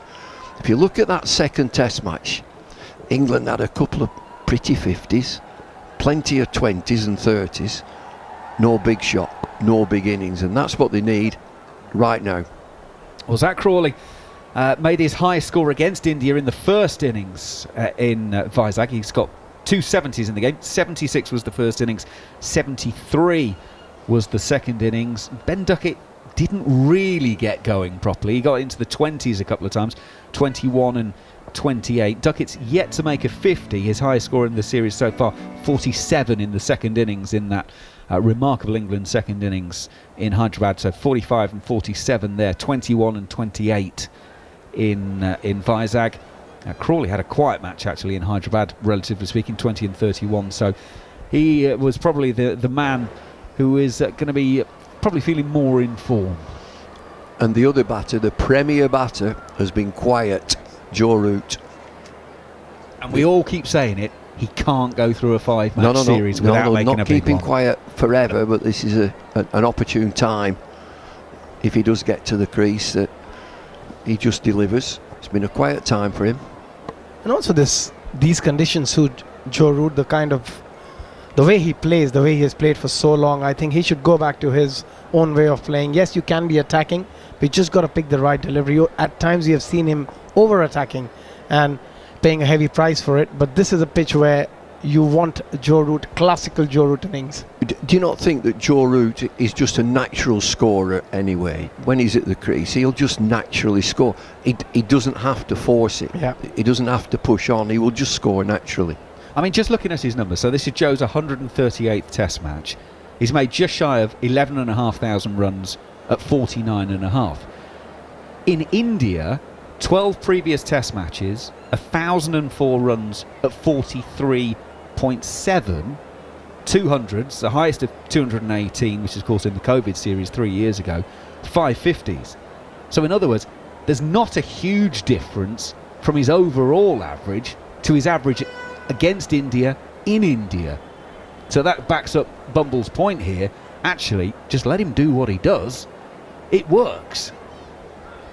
We will see. Well, hopefully from an England point of view, we won't see, because it will mean Crawley, Duckett and Pope in before him go on and bat big. You know, we've all been involved with teams as young players and mature players, as coaches. Build partnerships, get a partnership, keep the opposition quiet. You know, it's about control from India. India, I think, will try and control the game. And what I say when I make control is, if the bowlers are not taking wickets, be going at 2.5, 2.7. England have other ideas. We want to push on and go up 4 and over. Yeah, absolutely. I think on this surface they have to change the way they bat a little bit. Yeah, they can still be attacking. They can still have that intent of scoring runs quickly, but they should take a leap out of Rohit Sharma and Jadeja's book as well. The way they build that partnership, the way they batted when they lost early wickets. You just got to spend a bit more time. But you go back to club and league cricket, the lads who turn out at weekend, lads and lasses who play the game, the same rules apply. It's exactly the same. Build partnerships. Yeah. Yep, you can get funky with it, but you can overthink it. The game is still the game. The basics still apply, however you want to dress it up. Right, you can hear the children getting excited because the roller is leaving and the Indian team are arriving, and Jasprit Bumrah already has his cap off. and he's making his way to the end of his bowling I've seen arc. I've seen some rollers in my time. I've seen some big motorised things that they're chugging along like steamrollers. I've just seen the roller that's been on here. It's like a cocoa tin. It's like a tin of cocoa that's rolled on the pitch. It's very, very light. Steve Harmison rolling up and down, it'd probably do more damage. Morning, Harmy. To be fair, Harmy will tell you that himself at the moment, Jarrod. Don't look at me like that. He did. The big fella did an awful lot of work in the gym while we were in India. Right then, here we go. Batters on the way. And Jasprit Bumrah will take the opening over. The question is, will Siraj be ready to go in the 10 minutes? Have they been able to do what they needed to do to that knee? If you are just joining us, Mohammad Siraj, while batting, attempted a reverse sweep and under-edged it onto his own knee, which has caused him a considerable amount of discomfort. But he took 2 pauses during the innings to actually get himself strapped up and ready to go. So we wait and see. Zach Crawley will take the first ball, and there's going to be 2 slips for Bumrah at the moment. I don't know quite why, but there's a great big committee meeting going on. It's something to do with the umpires, because yeah, they've both been touching their hips and talking to someone off field. I think it's a technical thing. Subfielder, numbers of players on the field. Not enough? Too many? Yeah. Oh wait, is it footmarks? I can't quite hear what's being said through the stump mic, but there is a conversation going on. Now the 4th umpire is coming on. Let's see if we can have a listen to this. Well, that was in Hindi, that bit. Well, you can translate, can't you? Oh no, you only do the swear words. Sorry, I forgot. I thought it might have been footmarks, because that's what Bumrah was pointing at. Yeah, I think he was pointing over at Ashwin saying, "What have you done to the wicket, pal?" You've cost me 5 runs. And yeah, so remember, England are starting 5 without loss here as a 5 penalty run to... I'll tell you what, it might be the case. I think the wrong ball's been brought out, because the 4th umpire seems to be coming out, and I think they may have, because correct me if I'm wrong here, Bat, you pick 2 balls for the new one, and then when you get to 80 overs, so I think maybe the wrong one has been brought out. Yeah, they seem to look at the ball and then go, hang on. Most teams would mark it. They'd pick it and they'd do like a little mark on it somewhere to know which ball it was that they'd selected.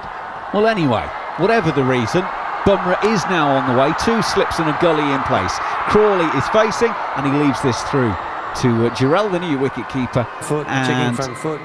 There is no run. However, it might be a no ball. It is a no ball. So England are now 6 without loss without having faced a ball. I've never seen a team score this quickly ever, Bat.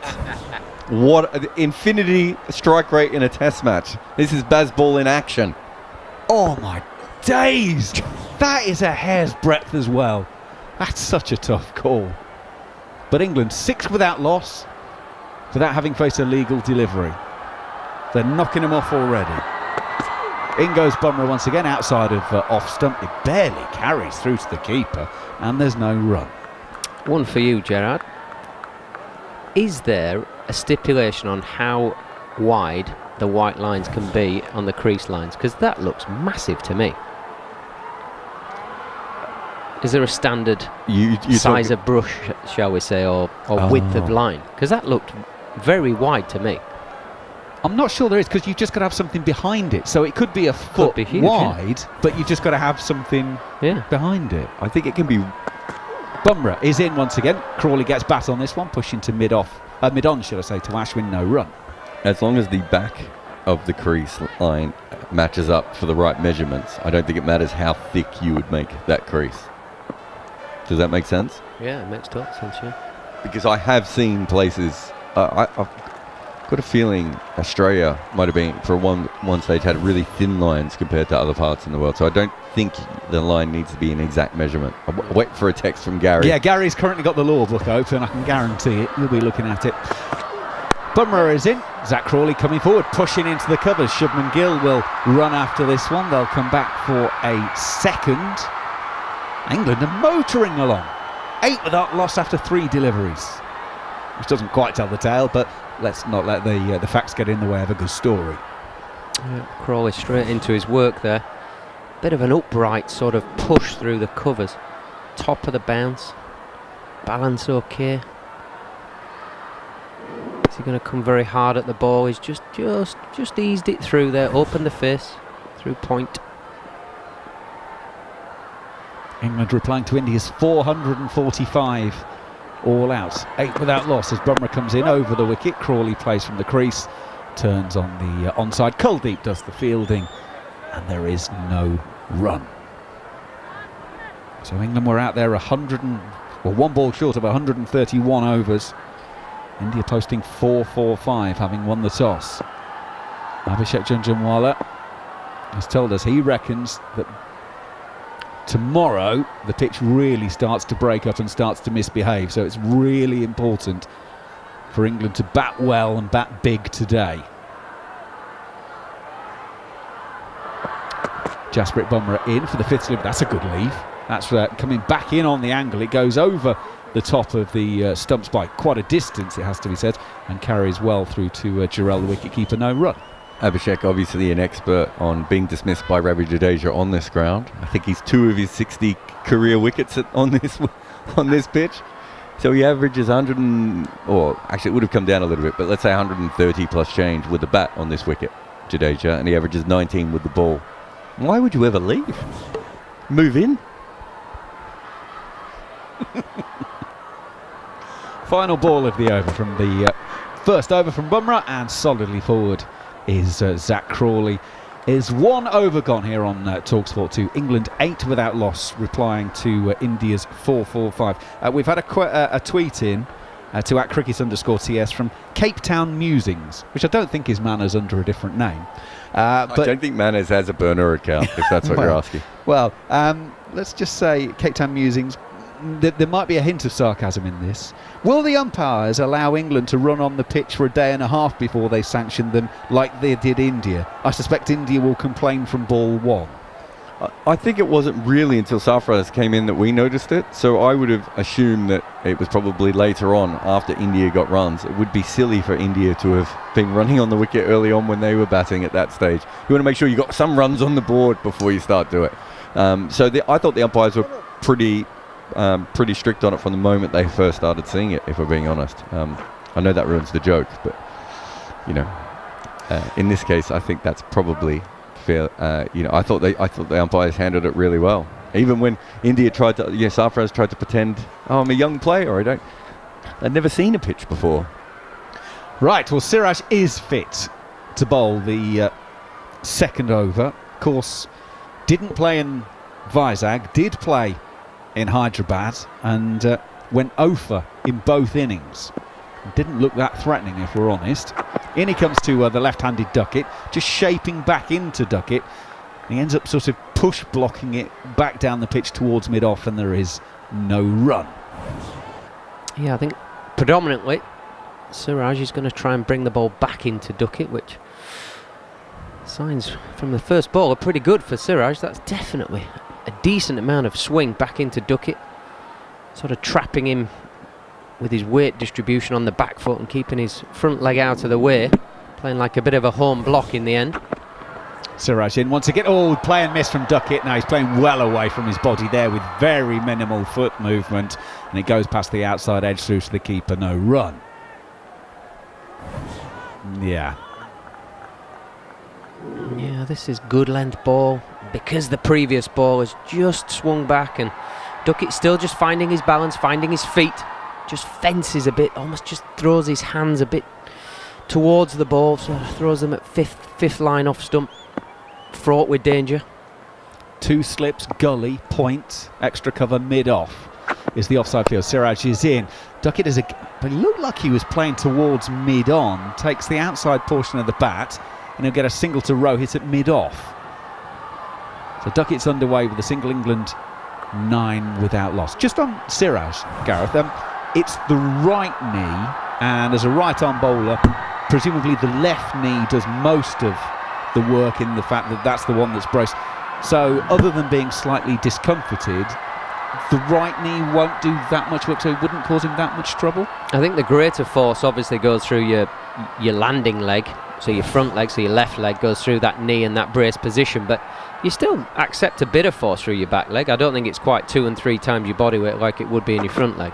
Siraj is in, bringing Crawley forward. Push drive. He will get a couple for this as Kuldeep will set off after that one. In fact, it's Sarfraz who picks it up in the end, returns it, and they do indeed take a couple. Crawley moving along nicely. He's got 4 from 8 deliveries, Duckett 1 from 3. Yeah, nice from Crawley. Bit of a push. The one thing I would say, the 2 shots that Crawley's played, they're just a little bit in front of himself. Just could have got his contact point just underneath his eyes, just for a bit more power, for a bit more control. Both players look as though they're just finding the feet on a 2-pace surface. Siraj in once again. That's a little bit leg side-ish. Crawley has tried to play this into the leg side, takes him on the pad. Siraj was quite enthusiastic towards the umpire there, and he's turned around to ask his mates about, oh, should we review that? And he's been given the complete cold shoulder. Quite rightly, by the way, because it wouldn't have hit another set down the leg side. But bowlers always think these things are out. Mohammad Siraj, I've seen him be absolutely positive for some of the most bizarre. I mean, that wouldn't have hit a 9th stump. what was he thinking? I think it actually hit him outside of leg stump when it hit him in front of his pads anyway. For the final time, Siraj in this over, takes Crawley on the pad again. That's going leg side. Now, interestingly, Siraj has bailed out the appeal, and the slip cordon are really going. Now, whether they just think that we need to back up our bowler on this one after the last one, but they were quite enthusiastic, and Siraj had given that one away pretty sharply. 11 without loss here on talkSPORT 2 at the end of the second over. England replying to India's 445 all out. Yeah, I don't know what, I mean, that was still missing leg stump by a long way, so I'm not sure what was going on with the people behind the stumps there. Again, I think with Crawley, I would already have a short cover in. I'd have 2. They've got a gully. Well, they had a gully and then they had a gully line. They're not quite sure if they want a gully or not, but 2 slips and a short cover. And if he wants to punch it past him, he can. Yeah, I'd have my short cover quite square though. I'd give him extra cover. I want him pushing with a straight back, which brings my slips into it. But if it just falls off the face, it's going to my square catcher in front of the wicket. So I told you the figures of Jadeja at this ground before, and they've just named the stadium after someone else. What do you have to do to get a ground named after you as a player? Jasprit Bumrah coming around the wicket. This is back of a length and just punched through the offside. Beautifully timed by Ben Duckett there, and that has gone off for 4, hasn't it, Neil Manthorp? You're doing a terrific job, Jarrod. Well, unfortunately, Macca's microphone's turned off a wee bit prematurely. Do you know, I want to come back to something you said an hour ago, and that's when, just after India had passed 400, Jarrod, you said that if England were able to reach 200 for the loss of not many wickets, they'd be able to start putting India under pressure. Really? Still 200 behind? With the way that, because of the scoring rate that they play, yeah, I think they can. Wow. You're moving as quickly as Bazball. Here's Bumrah once again to Ben Duckett, and, in behind the line of this one, tucks it away defensively, no run. I think if they get to, I mean, we've seen them be none for 50, none for 60, 1 for 60, those sorts of scores around 10 overs. You can already see India get under a lot of pressure.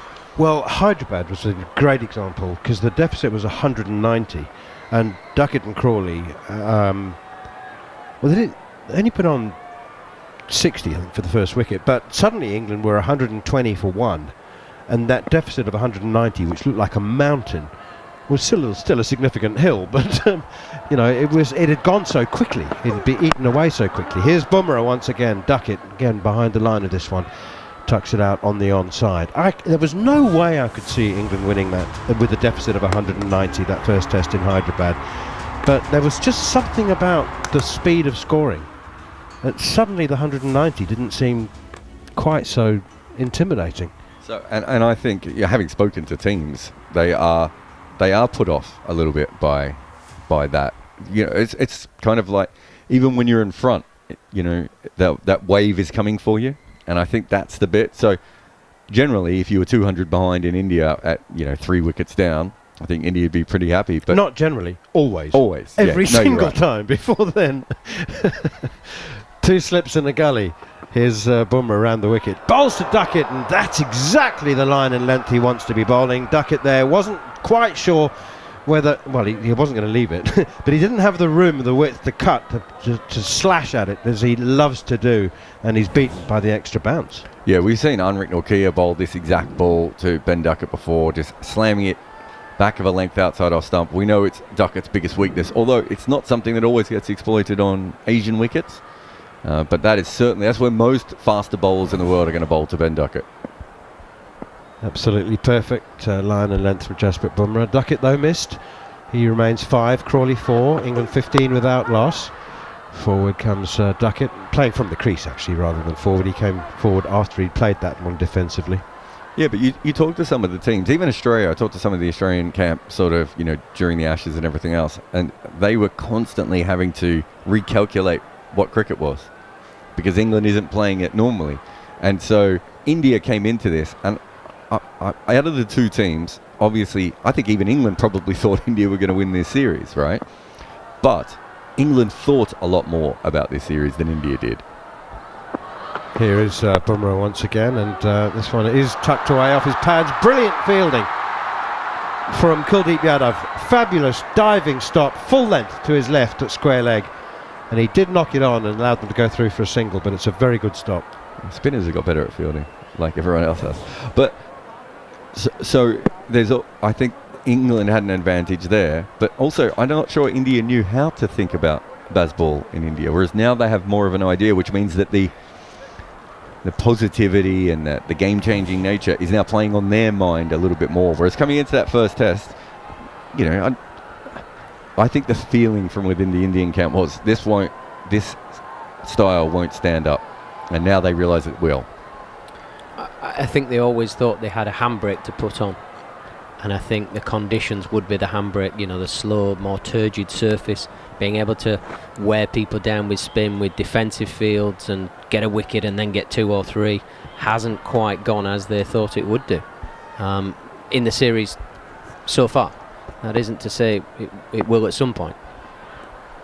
Mohammad Siraj begins a new over. He comes steaming in, and Duckett has a swing at this one. A glorious looking cover drive. Makes no contact, but it is a thing of beauty, the Ben Duckett cover drive.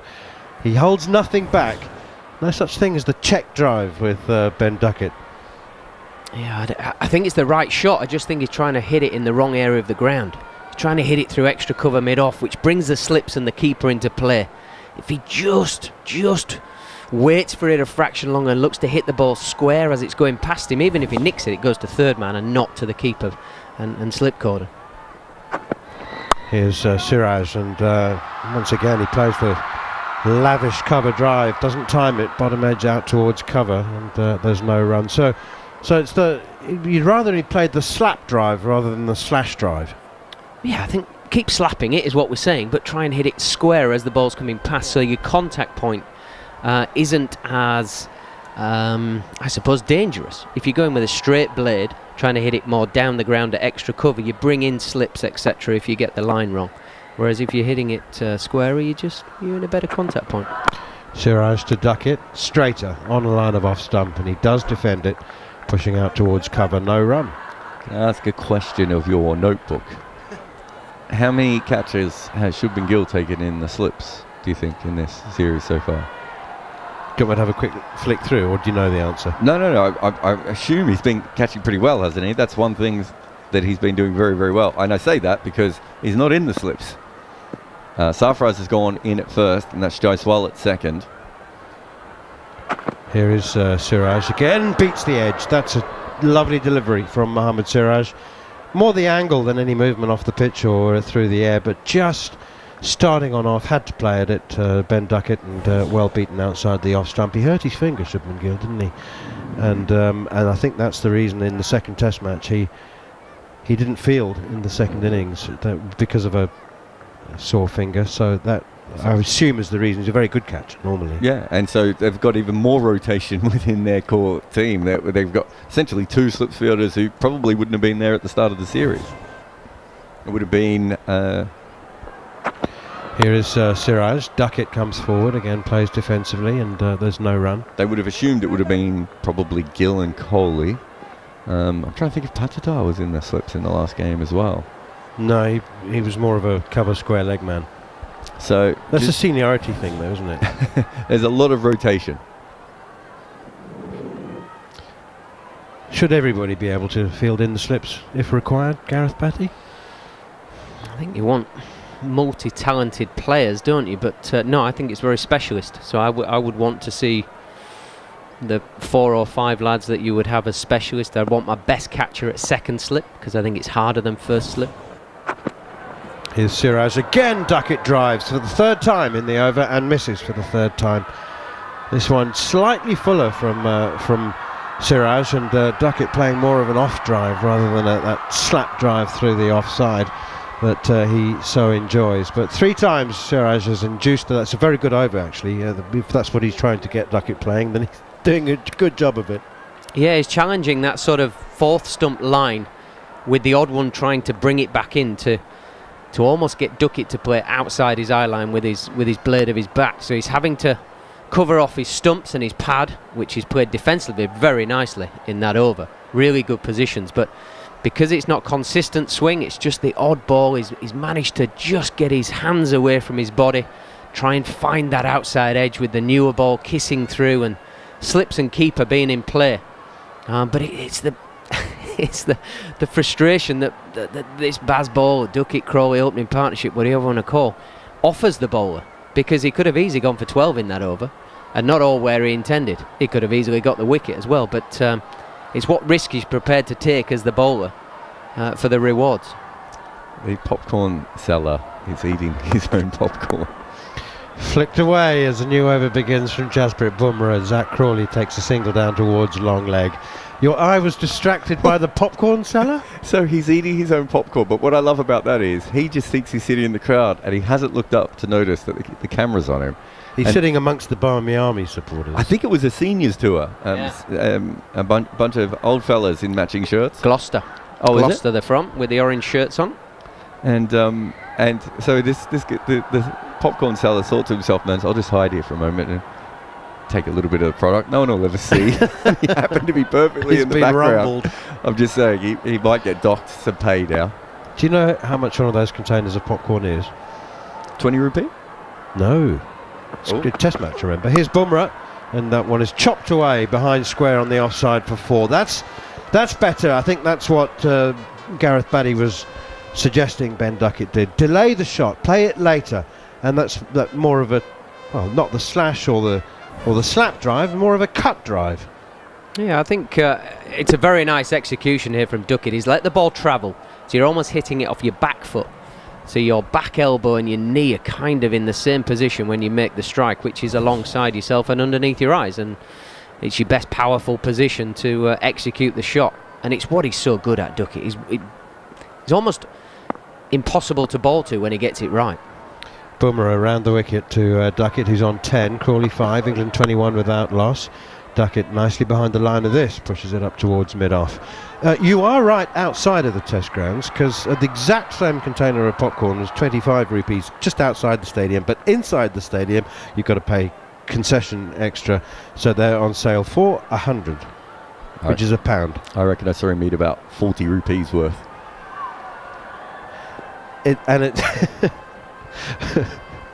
Scott Taylor has just whispered in my ear, because you know Scott doesn't like anything spicy at all, so he thought I'll be safe with the popcorn. He wasn't. Here is Bumrah again around the wicket, and steered away out towards cover point, and fielded by Jadeja, and there's no run. The popcorn had a bit of zip to it. Yes, it did. I remember the first time I went to Sri Lanka and I thought a similar thing, and I remember getting like an egg sandwich, and like I was like, curried eggs. Jeez, this is got a zip. But after a while, you're like, this is better. I wish this is how it should taste everywhere. England 21 without loss in reply to India's 445 all out. They resumed this morning at 326 for 5. made a further 119 for the loss of the last 5 wickets. Mark Wood finished with 4 for 114. Here's Bumrah around the wicket. Duckett comes again forward. He doesn't come a long way forward. He never moves a great deal onto the front foot. Just more plays from the crease and guides that one up towards mid-off. And there's no run. But I still think it's pretty good value. It's a large container of popcorn, sort of movie size, for about £1. What can you buy for £1? Well, we're sat in London. You ain't getting a Snickers bar or anything like that. You ain't getting much for £1. How many pieces of popcorn might you get for £1? Probably 10 now in London. And just plain salted. 21 without loss as Bumrah's in, driven by Duckett. He's got it right. He's been practicing the extra cover drive on a number of occasions, and he's got it absolutely perfect this time. That's glorious out of the middle of the bat, through extra cover for 4 more. Duckett up to 14. England 25 without loss. Bat has been talking about the other shots he's been playing, which is when the angle's coming across. This one, because it's coming around the wicket, it's probably a better shot to go a little bit straighter, a little bit fuller as well. So this time he picks the right option, whereas with some of those Siraj ones that are angling across, and it's because Siraj falls away a little bit when he bowls, and he bowls from quite wide, he creates even more of an angle that's, I think, putting Duckett off a little bit. But in that case, Duckett was in the right place. His bat still twisted around in his hand. It wasn't perfect, and it was in the air for a little while. I think it was Shubman Gill at cover point was interested, but it was safely in the gap. England 25 without loss. Talking of the Barmy Army and the seniors tour from Gloucester. No beers in the stand in Rajkot, which is of course in the state of Gujarat, the capital of which is Ahmedabad, which is Gujarat is a dry state, but Rajkot not quite so strict in that sense as Ahmedabad is. Someone is turned away behind square on the leg side by Zach Crawley, and they go through for a single. There aren't too many of the major cricket playing stadiums where beer is available inside the ground. I think Bangalore has a few concession stalls where you can buy a beer in the ground, but you can buy beer in some Indian grounds, but you can't watch the cricket live while consuming it. So Bangalore is a perfect example of that. You can buy the beer, but you have to go back outside to drink it. Not outside the ground, but sorry, outside the viewing area to drink it. And there's a lot of corporate stuff. So you'll see the corporates still quite often drink at the Indian grounds, but they don't do it on the balcony or in public. Here is Siraj once again, and driven by Duckett again through the offside. He just doesn't leave the ball. He's got the highest play percentage of any Test match opener since these statistics first came into being. He leaves less balls than any other Test match opener since statistics were measured. Less than 2% leave. Yeah, I mean it's just classical left-handed batting to a right-hand over the wicket bowler. Waits for the ball to travel, plays everything. Everything's a back foot strike, not a front foot strike, even when his position looks like he's on the front foot, which allows him to hit the ball late and into those gaps.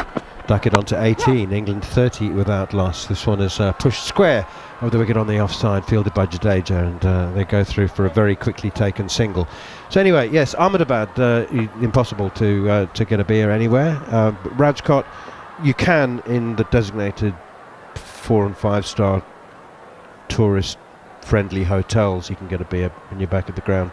Do you recall that, Bats, from your time in Rajkot? Do you remember being able to get a beer in the evening? I think I remember somebody saying that you had to write a letter to somebody saying you were an alcoholic and then you could get your drinks served. Well, you have to apply for a permit. That's it, a permit for being an alcoholic. Yeah, I think you have to say that you're an alcoholic, don't you, to get the permit? I think so. That's beats the inside edge from Mohammad Siraj, and Zach Crawley just playing a little.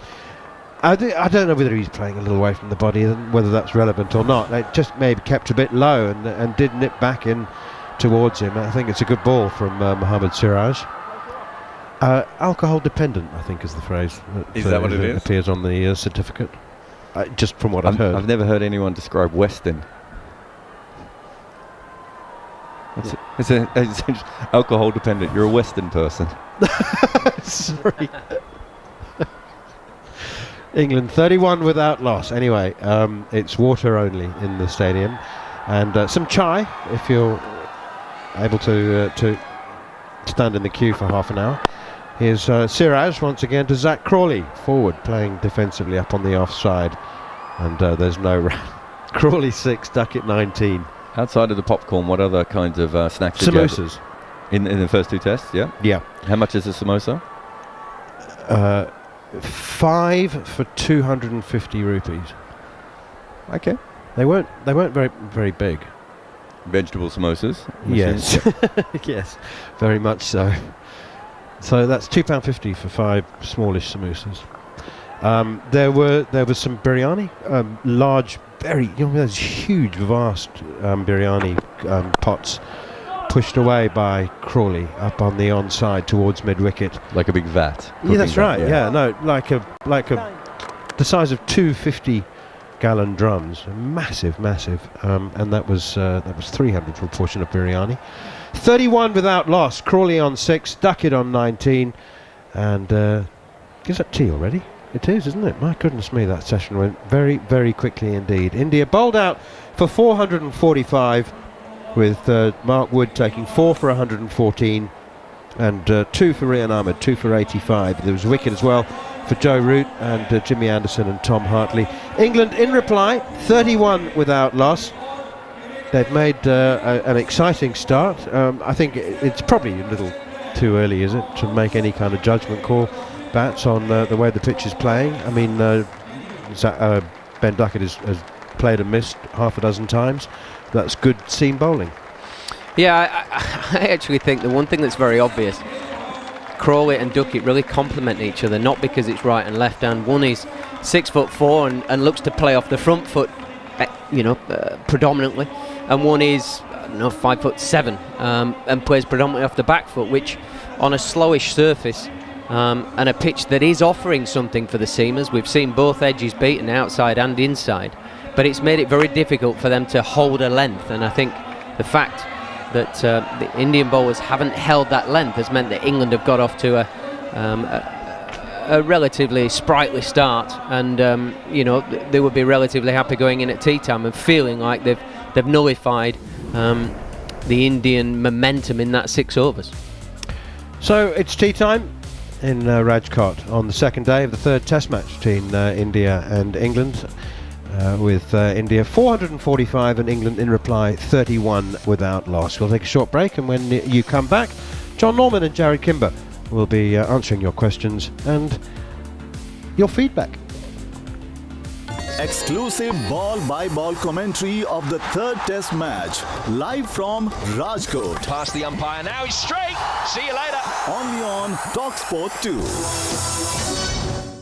talkSPORT 2 is your dynamic destination for all the latest sporting action, featuring live commentary of all the biggest events, including football, PGA golf, horse racing, Premiership rugby, cricket, boxing, and all the big-hitting drama of the NFL. Touchdown! Plus, talkSPORT 2's official betting partner, William Hill, is always on hand with the insight and in-depth analysis you need. talkSPORT 2 with official betting partner, William Hill. Get epic value all season with William Hill. 18 plus, begambleaware.org. I can be yours, radiant and waiting for you to feel me in every room you so desire. I would love to spend time with you in a steamy, hot shower. And if you take good care of me, I'll stay as hot as the day we first met. Feel the love with a high-efficiency heat pump from My Dear. Now available with a government grant of £7,500 and 10-year warranty. Terms and property suitability apply. Visit mydearuk.co.uk. Make yourself at home, my dear. Oh, February. What a tough month. It's probably time to cut back, right? Wrong. It's time to go bigger. It's time for Subway. Grab life with both hands like a mouth-watering, freshly made footlong. Take a big bite and lunch like you mean it. And now you can get a footlong for even less. Download the Subway app and get any footlong you like for only $4.99. Subway. Eat fresh. Valid until February 20th, 2024. In-store only. Participation may vary. Extras cost more. Full T's and C's apply. At Kia, we're switching on the Kia Power On event, featuring the award-winning Kia EV6 with a range of up to 328 miles. Available now with 2.9% APR representative, £1,000 PCP finance deposit contribution, 2 years free servicing, and 1 year Kia Charge Plus when you order by the 29th of February. Search the Kia Power On event. Take the lead. Drive electric. Kia. Movement that inspires. T's and C's apply. Kia Finance. Free servicing offer available until 29th of February. Range based on test conditions and may vary. Don't know where to start your next paint project? At Wix, find all the inspiration and help you'll need. Plus, Dulux standard 2.5 litre coloured emulsion was £21, now 15. Terms apply. Tonight's Euro Millions jackpot is £54 million. Now that calls for a dance. Well, if you insist. Hit it! Dip me like you've never dipped before. Get that Euro Millions feeling tonight. Euro Millions from the National Lottery. Play on app. Estimated jackpot. Account terms, rules and procedures apply. Players must be 18 or over. Kick off your Sunday morning with a weekend sports breakfast on talkSPORT with goals. The free football pull-out with the Sun. Scores! Lace up your boots with the nation's brightest sports breakfast, featuring insider news, big match previews, and expert analysis from Tony Cascarino and Natalie Sawyer. Oh, it's absolutely magnificent! Get fully loaded for football with a weekend sports breakfast Sunday morning from 6 on talkSPORT with goals. The essential free football pull-out with the Sun every Saturday, Sunday and Monday. Game day. The goals are calling. Tomorrow. Exclusive kick-by-kick commentary of Brentford versus Liverpool. Coverage from 11, kick-off 12:30 on talkSPORT. On DAB+, online, via the talkSPORT app, and on your smart speaker. Exclusive ball-by-ball commentary of the third Test match, live from Rajkot. Fielded, oh, there's going to be a run-out! Only on talkSPORT 2. Well, you're listening to talkSPORT 2. It's tea on day 2, and England are batting at 31. Pause, dramatic. Without loss, 31 without loss. 6 overs in. Duckett 19 and Crawley 6. Customary lightning swashbuckling start. But India 445 all out will be in control, or feel they are, you'd think, of this test match for the next session or 2 or 3 or 4. If England are batting at this time tomorrow, then maybe they won't be. But we were talking about the average length of England first innings earlier today. I'm kind of fascinated with it, and I'm still not quite sure where I am on it. But in first innings, they average 72 overs. The average length of their innings is 72 overs. That's not a lot, Jarrod Kimber. You've got to bat very, very quickly to win games of cricket when you're only batting for 72 overs.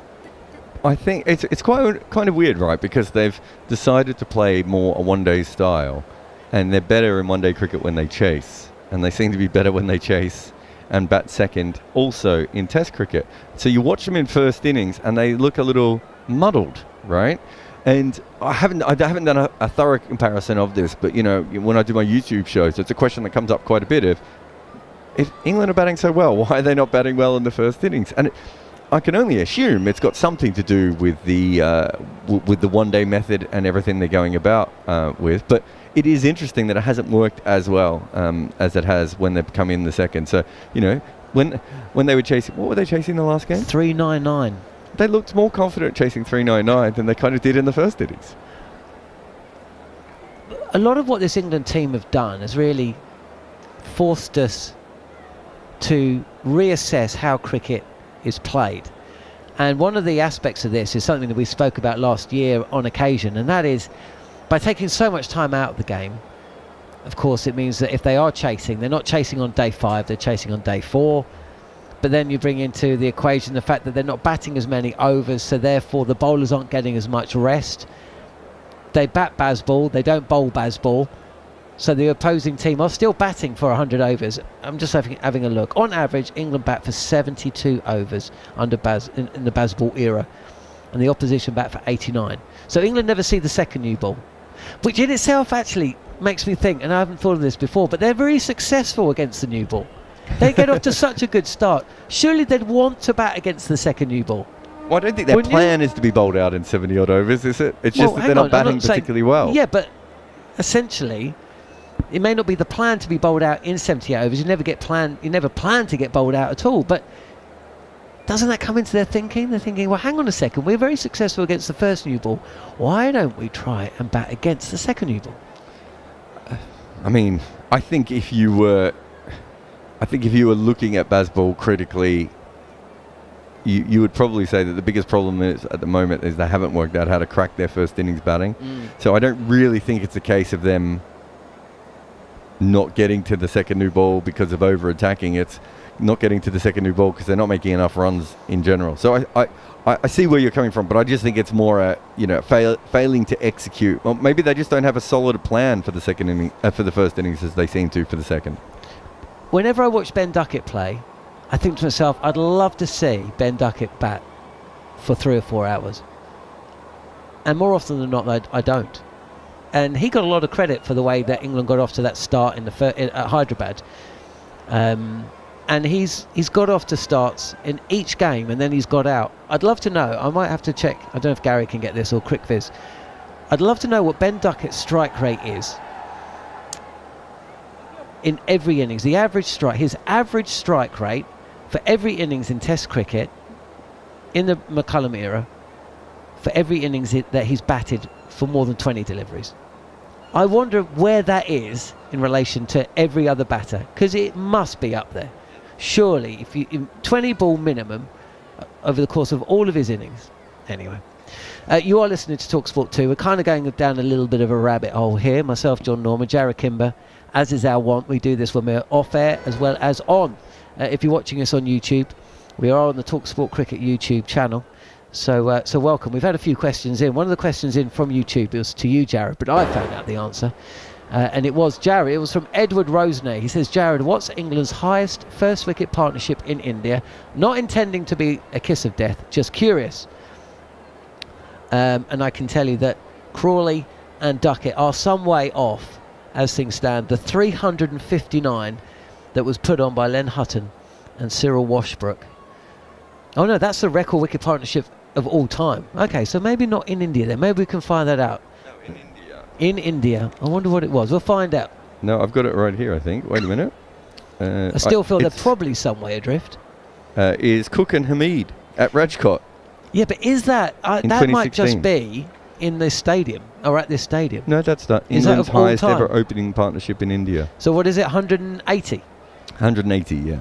So they could knock that off by stumps. Well, one thing that we haven't talked enough about in this series so far is how dominant the England opening batters have been at forming a partnership, and how that hasn't probably been as replicated throughout the rest of the innings. So quite often, I like to look at the betting markets to see what will happen, when someone does something quite extreme. And the betting markets watch these two bat together, and they're like, oh, well, England's going to make 600. And then, of course, they lose a wicket at around the 50 over point, and England's batting goes a little bit more normal after that. Still been some good innings, obviously, from Crawley. In the last test, I thought that was by far the best I've seen him bat in a test match. But it is noticeable how quickly and consistently they have scored their runs so far in this series.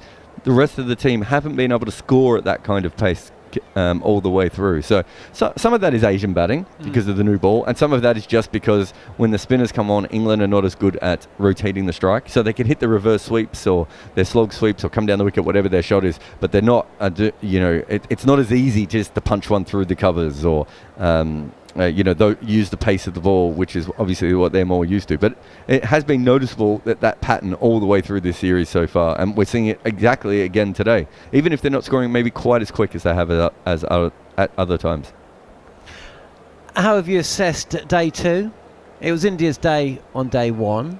326 for 5 centuries for Sharma and Jadeja. Of course, that really entertaining knock of 62 from Sarfaraz.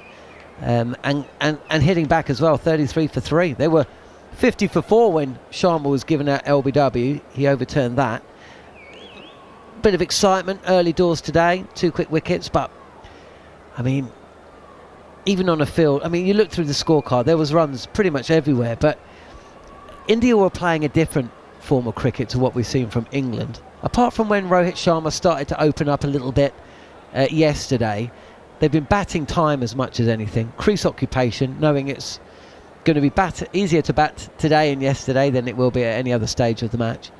And India, as things stand, are in a handsome position, aren't they? Yeah, I mean, I thought India's plan was going to be to take time out of the game today, and we saw 2 quick wickets, and I wondered if they might pivot from that, but they went completely all in on it, and they tried to play as long as they could. It's a very flat pitch, John. I know that we've seen the odd ball keep low, but it's done so slowly. We've seen a couple bounce high. That will be the tricky bit if we get, the inconsistent bounce. But it's been a low pitch. We just saw Bumble and Siraj be hard to dismiss. And so India were taking as much time out of the game. So they're clearly on top. But because England bat at such a speed, let's say they do bat for, was it 73 overs? 73, was it? Yeah. Yeah. So, if you're looking at 4.5 runs and over, which is maybe optimistic, but, potentially if they can get on top, they can put a little bit of a damage back on. And then we're looking at the same situation we see so often where the other team has... It's Mark Church, I think, who came up with it, isn't it? Is it Mark Church? It's one of the county commentators who came up with the third innings pickle. No, it's Johnny Barron from Surrey. The third innings pickle theory. So England have been really quite successful in Test cricket with this, which is in the third innings, you don't know whether you should be accumulating. You don't know how quick you should be batting. You lose a wicket, you go defensive, you get nervous. Have a look at a lot of England's victories under Bazball, and it's because the other team just hasn't batted them out of the game in that third innings. They don't know how quickly to score because they don't know how quickly England is going to score. They get themselves all tangled up. Third innings pickle theory. It's a brilliant theory by Johnny Barron, and England have been using that a lot. So if they get to 300, England, and they're 150 runs behind, India then have to make decisions again, and that is where England have been at their absolute best so far in Bazball. But quite clearly, this is a good pitch for at least the rest of the day. So England should be trying to cash in and make sure that they score what? We're going to see the full extra half an hour, aren't we? So, 120, 130 runs for the loss of 2 wickets? Would you exchange that if I gave that to you? I'd say so. I think there's few guarantees in life, but England trying to cash in is one of the ones you'd bank on. I didn't think they batted that attacking in that session, actually. I thought Duckett was quite attacking. I mean, Duckett had some wide balls I thought he went after. I didn't see any of that trying to put pressure back on India. I think they were trying to cash in on some poor balls. I mean, they did start. They had a 6-run head start. 6 runs without a legal ball bowled. What does a scorecard look like if the end of a team's second innings and they are 2 runs ahead of their opposition, they're bowled out, but the 5-run penalty is awarded? How does that scorecard look? Does it mean that the team's lost by an innings? So team A bats, then team B bats. Yes. And team B bats big. Yep. Team A then bats again and gets past team B's score by 2 runs or 3 runs. But the 5-run penalty has come in. Well, that means that at the start of the next innings you would start with 5 runs. So instead of going out to bat and scoring those 2 runs, you have already scored them. Ooh. So you Has that could ever enter. happened? Are you saying we could actually enter like an Inception quite low, where you could bat without batting? Hey, Is that would be peak Bazball. That is from Tim 245 Sports, who got in contact via @cricket. I'm pretty sure I've got that right, though. Is it? Yeah, I think that's exactly what it would be. That question has justified the existence of social media. Well, something had to. In one tweet. Well done, Tim. Andrew McKenna's looking on like the school teacher that's kind of, okay, lads, the school kids have taken over. It's time for the adults to come back. So after a quick word from Jarrod, I have no idea what he's going to say. It'll be Andrew McKenna and a couple of other adults to pick up comms for the 3rd session on day 2 of the 3rd test between India and England. Yeah, so I do think one thing I would say about today's cricket is I think it's been a fascinating display, because I don't think India would have been upset with only making 450, despite the fact that it's a flat pitch and they could have made a lot more. I also don't think England is going to be completely disappointed that it took India another couple of sessions to make those extra runs. So at a certain point, both of the teams, you could see by the way that England was sort of letting the game go, they were thinking, well, India isn't taking it away from us. Perhaps that last partnership, Macca, was a little bit frustrating just because at that point you want to get off the field, and there was the 2 drop catches, which is always going to frustrate you more. But, you know, it does show that these two teams are thinking about cricket so differently to each other that they can both be happy. Absolutely right. Well, the teams are making their way out for the final session of the day, the second day of this third test match, exclusively live on talkSPORT 2 and on the talkSPORT Cricket YouTube channel. And the England openers make their way out. Ben Duckett 19 not out, Zach Crawley 6 not out. Delighted to say that Abhishek, Jhnujhnuwala and Gareth Batty alongside myself, Andrew McKenna, for the first 20 minutes or so of this session, and we are going to start after tea with spin. So the game is changing. It was seen before. 3 overs from Mohammad Siraj, 3 overs from Jasprit Bumrah, but we will have spin straight after tea. No real surprise, Abby. Absolutely not. Yeah, we knew that at some point spinners will be on, but I'm a bit surprised that it's Kuldeep Yadav, not Jadeja or R. Ashwin. Yes, that is maybe the thing. So what Gareth is our resident spinner. What are you reading into that? Why do you think they've got... Is it just a gut feel maybe for Kuldeep? I'll let you think on that one. We'll see the first ball as Kuldeep comes in and bowls. That turns. That pitched maybe leg stump, maybe just even outside. Turns away from Duckett. And he ends up pushing it towards more pointish, really. He really got that one to go first delivery. It's an interesting one because Ashwin is a new ball spinner. Often bowls the first ball of the innings. So there's obviously a real deep thought behind this from the Indian captain. But is it just the fact that he's different? He's a wrist spinner compared to the finger spin? Well, Kuldeep is in. He's over the wicket, bringing Duckett forward, pushes back down the pitch. No run. And also could be just playing with the mind of the English batters, because they would be expecting either Jadeja or R. Ashwin to start as the spinner, just throwing something different and see how they react to it. Slip in place, silly point in place. Sarfraz is the man under the helmet at silly points. Gives it some air, does Kuldeep, and it's a sweep from Duckett. It's a very good sweep, all along the floor, backward of square leg, and it's away for a boundary. 35 without loss, England, halfway through the 7th over, replying to India's 445 all out. Yeah, Duckett racing along. He's a very fine sweeper of the ball, and the last time he was in India, that was the thing that he didn't go to. If it's a shot that you play and you can put the ball under some pressure, you've got to go to it early. Don't wait and wait and wait. You've got to do it early. He's done it in the first 3 balls of Kuldeep coming on, which is brave but also intelligent from Duckett. India reposted a deep mid-wicket straight away. He's going to go down on the sweep once again, Duckett. This time he's got it finer and beats the man at short fine leg. It's back-to-back boundaries, 39 without loss, and Kuldeep has just slightly lost his line on certainly that 4th delivery, but it's back-to-back boundaries. And also the square leg is very wide. It's a bit towards mid-wicket. I'm a bit surprised with the field position, maybe for the slog sweep, but these are easy pickings for Ben Duckett.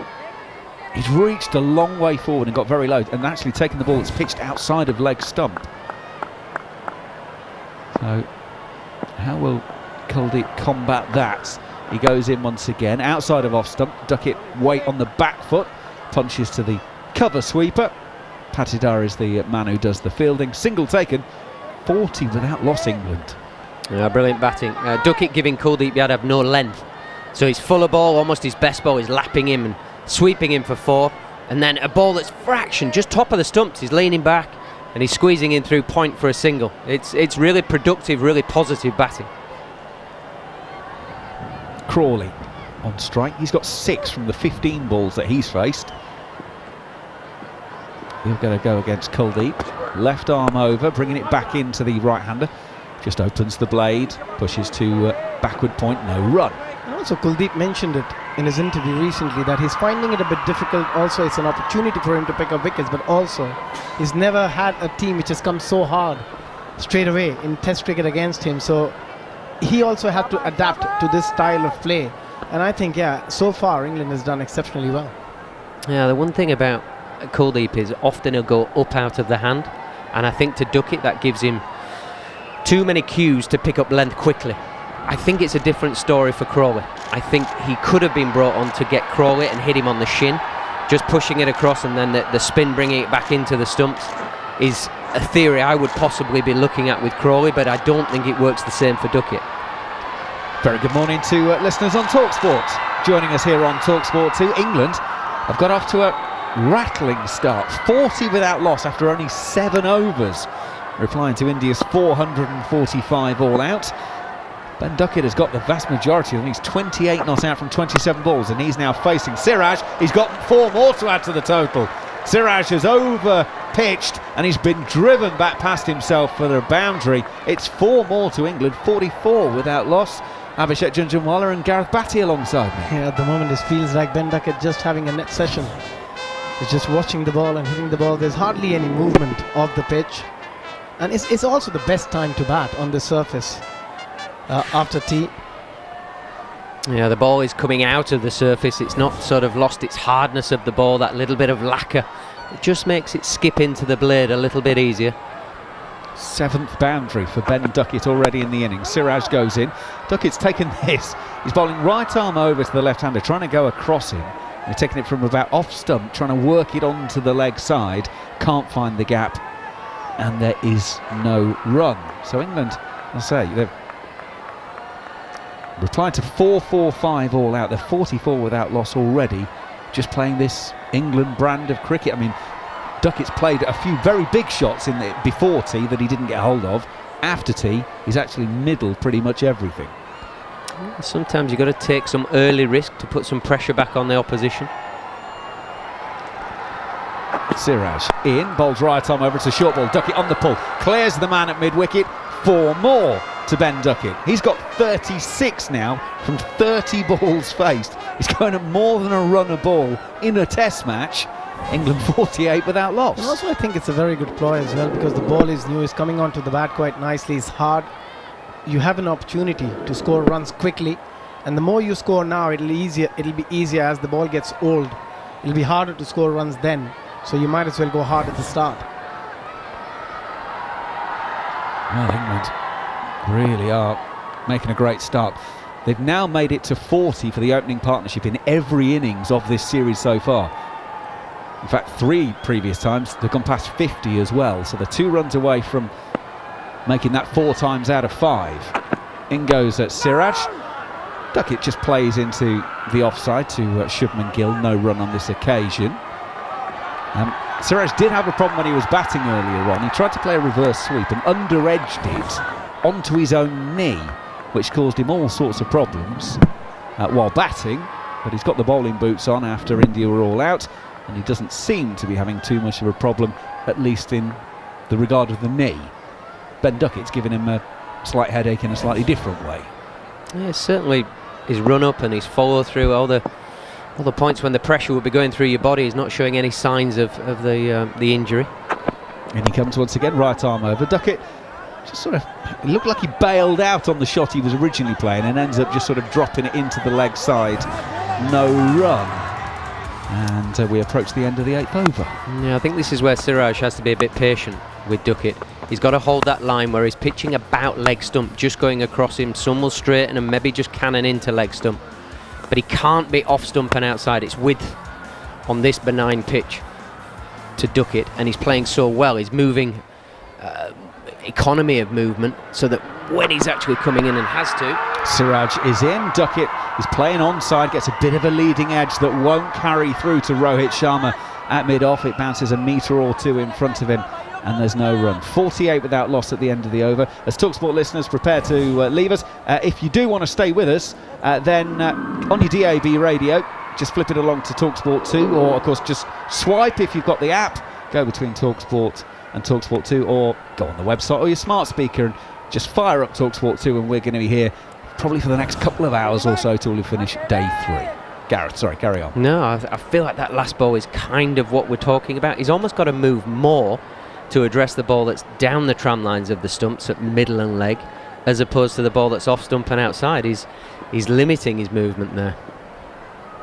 Kuldeep then. The ball is second over. The first over going for 9. The first one is short, and Zach Crawley will feel he's missed out on one there. And Sarfaraz at short legs, life flashed before his eyes because Crawley was winding up for something that was going to disappear out of the ground and, I don't know, head towards Ranchi. I mean, he was lining something massive up there. This occasion he's back as Kuldeep is in, roundabout off stump, playing from the crease, pushing back down the pitch, no run. Against short bowling, you've got to be a bit careful on pitches like these because with invariable bounce, some balls might not bounce at all. So you've got to be very careful when you're trying to play across the line on the back foot. Yeah, we have seen some keep down today, and I mean, when I say keep down, I mean really low. Kuldeep in, left arm over, it's outside of leg stump. Crawley can turn it away, pushes to square leg, and will take a single safely enough to take England to 49 without loss. Crawley goes to 7. England halfway through the 9th over. Yeah, England just haven't allowed the Indian attack to settle. They can't either group enough balls together to keep the same guy on strike, or there's a release ball with a boundary. There's just no pressure build up. There's no holding of the game, but attacking in the same breath. And hence, I think Rohit Sharma will quickly look into Jadeja or Ashwin, who's a lot more consistent than Kuldeep Yadav. With the wrist spin, you'll always get one of those balls which is easy to hit. Kuldeep goes in, duck it on the reverse, and he's going to plop it. One bounce for 4 over what started off as backward point, turns into square leg, and the England 50 is up. 53 without loss, and Ben Duckett has gone to 40 with his 9th 4 of the innings, so 36 out of his 40 in boundaries. And he said before the start of the series that his reverse shots were as significant and as strong as his forward defensive in these conditions, and he's middled another one. This is just too exciting cricket. This occasion Duckett stays deep in his crease, pushes to point, and will take a comfortable single. England 54 without loss. Yeah, lovely batting there from Duckett. I mean, everybody talks about Bazball being a bit reckless. It's not at all. It's just very positive. So Duckett, but you know, it's pre-thought out, the reverse sweep, but then he's quite happy to play the next ball on merit and get deep in the crease and push it for a single. There's nothing reckless about it. It's just very positive. It's very brave. Kuldeep to finish his 2nd over. He's gone 0 for 15 already. Kuldeep goes in again. Crawley's staying back to that one, which didn't bounce a huge amount. He keeps it out, pushes back down the pitch to the bowler, no run. So 9 overs gone. 54 is on the board. So England going at 6 and over. There are still 34 overs of today to be bowled. So we're going to be pushing the cut-off time. We'll probably go a bit into the overtime, depending on how much spin gets bowled. But England 54 without loss, so they're inside 400, and it's all about just ticking off those little momentum markers. Yeah, at this rate, they'll be there in 60-65 overs, the way they're going. But again, going back to Bazball, when he started, we all thought that is just going out there and trying to slug it. But as we dig deep, we understood that it's a mindset. It's a way of playing cricket. It's not just about slogging. It's about just that positive intent. And that really helps. Which other team would you ever have thought be 9 overs 54 in India on a turning track? Ben Duckett, 41 not out from 35 balls. A strike rate in a test match of 117. I'm not surprised Rohit Sharma's down having a chat with Mohammad Siraj, his bowler at the moment. Siraj is about to start his 5th. Got 0 for 17 so far. Interesting to see how long he goes for before Bumrah comes back. But Siraj is in. Again, Duckett's just opening the blade, and he's going to guide it through 3rd for 4. Ashwin is down there, but he's not that fine. And Duckett is just going to keep on scoring. He's now got 45 out of England's 58 without loss. Now this is just beautiful batting from Duckett. There's a bit of touch about this. He holds on the back foot. It's only just outside off stump. Is it a bit of an off cutter? But he's just waiting for the ball to come alongside him, and then it just runs off the face. There's no flourish. There's no extension of the bat. It's just Ball hits bat, runs down to third man for 4. It's wonderful batting, it really is. Yeah, it's brilliant. It's just good game awareness as well, knowing exactly where Ashwin was. Just opening the bat face at the very end, timed it beautifully for another boundary. Yeah, he's more sort of deep backward point rather than third, isn't he? He's quite wide. Siraj is in. Duckett is trying to aim a straight drive. Doesn't quite time this one. Siraj fields in his follow through. Loops the ball back to the wicketkeeper Jarrod, which is why the crowd get a little bit excited because they see him sort of throw the ball, but there was no intent of a run out and certainly nothing in terms of aiming it at the batter. He just lobbed it back into the keeper's gloves and started to make his way back towards his mark.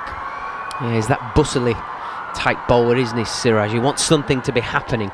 Just feel like this is possibly the moment where you just give yourself 6 balls, try and hold him on strike for 6 balls, just at the top of the stumps, top of middle stump. Let him come to you a little bit.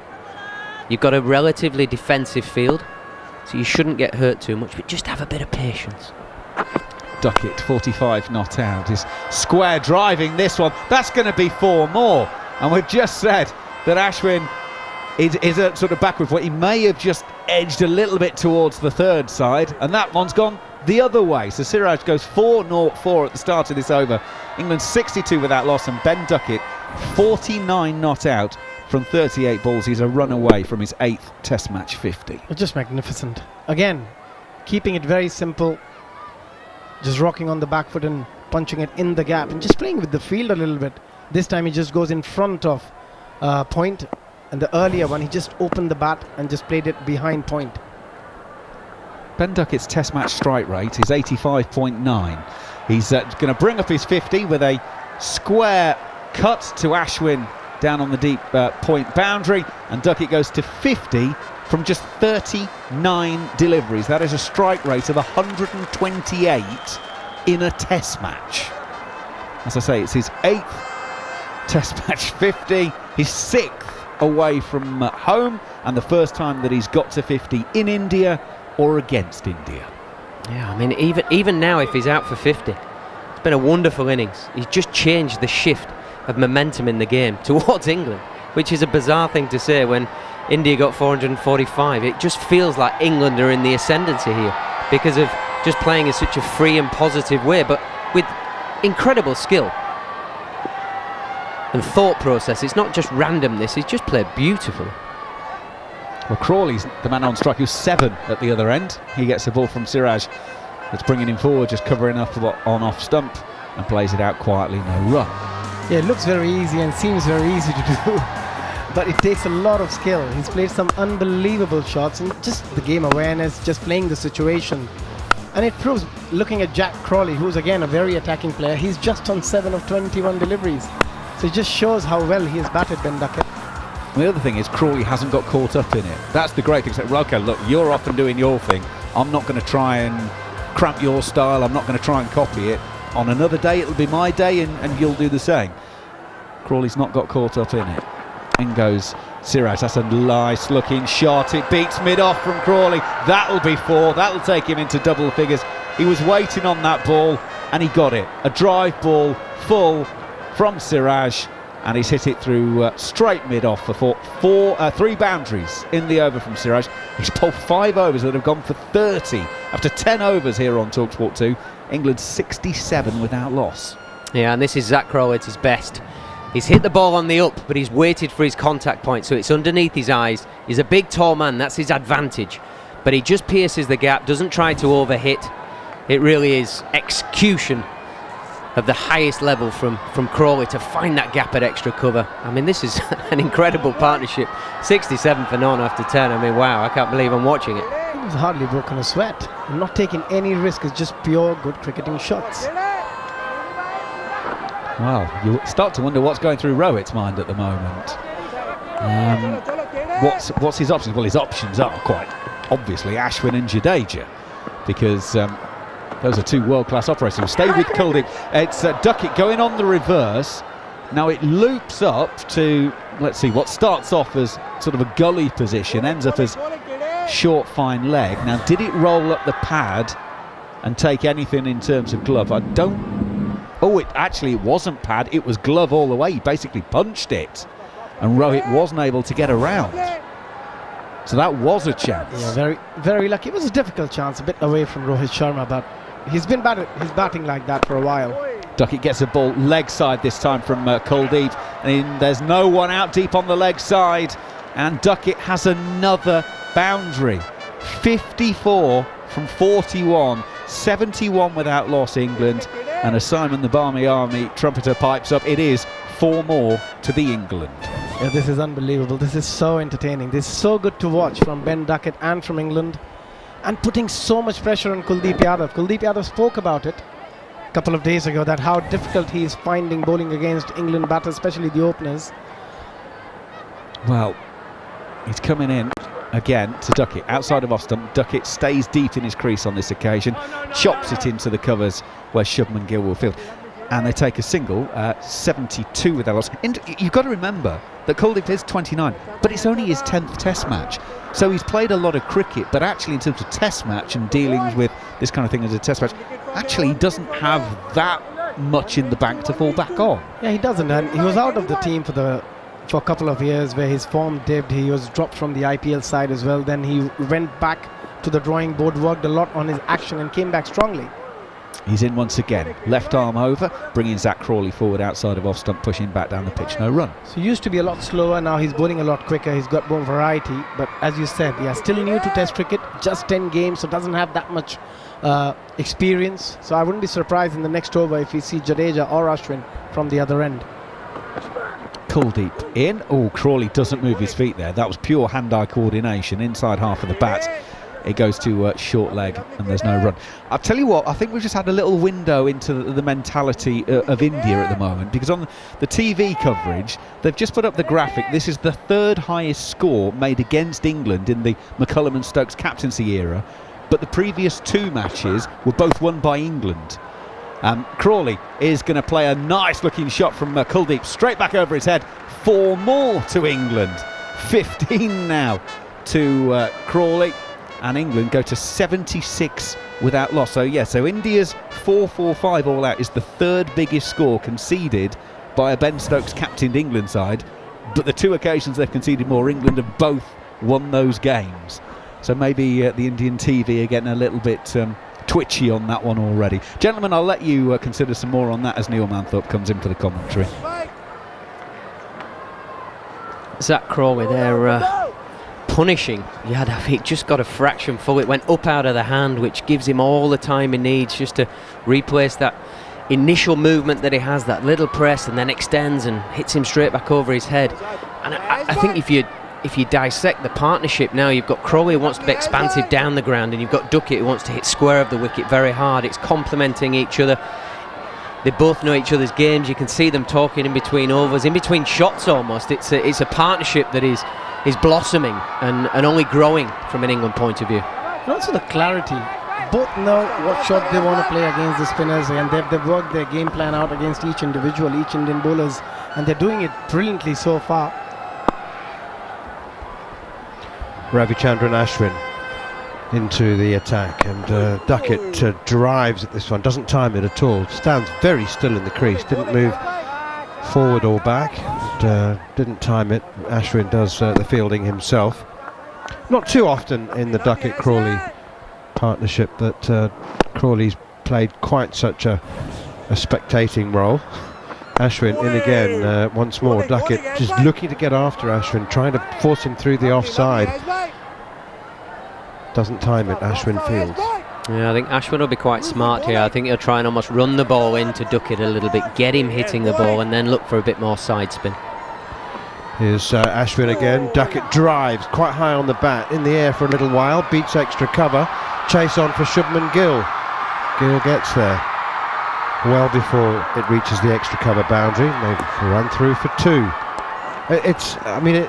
You can't help sort of feeling that Ben Duckett is literally looking to attack every ball. Every ball. Yeah, he is, but what he has done really well so far, man, is that he hasn't really played a false shot. He's picking the right ball. Yes, he's taking a few chances, but those are calculated risk. The percentage is still with Ben Duckett, the shots he has played so far.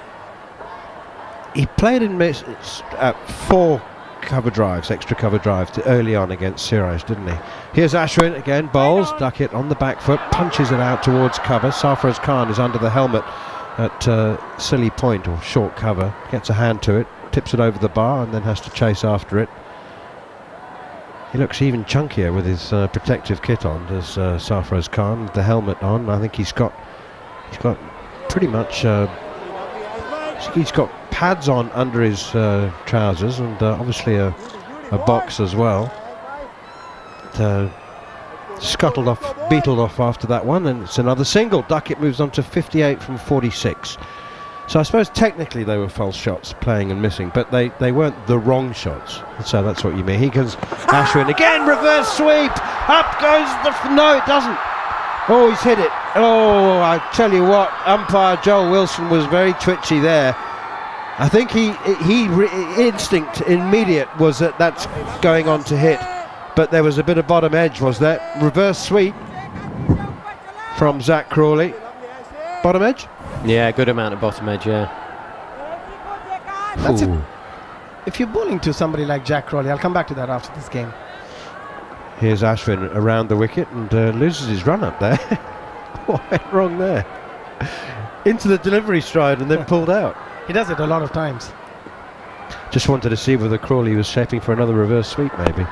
Crawley comes forward, rock solid in defence, and pops this one out on the offside. No run, 12 overs gone. England in reply to India's 445, 79 without loss. Yeah, what I was going to ask is, yes, they're playing brilliant cricket, they've been super attacking. But as a bowler, you always feel you also have a chance. If somebody's playing this brand of cricket, you're always in the game as a bowler. Yeah, I think for the very experienced and classy Ashwin or Jadeja, but I think Kuldeep would feel under pressure, and it's almost stress testing his action. You know, he's had some ups and downs in his career. He's been away, he's worked on his action. You can see that he's having to work very hard in the 3 overs that he's bowled to get the ball down there at the speed that he wants. And he's almost losing his front side, so his right arm's coming out of his action, which means you're working even harder. And I think that's the difference when you put a bowler under pressure. You're stress testing their action and their repeatability. And also Kuldeep Yadav is somebody who likes to get settled in quite nicely. Duckett goes for the slog sweep again, hits it hard out towards deep mid-wicket, and it's 4. Honestly, if this was a 50-over game, you would wonder whether Duckett was overdoing it. It's just incredible. He's attacking every single ball. But again, just picking the right length. If you got a sweep or slog sweep, you've got to pick the right length. And every time he has done that, he's picked the right length. And as Batty said, Kuldeep Yadav looks nervous. He doesn't know which length to go for now. Well, Duckett is 62 off 47 balls, and he does play a defensive shot here and pushes it just wide of cover to mid-off. Yeah, I think this is the thing. Yadav, I'm almost saying Kuldeep should be bowling it very slowly and tossing it up to Duckett, get him hitting it down the ground. And then Crawley, I'm saying almost drive it in top of the stumps, get him playing on the back foot, try and bring the tramlines LBW bowled into play, which is tough to change for each batter. That's short and pulled away by Duckett. Again, nobody at deep mid-wicket. That's just a poor delivery. And he hasn't actually been bowling poorly, Kuldeep Yadav, but that was a drag down, and Duckett very quickly picking up the length, dispatches it over mid-wicket for another 4. Yeah, this is just a bowler under pressure. That's all it is. It's just human error from Kuldeep.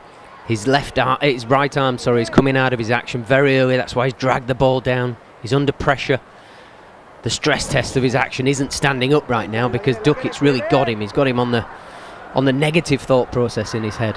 66 off 49 balls. Just brings a smile to your face. and looking at the England players' balcony, it brings a smile to their faces as well. As Duckett now on the back foot punches Kuldeep through extra cover. There'll be another couple for him here. Stroll's back for a couple. There was just a shot of the England change room, and Brendan McCullum, of course, looks absolutely impassive as always, but you've got Johnny Bairstow and a couple of the other players all just almost chuckling, laughing in disbelief at the way Duckett's going. And also I think Rohit Sharma now needs to hold him back a little bit, otherwise he's going to get a massive dent to his confidence if he keeps going like this, Kuldeep. Kuldeep in again and bowls the wrong one, and it carries scuttles straight on, hits Duckett on the pads, missing leg stump. Well, it's interesting you say that, because Tom Hartley was savaged in his first spell, 3 overs for 34. Very similar to Kuldeep's figures, almost identical, and that was on debut, and yet Ben Stokes kept him on, bowled him for a 9-over spell, and he did haul it back. And this time it's pushed away by Duckett behind square on the offside. How much more of a confidence dent would it be as a senior player, Kuldeep Yadav, being taken off after 3 overs or 4 overs because he's being belted around the park? Or, I mean, yeah, if you get taken off, it's a vote of no confidence. I don't think so. I don't think it's a vote of no confidence. Also, that lets somebody else come in and settle. And you know, Jadeja can be a bit more on the right spot. He's a very consistent bowler, and just let Jadeja and Ashwin bowl for a few overs. If they manage to get a wicket, you can bring in Kuldeep straight away. I think it's also, if you were to take him off now, it's how you then bring him back into the attack. If you leave him for 30, 40 overs, then confidence, huge hit. But if you just get a bit of sanity back to the game with your 2 senior bowlers, and then you introduce him again in 10 overs or so, then it's not so bad. Yeah. Well, England 89 without loss after 13 overs. India were bowled out for 445, added 119 this morning for their last 5 wickets. Mark Wood finished with 4 for 114, 2 for Rayan Ahmed as well, 2 for 85.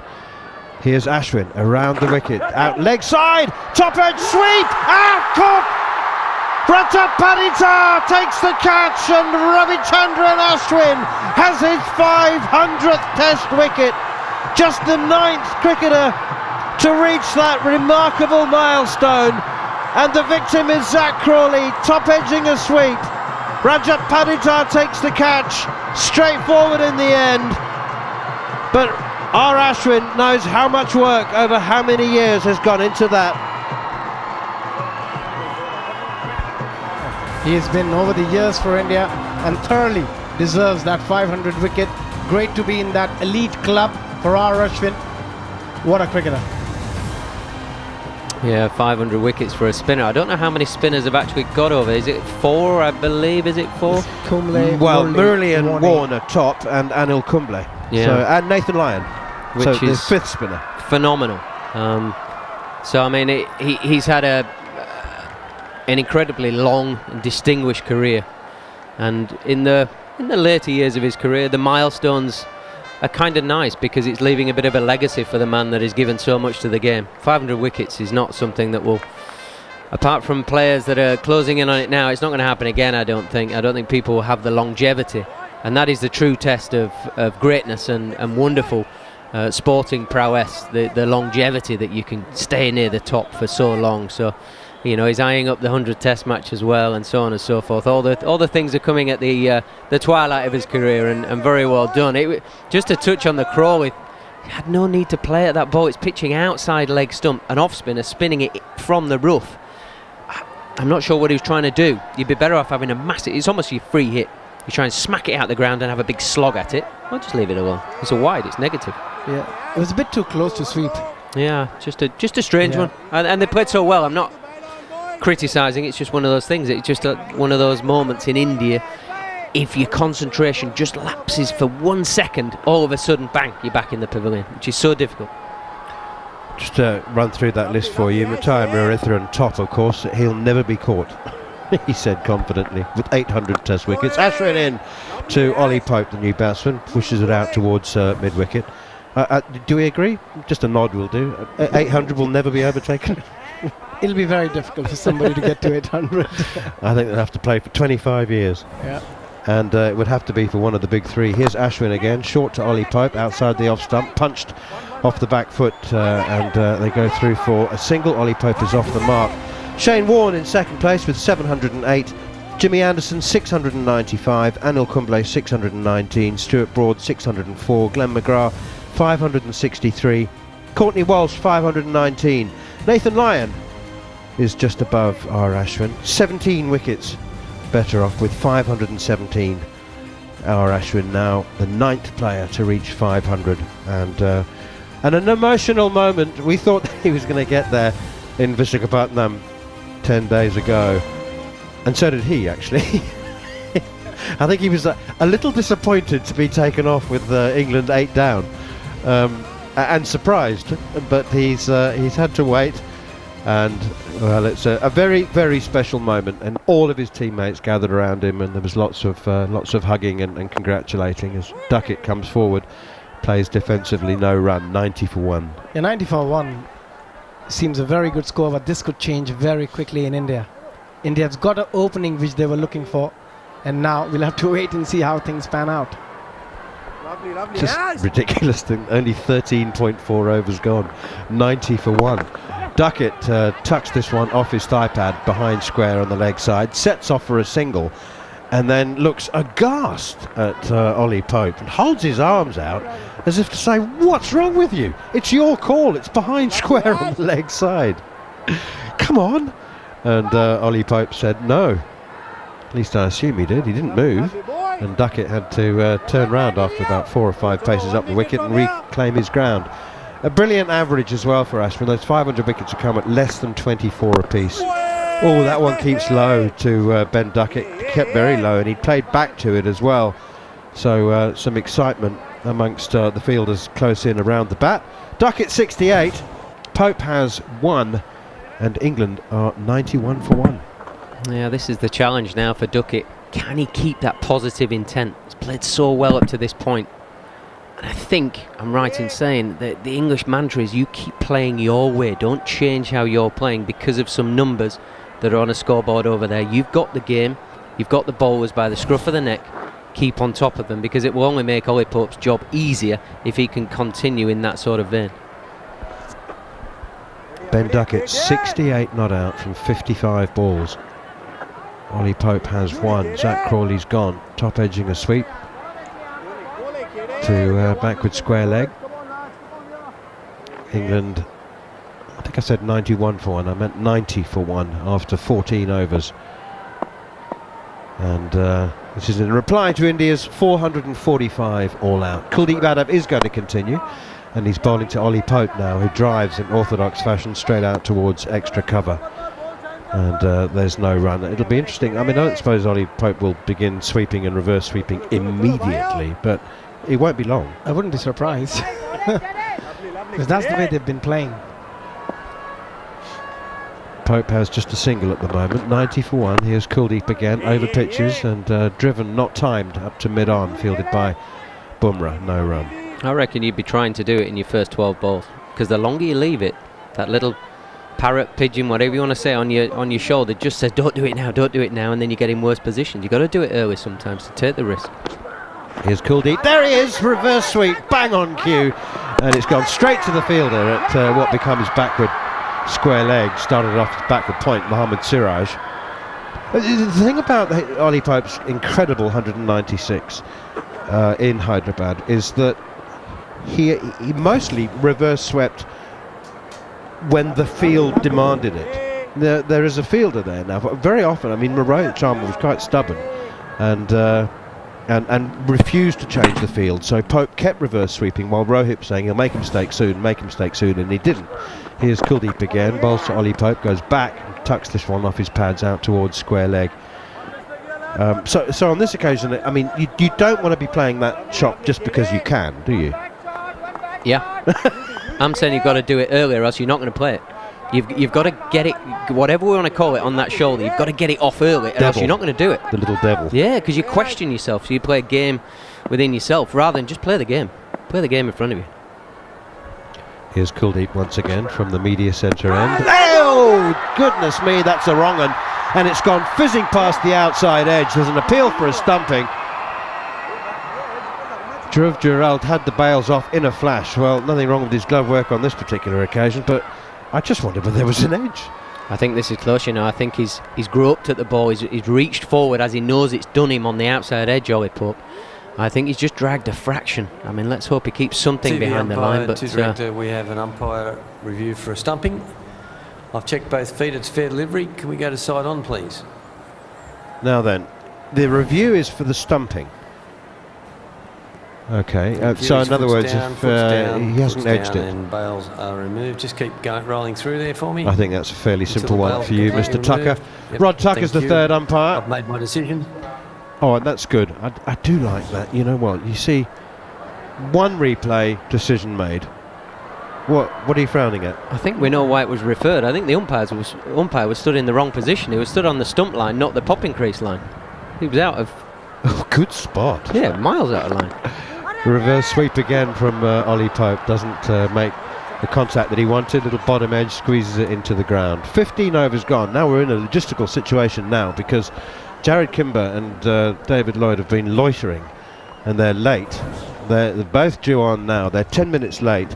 Gareth Batty has also got to make way, as has Abhishek Jhnujhnuwala. I'm here. Don't worry about it. Okay, it's okay. And John Norman is going to come in to take over from me. So triple change in the commentary box. Nice to see you, Jarrod. Enjoy your breakfast. It's possible that myself and Bumble got a little bit confused with the timings, but we're here.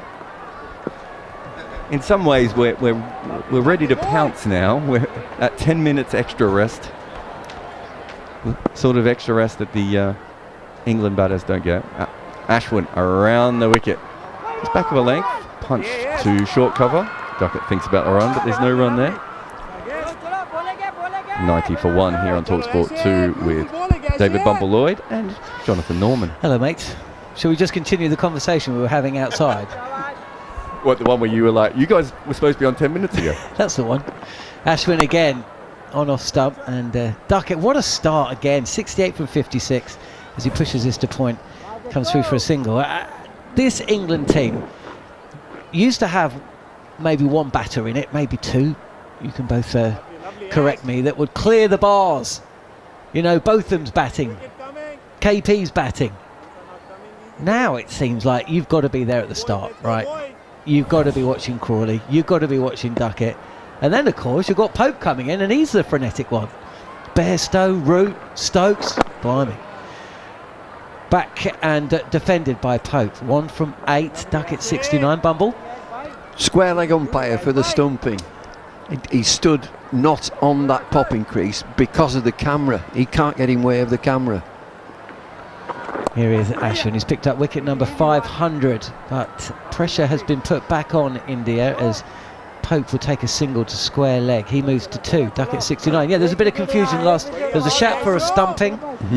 Pope was the batter, and there was a little bit of confusion as to where he was stood, the umpire.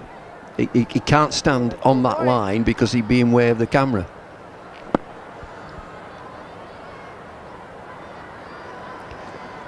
Round the wicket is Ashwin, and Duckett exposes all three, steps away, cuts the ball to Shubman Gill at point, no run. I mean, England are trailing by 353, and they are putting pressure on the home side, the best side. They're facing one of the greatest bowlers down the leg side this time, clipped off the pads, no run from Duckett. Ashwin's got 500 wickets, scoreboard is behind him, 350 run lead, and England are pressing the accelerator. I don't think they're too worried either, India. It's a long, long way to go. 92 for 1, just get into your work. I'm just looking at the pace of Ashwin, and we talked about the pace of Hartley. Ashwin is significantly quicker. He's been up to 94 Ks. He dropped his pace that last delivery to about 88. So he's got a change of pace. He's got 500 wickets.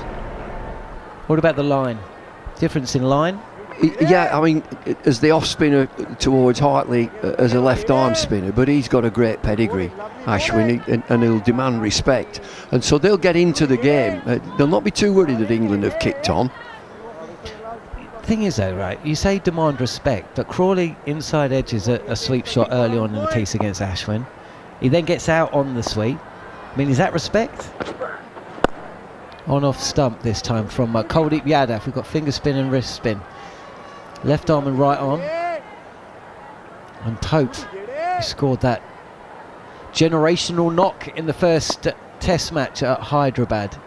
New to his innings. The first 20 balls belong to the bowler. That's what Brian Lara used to say. Down the track comes Pope. Swing of the bat, clears the boundary, does he, at mid-wicket, Yes, he does. Ball number 12, and he smashed Kuldeep Yadav for 6. Do you know what? Pope's had a lot of problems with spin, but the pace of his footwork is never one of them. There aren't many players left in the world that use their feet like he does. And he gets down exactly to the right spot there and then plays a clever shot against a left-arm spinner. It's good cricket. 98 for 1, England. This is like ODI stuff. It amazes me how often we're approaching the 20th over when a team reaches 100. Well, they're actually accelerating on the reverse. And Pope is through the shot too soon, and there's turn as well. Little talk between keeper and Rohit Sharma.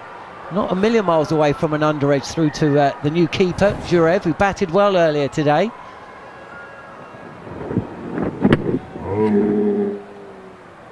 There's a lot of noise for a dot ball though, wasn't it, in the end? Good take by the keeper though. I like the way he took that. He looks very neat. This is tossed up by Yadav. Just outside off stump this time, and forward is Pope. 8 from 14. England trailing by 347. Bowling India out finally for 445. And they've just got off to one of their customary quick starts. This is a little bit of a drag down. And a misfield at point by Siraj, who dives over the ball, commando style, gets to his feet, and Pope is sent back. Pope fancied a third there. It wasn't on. Duckett sent him back. England reach 100 from a misfield. And all smiles now. But we've seen a few run-outs in this series so far, and that would have been another one if that single had been attempted. It's a good job he sent him back. Good job he sent him back. There's a misfield by Siraj. Short ball outside off stump. Just got 2 eventually. 8 runs from the over. Kuldeep's given up 42 runs as Pope smothers a spin coming forward.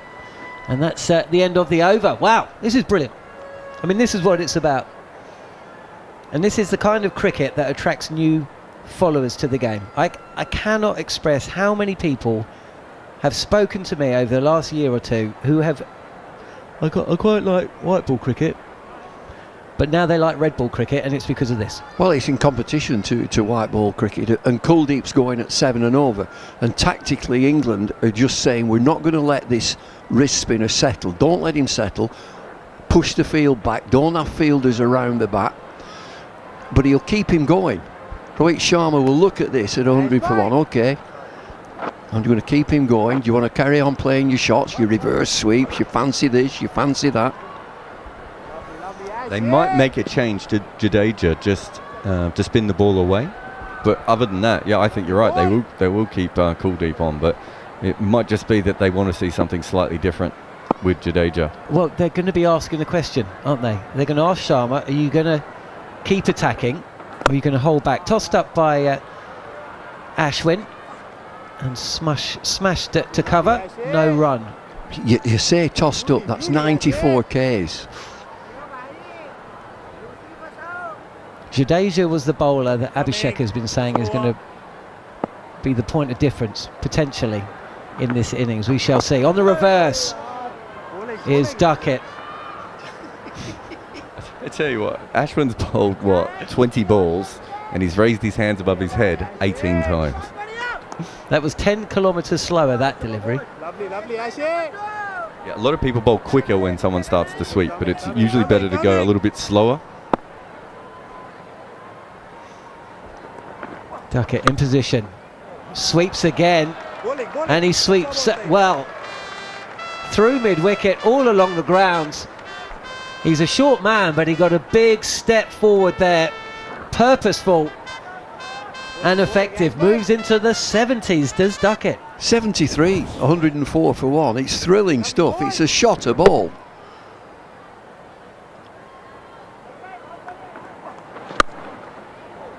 Sounded good, that one, didn't it? Don't go anywhere, folks. You're listening to talkSPORT 2, as this time Duckett does show to us all he can play defensively on the front foot. I love this contest, and I talked about that 94 Ks, drops his speed down to 84. What have we got here? Again, draws, duck it forward. We did see Hartley get the ball to spin away from the right-handers. The ball turning from the straight. Let's go, boys. This is a different contest, though.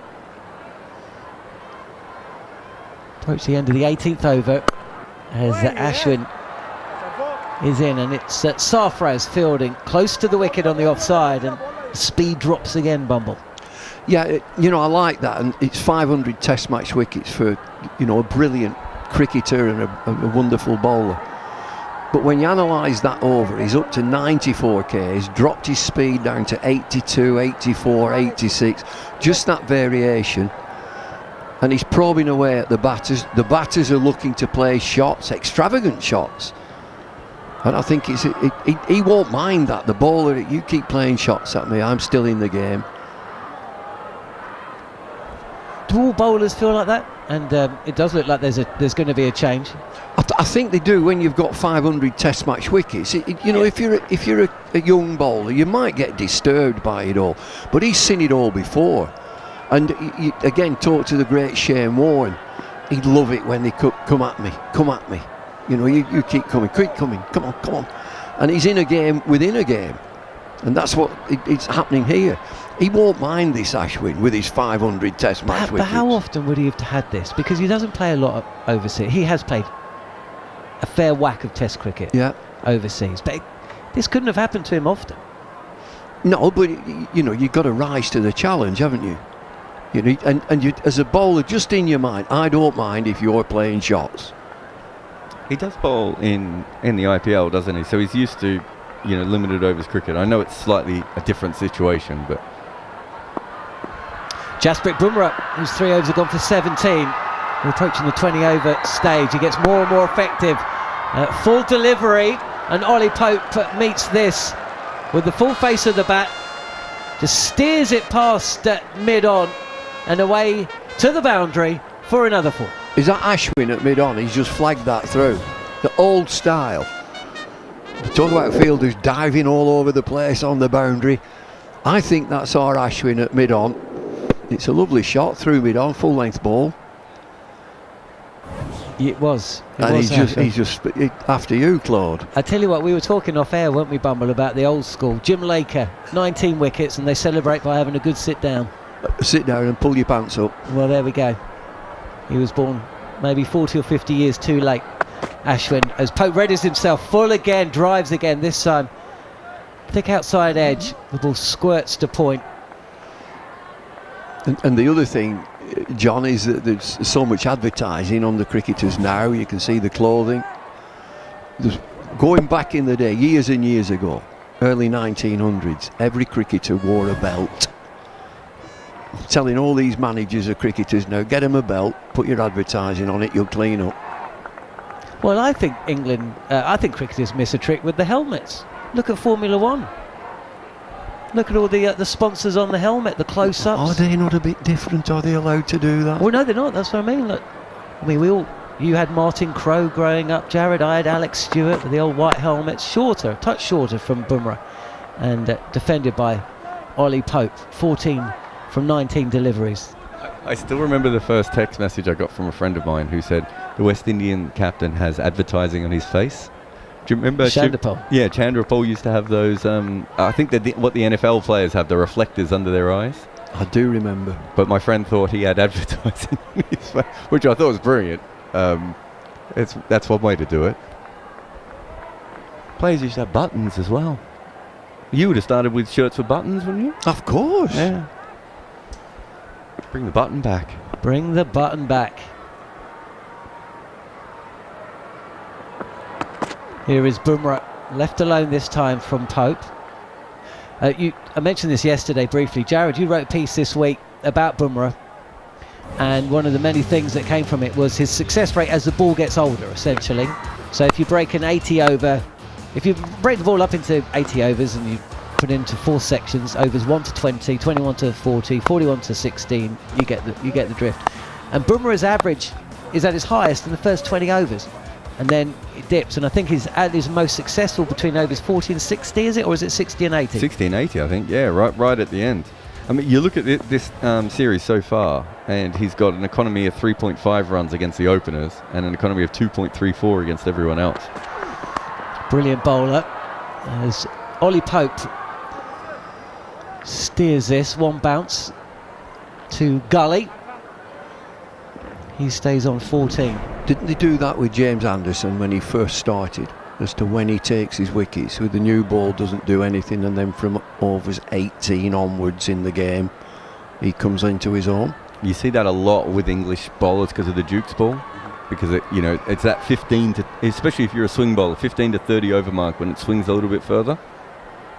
But yeah, no, it's I think the best bowlers with the new ball are generally that sort of Glenn McGrath, Curtly Ambrose. You need the seam to be able to move in both ways, whereas it's a little bit different for other kinds of bowlers. You're listening to Jarrod Kimber and David Bumble Lloyd as Jasprit Bumrah induces a slight full shot from Ollie Pope, who's forward on the drive. It's an inside edge, and it could have gone anywhere, but it didn't go near the wicket. But for the first time, we just saw an Indian bowler, fast bowler. I suppose Ravichandran Ashwin has done it 18 times in his spell so far, if you were saying. Was it just a little bit of tail there? Yeah, a little bit of a reverse. So there's the game within the game, right? And that's one of the reasons why England go hard at the start. It did reverse. That was set up to be an outswinger, and it's pitched and moved back into the right-handed batter. So with Ashwin and Bumrah bowling in tandem, you'd say India have got their best two, right? And the ball reversing. And the ball reversing, and it is also turning. And yet the score tells you England have hit 109 runs from 19 overs, and they've lost just one wicket. Short leg in place, and Ollie Pope is forward and just clips this towards deep square, and you can make that 19 times that Ravichandran Ashwin has put his hand in the air after delivering the ball. He's going to injure his shoulder. That's such a good shot. It's a tick over shot. It's just a single, and just work it with your hands and your wrist. Just work the ball off the front foot into the leg side, use the spin, get yourself a single. Sid Mongo wrote a piece a couple of years ago about how Indian play against spin is about that shot, just that ability to get the single. Duckett now facing the left-hander, and this is straighter and defended with back down the track by Duckett. So overseas players think it's about using your feet and about sweeping, whereas actually what Indian players are doing is they're just turning it to the leg side, either into the spin or against the spin. Duckett plays back and across, and he'll pick up 4 through vacant long on. There's a fielder at wide mid on, but it went about 5 or 6 metres to his right, all along the ground for another boundary. Picks up length very quickly there, Duckett. He's a small man, and sometimes they can be difficult to bowl to. Ashwin might think that's a decent length, but he's gone back, and Duckett has seen it as back of a length and punched it through mid-on.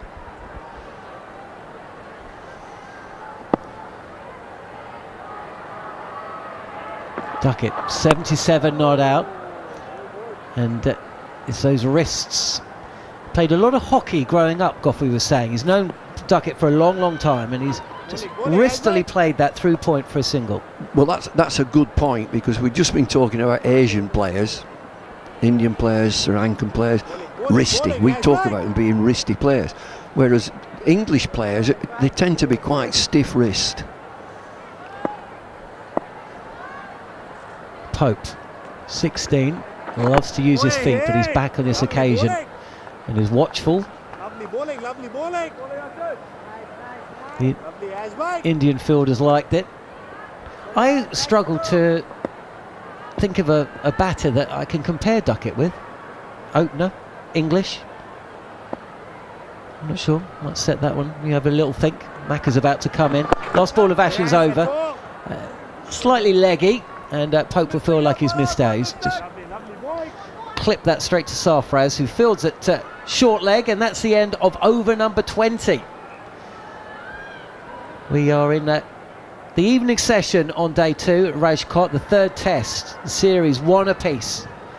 India posting 445 in first innings, and in 20 overs England have knocked off 115 of them. Crawley's gone for 15. I mean, he ate up 28 balls of those, Bumble. Is there two players in county cricket who's a dasher? He comes out there at the top of the innings for his county, plays that sort of way. Maybe when Bats is back, I think he'd be the man to ask, wouldn't he? I would have thought Duckett's nearest neighbour would have been David Warner.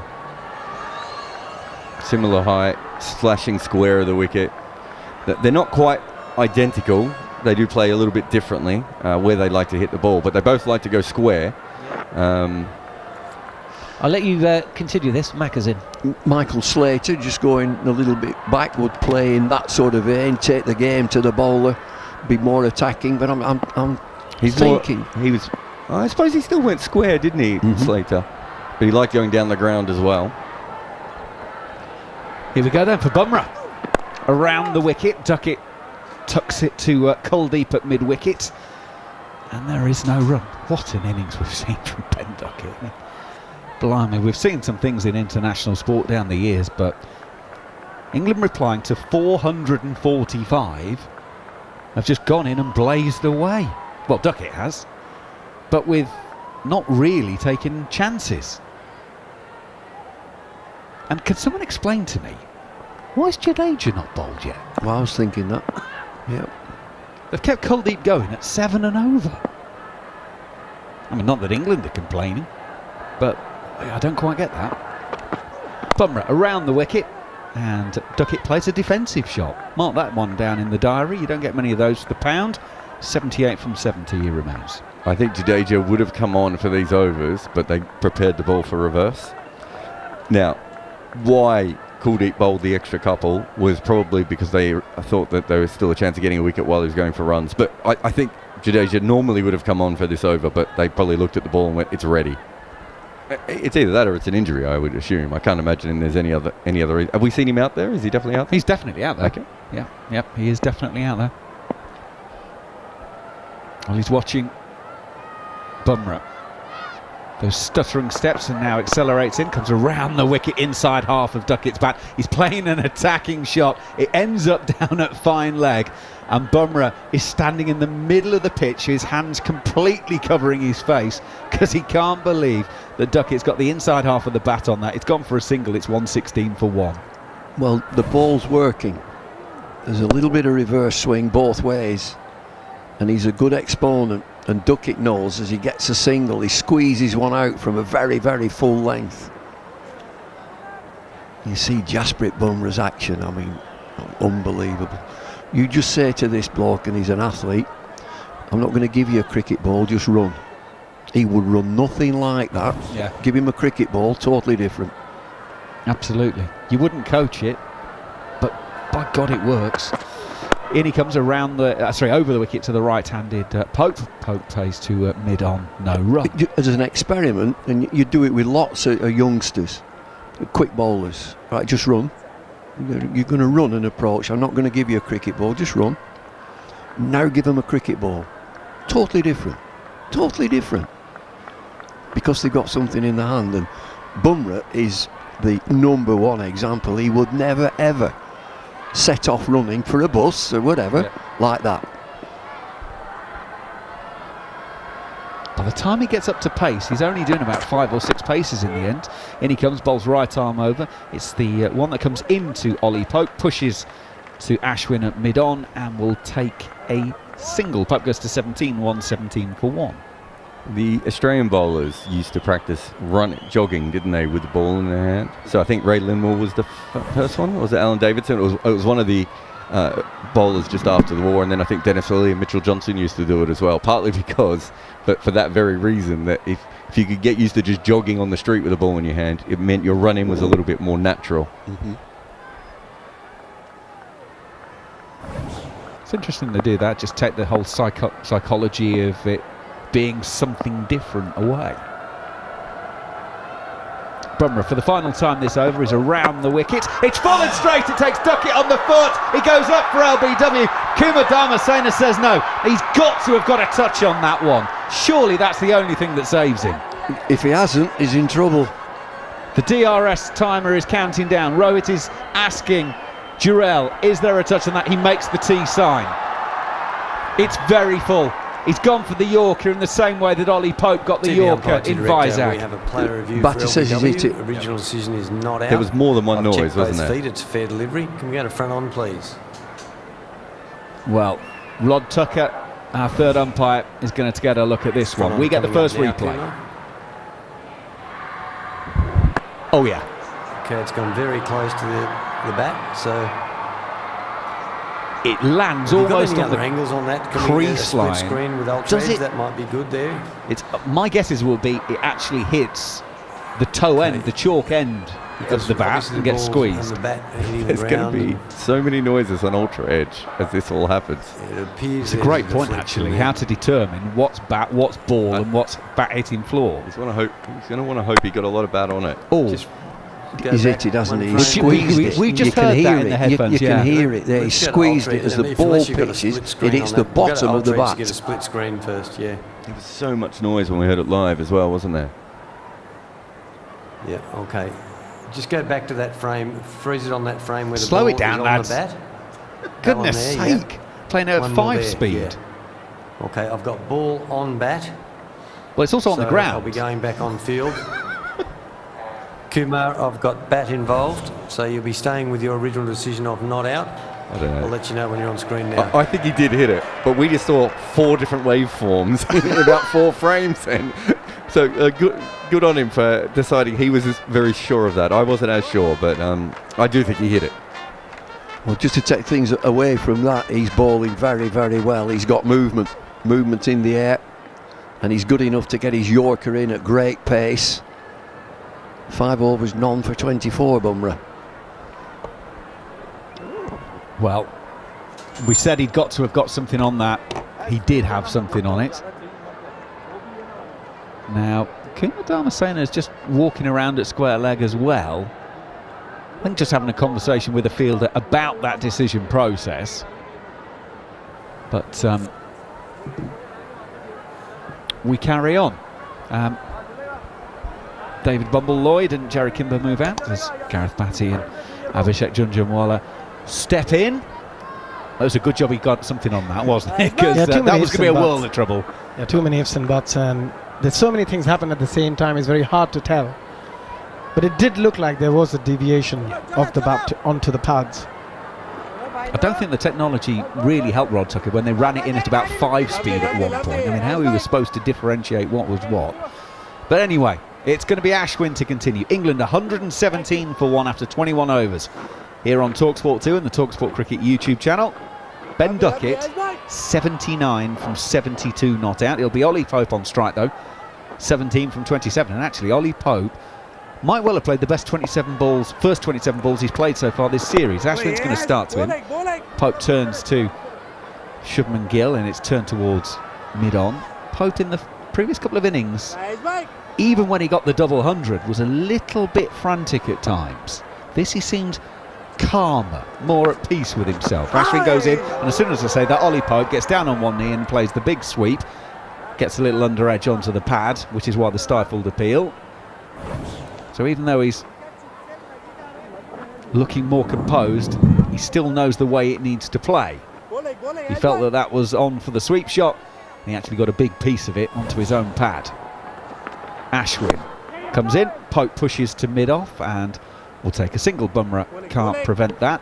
Pope goes to 18, 118 for 1. Interesting there from Ashwin. Looks like he's changed up how he's going to bowl to Ollie Pope. 2 Karen balls in his first 3 balls that over. Looking to bring the stumps in play.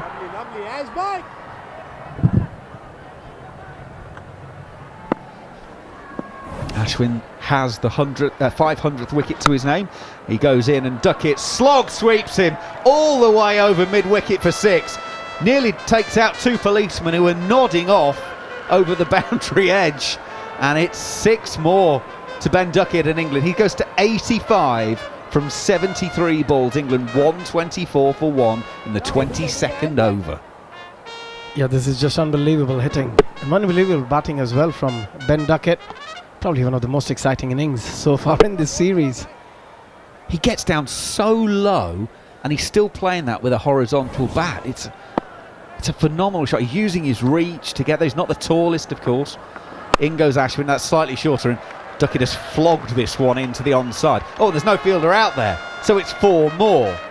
So he's gone 6-4 against Ashwin, and Ben Duckett just keeps on going now, 89 from 74, as England reply to India's 445. Yeah, it's the sweep shot that then creates this back of a length ball, because it's generally your best ball that gets swept hard and out of the ground. So Ashwin adjusts the length by, 6 inches, fraction shorter. Duckett right back in the crease and pulls him. Ashwin goes fuller. This one's tickled down the leg side. That's going to be certainly 1 or 2. It's all down to whether Jadeja can pull it in. Nice footwork, sir. Pep Guardiola, if you need a midfielder. Ashwin, some good footwork down on the boundary. They're still going to run 3. So Duckett goes to 92. England 131 for 1 after 22 overs. I'll keep giving you the overs because the scoring rate just continues to baffle Gareth Batty. Yeah, I mean, that's 14 off the over without really taking too many big risks. You know, he's played the lap slog, but Ashwin went up out of the hand, which gives him the time to get underneath the flight of the ball and extend his hands and hit it deep and long into mid-wicket. Then he's deep in the crease for the pull shot. A tickle here down to 45 for 3. I mean, it's just all happening, but it all seems to be like Duckett is completely within his control. He's not going outside of his bubble. He's just playing the game that seems to be unraveling before him. It's fantastic. 92 off 75. Yeah, absolutely right. I think he's controlling the game completely, Ben Duckett, and also the bowlers often trying to overcompensate, and he's taking full advantage. Ravi Jadeja, never seen him use a foot to stop a ball before. It was the heel, wasn't it? He's often very good. He's so quick as well. He's a phenomenal fielder. He sprinted after it and then used the foot to stop it, but then used the heel to keep it back in play. He's now just actually stretching out the muscles because, as we mentioned earlier, he's not bowled yet, which has been something of a surprise. Bumrah will start his 6th over. Duckett aims a big drive, finds Ashwin at mid-off, and there's no run. So Bumrah, as I say, is in his 6th. He's at 0 for 24. Mohammad Siraj has bowled 5 overs, 1 of them a maiden, at 0 for 30. Kuldeep 6 overs, 1 maiden, 0 for 42. And Ashwin 6 overs, 1 for 30. So just the 4 bowlers used so far. Zach Crawley, the man dismissed by Ashwin, caught by Pasidar at short fine leg for 15. That was with the score at 89 for 1. England now 131 for 1. Bumrah approaches around the wicket. Duckett plays it into the offside. There is a deep cover fielder. They will take one only because it's Jadeja. And you do not take on the Jadeja arm. Yeah, the camera's just panned out to Jadeja at the start of this over, and the 12th man is round there taking him a drink, and it looks from the colour of the bottle that it's sort of Diarrhea or something, replacing some minerals that are out of his body from the batting he did earlier. I wonder if that's the reason why he's not bowled as yet. Is he getting some cramps or something on the back of that? He was out there 225 balls for 112. Jadeja caught and bowled by Joe Root in the early part of this morning. Next one from Bumrah is speared down the leg side. Pope, I don't think got anything on it, so it will be a bye. Yes, umpire Dharmasena signals that. One more to the total, 133 for 1. It's a bit unfair when it's a bye to the keeper because it was so wide. He did a great job to stop quite a few runs for the side here. Dhruv Jurel, 3 runs to be precise. This is where keepers will tell you there needs to be another category of extras, because really, what's he supposed to do there? Catch the ball. He's got and gloves there's on. The head coach. He's the only bloke with gloves on. Duckett back on strike, 7 short of a remarkable 100. He gets a lowish in-swinging ball that he turns into a full toss and hits through mid-on for 4. It's another boundary. for England. It's another boundary for Ben Duckett. He moves to 97 not out. God, the skill level of this from Ben Duckett. He holds his weight on the back foot for a fullish, almost a Yorker, and he manages still to dig out with the power down the ground. A full, big booming drive through mid-on. Flicks that bottom hand through just for that extra bit of power to get it past mid-on. I mean, this is quite magnificent batting here from Duckett. It was actually a low full toss, which is even harder to strike at times. 97 not out Duckett. 18 fours and a 6 already. Oh, he gets a slower ball. It's a full toss from Bumrah outside of the off stump. He didn't quite pick it early enough. If he did, he'd have been lashing that one through the covers as it was. He just popped it out on the offside and there's no run. So these two have put on 48 already from 58 balls. But yeah, just doing some quick arithmetic. 18 fours is 72 plus a 6. That's 78 out of his 97 have come in boundaries of one form or another. That's staggering. Yeah, it is. And this game is very nicely poised at the moment and setting up to be an unbelievable test match. Bumrah around the wicket. Duckett covers up and there's no run. And here was me thinking that Hyderabad 190 behind on first innings was going to be the most incredible performance we've seen of the tour. Well, maybe not. 23 overs gone, 137 for 1, and drinks are now going to be taken. Well, I mean, if you're Rohit Sharma, let's put ourselves in Rohit's shoes. He's got 445 on the board. He's probably feeling fairly good about life, 90 minutes or so ago. What's he thinking now?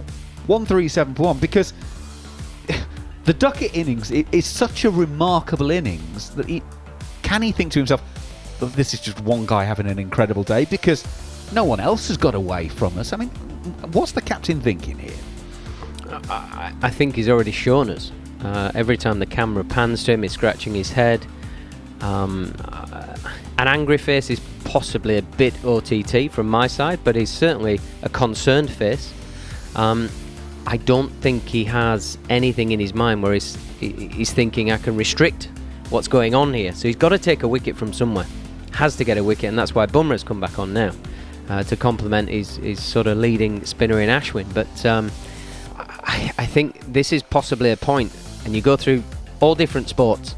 Sometimes you just got to meet fire with fire, and you've just got to say, right, we're just absolutely hell-bent on getting a wicket, and then from that point we arrest some control in the game. But if we don't get that wicket, this game is going away from us. So you've got to just go toe-to-toe with England right now and just say, by hook or by crook, we're going to make this happen. And I think that's what England are so very good at now.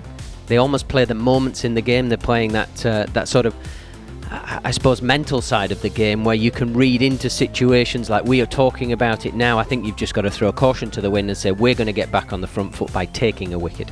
Yeah, I think that's the only option. And also, in the back of his mind, he would know that the middle order is struggling a little bit. Root hasn't really scored. Bairstow is struggling. Yes, Ben Stokes is somebody who can do a massive damage. But then again, you've got Foakes, Rehan, Hartley. So if they can get a wicket now, Rohit Sharma will feel confident that he can still restrict or get England out quickly. So let's just recap where we are in this game. As I mentioned, India 445 all out. They resumed 326 for 5, but England took 2 quick wickets very early on in the day. Kuldeep, the night watcher, was caught behind off the bowling of Anderson for 4, and then 7 balls later, Jadeja caught and bowled by Joe Root for 112. That was 331 for 7. Ashwin and Jarrod put on a decent partnership. Ashwin was 8th out with the score on 408. He made 37. Jarrod 9th out. He made 46 on debut, 415 for 9. And then Bumrah managed to get the score to 445 before he was LBW to Mark Wood for 26. So Anderson finishing with 1 for 61. Wood 4 for 114. Hartley 1 for 109. Root 1 for 70. Rayan Ahmed 2 for 85. And of course the run out from Mark Wood of Sarfraz yesterday. And England have come out and played England cricket at the moment, or at least England cricket 2024 version. Crawley and Duckett motoring things along Crawley out for 15 from 28 balls when the score was on 89. That was the first ball of the 14th over. Ashwin's 500th wicket as he got caught at, well, backward square leg really, getting a top edge. Patidar taking the catch, and Duckett and Pope have just continued on their merry way since. Duckett 97 not out. Pope is 18 not out, and we are now going to get Jadeja. So maybe he's had that fluid in and is now ready to go. He is replacing Ashwin. I think this is where the game can change very quickly, because Ravi Jadeja knows exactly how to bowl on this surface. It's his home ground, played a lot of games in this on this pitch, and he knows how to bowl, because if there is any assistance to the left arm and to the spinners, he will try and take most of it. So Pope on strike. Rohit set in the field here with millimetre precision. Here comes Jadeja then, around the wicket, left arm around, and he floats this one up well outside of Pope's off stump. He's got no interest in playing that and allows it through to the keeper, no run. That one was 87 kilometres an hour. Jadeja comes in. Now that one grips in the surface a little bit, outside half of Pope's bat. To point, no run.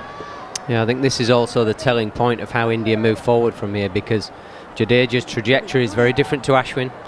Obviously, it's not the wrist spin of Yadav, so this is kind of crunch time. In goes Jadeja. Ollie Pope very, very forward, playing defensively, no run. He'll have to be very careful against Jadeja on this surface that he doesn't plant his front foot, because a lot of deliveries will just go with the arm, and that's where he's going to target. Jadeja. Middle and leg on that one, does grip in the surface. Pope turns it around to Ashwin at square leg and will take a single. 138 for 1 England to bring Ben Duckett on strike. 97 not out from 80 deliveries. Ben Duckett hunting another 100, his third Test match 100 it would be, if he's able to see this one through. His best score 182. Of course, tell you what, England would take that now in a heartbeat, wouldn't they? Right then, so Jadeja is going to stay. Left arm around the wicket to the left-hander. In goes Duckett, and it's played 2 metres to the right of Sarfraz under the helmet at short leg, which is why you heard the big cheers from behind the stumps.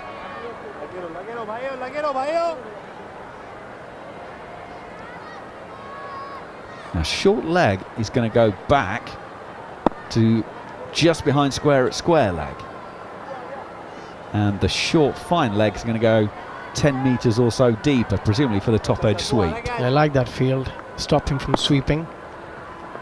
In comes Jadeja, left arm around. Duckett is crabbing really across his stumps, tries to get it out on the onside. Shubman Gill fields at mid-wicket, no run. Yeah, I think this is the thing that India would have hoped that Jadeja would give, and that's a bit of control, staying around the wicket to Duckett. Basically says he's going to bowl the ball that's going to hold in the tram lines, so he's bringing LBW and stumps into play the whole time. If you want to play across the ball when it's a bit in different bounds at the speed and trajectory that he bowls, there's an awful lot in Indian favour, particularly with the field set as it is. There's a deep mid-wicket, there's a long on, there's that sort of fly leg, deep square leg and straight mid-wicket. You're basically saying we're covering a lot of bases here for you to take big risk. But there's still a slip there in case the ball runs on from a straight line, and that's the thing that's crucial here, is able to bowl a straight line and make Duckett play across the ball. Right, Bumrah to continue.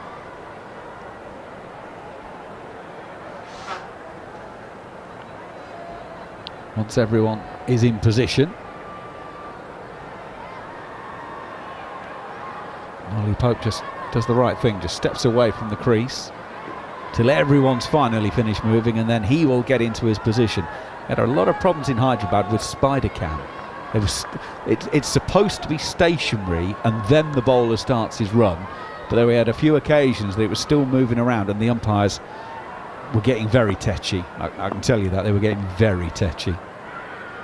Right, Bumrah is now ready, Pope is ready, so Bumrah is on the way. Pope just guiding this into the offside. They will take the single. Jadeja throws, and Ollie Pope has made his ground at the non-striker's end, The ball hits his bat and he loses his footing, ends up on his backside. There's smiles all round, but he brings Ben Duckett back on strike. 139 for 1. Yeah, it's that horrible thing when you're running in and you're almost past the stumps and you know the ball's going to be thrown and it's coming somewhere near the body. I think it did. I think you're right, Macca. Initially I thought it hit him right up the backside, but it just copped the back of the bat and ran off and ended up on the deck for his troubles. Slipped on the green grass. No damage for England. No damage for Ollie Pope. Good job he wasn't running down the middle. Slipping there. Anyway, that's another story for another day. Right, Duckett, 97 not out. Bumrah around the wicket to him. He just puts the bat there, plays defensively, guides it down to third. He'll take the single. The single is there, that's all he needs to do. He goes to 98 from 83 balls, 140 for 1 England. Can Bumrah produce another magical Yorker against Ollie Pope? That'll be in his mind. He'll be looking out for that Yorker, Ollie Pope. But yeah, if he gets it right, it's very hard to manage. Well, I said on commentary, I was on commentary for that ball, and I said on it, I don't know how you're meant to play that. I genuinely don't know. If a world-class player gets cleaned up like that, I mean, what chance have you got? It was basically perfect from a bowler's point of view. Here comes then Bumrah. 2 slips and a gully. As he comes in, delivers right arm over, brings Pope forward, pushing out on the offside, no run. It's smart what he's doing here. Bumrah is changing the pace, almost like we see in white ball cricket, blowing his fingers across the ball, trying to change the tempo and the rhythm of the batter to then the ball that you've been talking about, the rocket that blows his feet off or goes for the base of the stumps, or he may even go double bluff and try and get a bit of chin music in there just to change the tempo, which is what India need to do here to unsettle the two sort of in England batters now. I mean, I would say that Pope is now in with 37 balls to his name. Duckett's obviously in 98 to his score. The world's #1 seam bowler, Jasprit Bumrah, the first Indian to achieve that feat. In he comes, right arm over. He goes slightly short and Pope's trying to fiddle that one down towards third. It bounces over the top of his bat and through to the keeper Jarrod, and there is no run. There's a bit of extra bounce there. Yeah, this is where Jasprit Bumrah gets really dangerous again. A bit of reverse swing, hint of reverse swing there. And this is the time when you need to be a bit watchful against Bumrah. Yeah, pace on ball. And because of the change-ups, it changes your feet, changes your weight distribution. Sometimes the pace on ball you get stuck because you want to react and you don't move again. And then the bat and your hands get outside your body, which is what happened there. Bumrah's on his way. Pope waits, bat raised. In goes Bumrah, he goes for the Yorker. Doesn't quite get it full enough, so Pope is able to push to Ashwin at mid-on. And there's no run, and there's 1 ball left in the over. 140 for 1 England. Swing again from Bumrah. Definitely a bit of reverse swing going on. So this is what, the 25th over. So the conventional swing is gone. The reverse is kicking in. And there's theoretically half an hour left in the day, but presumably a bit longer as Jasprit Bumrah goes in. Ollie Pope will drop into the offside, and that will complete the over. 25 gone England, 140 for 1. Pope 20 not out.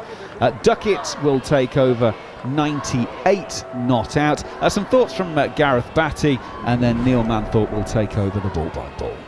Yeah, this has been a good sort of 2-3 overs here from India. 2 senior bowlers, Jadeja with his left arm spin, different tactic to Duckett, trying to keep the tram line in play, trying to bring the stumps in, almost encouraging him to sweep, but having a defensive field on the back of it. Bumrah backing him up from the other end. We're seeing a bit of reverse swing. This is how the game has gone so far. There's been ebbs and flows, and you just feel like this is a key moment for both sides. Do England break India down here and really extend on this position, or do India get their foot in the door and get a couple of wickets? Fascinating period of play. As Macca said, nominally half an hour to go, but we'll have more like an hour. But rare day on the first day of the Hyderabad Test match when England bowled 93 overs, but yesterday we were 6 short of the day's allocation of 90, and we'll do well to get all 90 in today. England to 140 for 1, Ollie Pope 20, but it's all about Ben Duckett at the moment. 98 not out from just 83 balls. It's been an innings of pure joy. Apart from the 4 cover drives that he played and missed at early on against Mohammad Siraj, it's largely been faultless innings from Ben Duckett. And it's interesting that Siraj has now been recalled, because he is the one man who troubled Duckett, and he's back into the attack now. Duckett on 98, Siraj in, bowls, tucks him up with this one, angling back into him from around the wicket, and he's tucked up, plays it defensively out on the offside, and there's no run. It's been an exhibition of counter-attack in so many ways from Ben Duckett. There was a time, I thought, certainly between 25 and 50, where he was attacking every single delivery. There were almost no defensive shots at all, and he certainly doesn't leave anything. Here he is on the cusp of a 3rd Test 100, and it's been a remarkable innings. Here is Siraj again around the wicket, bowls. Duckett tucks it off his pads, only as far as square leg. David Lloyd, Bumble, you've enjoyed this innings, I'm quite sure. Absolutely scintillating, and I just wonder if he feels it's my day. I'm going to keep going, it's my day. You mentioned the 4 drives, absolute wafts at the ball, and he's missed it. Could nick it another day, couldn't nick it, but he's played some wonderful shots. He's hit Ashwin out of the attack. Not many do that. Not many left-handers. No. Here's Duckett on strike. Here's Siraj again around the wicket, bowls and down the leg side, and he's got that one wrong. Good take from Jhnujhnuwala. Ashwin's taken the 2nd most left-handed wickets in Test cricket, is that right? Most. Most? Yeah, I think he's got more than Jimmy Anderson. And Stuart Broad's in 3rd place, left-handers. Yeah, maybe as well. Yeah, there's it's most of the modern players, because we've had a lot more left-handers come in, and also, you know, with the off-spinners and DRS and bowling around the wicket to left-handers, there's been a lot more of them going out. Duckett still on 98. It's tension around the ground amongst the England supporters in the change room as well. Here's Siraj bowls. Duckett drives down the ground and again can't pierce the field. Ashwin at mid-on. Just into the 26th over, and they're probing away. It's 140 for 1 England, but India, they're looking for reverse swing. We've seen that from Bumrah. Siraj is just the same around the wicket, bowling that fullish length and looking for any sort of movement. I wouldn't say that Ben Duckett has gone into his shell, but he has not scored for 4 whole balls now in a row. Get on with it. 140 for 1. We're into the 26th over. That's all of this England innings in reply to India's 445 all out. There's a wide slip and a gully and a man catching a short cover. Siraj in again. Duckett drives down the ground, beats the fielder at mid-on. That's down to the boundary for 4. Ashwin turns to collect. Ben Duckett takes the helmet off, looks briefly heavenward, and now affords himself the luxury of a smile as he kisses the badge on his helmet. The England players on their feet celebrating. Duckett reaches his 3rd 100 from just 88 balls. What an innings. It's incredible, isn't it? It's, you know, he's almost the epitome of what Bazball is, because you had this player who was kind of on the scrap heap a little bit. No one knew what to do with him. He's been told to just come in and be himself. And we saw years ago, you know, Jason Roy and Alex Hales, other players with similar kind of skill sets come in and feel constricted. And Ben Duckett is just being told, be Ben Duckett. And we've seen him fail plenty of times. But when it works, it's magnificent. And this was a very, very special innings. Even if it doesn't end up changing the game, it certainly made India feel like they're under pressure. And I said they'd be under pressure when England got to 200. It was a lot earlier than that, Manners. Here is Siraj again, short and pulled by Duckett out towards deep mid-wicket, and that's 4 more, so no slowing down I was about to say India is still 301 ahead. It's now 297 runs ahead, and yet it's balmy, isn't it, that Jarrod's talking about India being under pressure. They lead by 297. Scintillating stuff. The way that he's played to his 100 and then gets back in his crease and pulls one powerfully away through mid-wicket. And in the past he's been daft. He's just been a daft lad. And he himself, when he got back and got a second chance into this England team, Ben Duckett, he on interview said that I've matured. You know, I'm a better person, which is all part of life, really. And, you know, there's no mistaking when he were younger, he was a bit of an arum scarum. Moved counties, found a place at the top of the innings. And he fits, you just mentioned, he fits this aggressive Bazball. He's perfect. Welcome to our listeners on talkSPORT. Joining us here on talkSPORT 2, you've arrived just in time to celebrate Ben Duckett's third Test century, which has come from just 88 balls with an astonishing 20 boundaries so far. He's counter-attacked in exhilarating fashion as England have made an exhilarating start to their reply to India's 445, and Ben Duckett is 106 not out from a mere 89 deliveries. England 148 for 1. Ollie Pope now paddle sweeps Ravi Jadeja, the left arm spinner, down to the fine leg boundary for 4. Very, very cleverly played. Just won't let them settle, will they? Like, as you said, still 300 runs basically behind. Jadeja comes on, he's gone for 1 run in his first over. He's bowled a decent delivery here, and Ollie Pope has just improvised again and just said, now what are you going to do? You're not going to be able to hit that line and length again. Do you know Ben Duckett played in England's first Test match on this ground 8 years ago?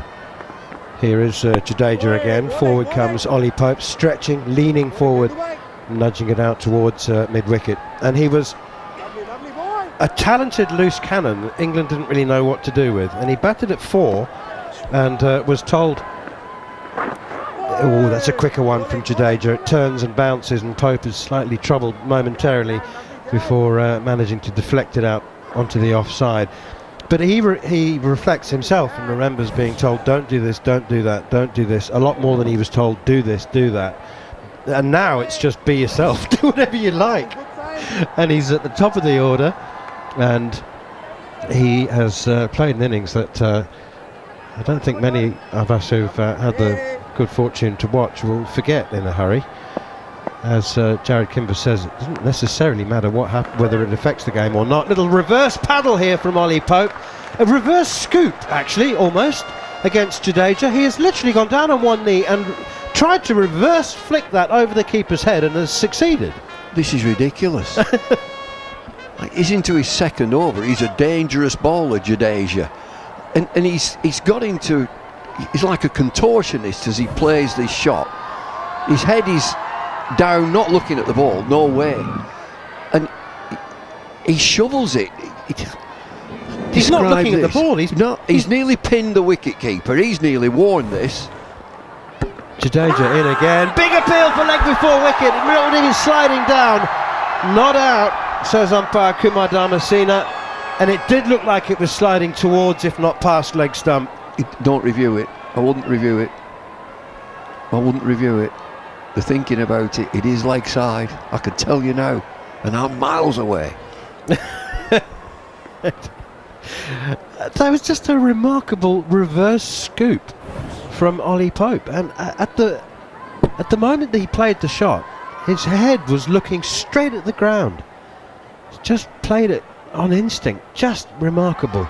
But that was a very loud, it was almost an angry appeal rather than a confident appeal from Ravi Jadeja. I think he's still feeling a bit miffed about Ollie Pope taking the liberty of reverse scooping him over the keeper's head. 156 for 1. Jadeja in again. Forward comes Pope, playing an orthodox defensive push to short mid-wicket. Well, 27 overs gone. England flying along at 156 for 1. They're still 289 runs behind. But so much for the long attritional grind that we've associated with this England. Well, they're not going to play that way. The way that they talked before the game, we're going to carry on. Jadeja, 2 overs, none for 9, and 1 for Hartley just to look at there from at times in these 2 overs. He's been up at 95k. Now Hartley would max out at 91, maybe 91 and a half. Jadeja fires it in, and he should be a handful. We mentioned that Ashwin has been hit out. I'm not sure they can do that to Jadeja. Well, we're just having a look at the LBW appeal, which India decided not to review, and a good call. Was missing leg stump. Yeah, it was always sliding down. It's the reason he missed it, really, isn't it? He's playing up the line, so it would have been very unlucky. Not one of those Akshar ones where you miss it on the inside, but he's still spinning it a little bit, whereas Jadeja doesn't bowl those as much. Jadeja's either rag back or they slide down. Ben Duckett, 106 not out, and Mohammad Siraj is going to continue to him, and he slap drives this one, doesn't time it, quite high on the bat, off the splice maybe into the covers, but they do take a single. I wonder if players still, they used to, just pick your opposition number 1 against number 1. So Rohit Sharma gets 130, Duckett's got 100, so we're matching there. And so number 3 match the number 3, just keep going the way down. Have I won a little battle? It used to happen. Ollie Pope's won that because Shubman Gill made naught. Didn't make a score. And so you keep looking at your battles. So there's another 100 coming up from Jadeja at number 5. Johnny Bairstow. Here's Siraj, back of a length towards Ollie Pope. He steps outside the off stump and pushes it away defensively. The one thing that as an opposition you want to do, particularly with Ollie Pope, I mean it applies to every batsman, get them early. But with Ollie Pope is a particularly sketchy starter, isn't he? He's twitchy and nervous. Well, he looks nervous. I'm sure he is no more nervous than any other player. But once he's in, he's faced almost 50 balls now, and it's that much more difficult to remove. He's 28 not out from 47 balls. Ben Duckett is 107 from 90. England 157 for 1. Here is Siraj, and on the charge now. Ollie Pope takes a step and a half down the wicket to the fast bowler, and I think it came off the pad. It deflects away behind square on the leg side. Leg by confirmed by umpire Joel Wilson, who, by the way, we don't say this often enough, is having a good game. It's early days. We have not yet finished day 2, but umpires. Why am I saying that? He's got a lot of decisions right. I think I'm basically saying that because he gave 5-run penalty. Which was correct. He did get that right. I suppose it's also because I've seen him have a few poor test matches, to be honest. And I think he's he's been really imposing. And that's not always a good thing for an umpire, is it? You don't necessarily want to impose yourself on the game, but he's controlled it very well. Short and wide and cut.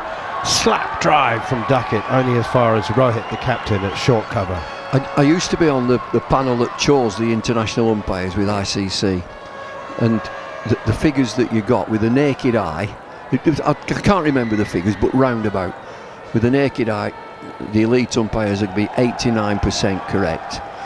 With DRS, that moves up to 95, 96% correct decisions. So DRS works, but you like the umpire to get the majority right, which they usually do. Here's Siraj again around the wicket to Duckett. A little bit of width outside the off stump, not a lot, but he doesn't need a lot, and he punches it out to Jadeja, sweeping on the cover boundary. So from an umpire's viewpoint, having done the job, you want your LBWs, you want them to be sort of on the line, about on the shin, hitting middle, halfway up. So when you get something down the leg side at 90 miles an hour, and is there a little feather of a glove on it, you've not a clue. You've no idea. You cannot give that decision. DRS will help you.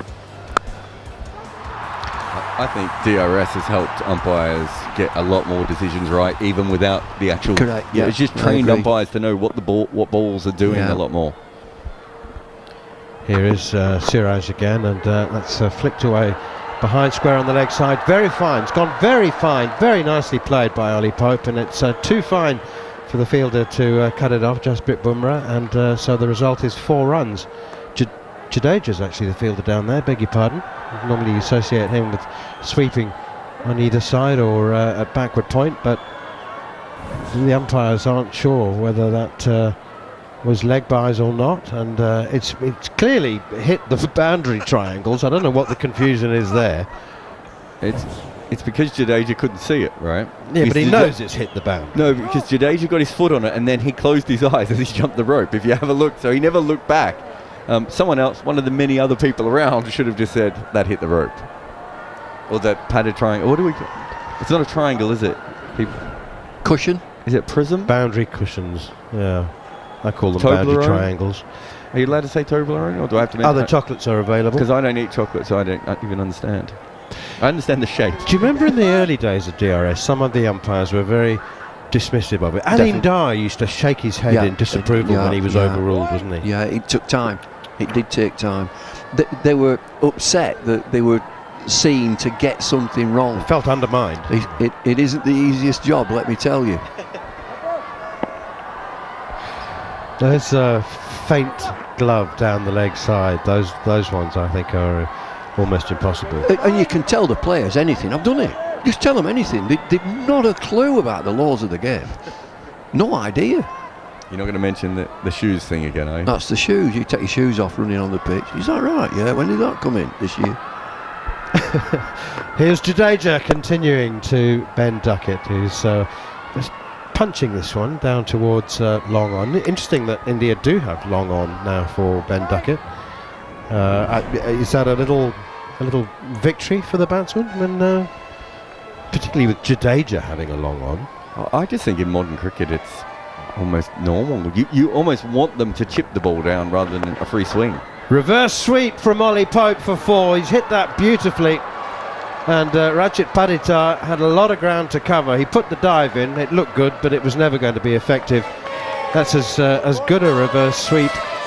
And it's not a reverse paddle sweep. It's really hit that one. It's a hit.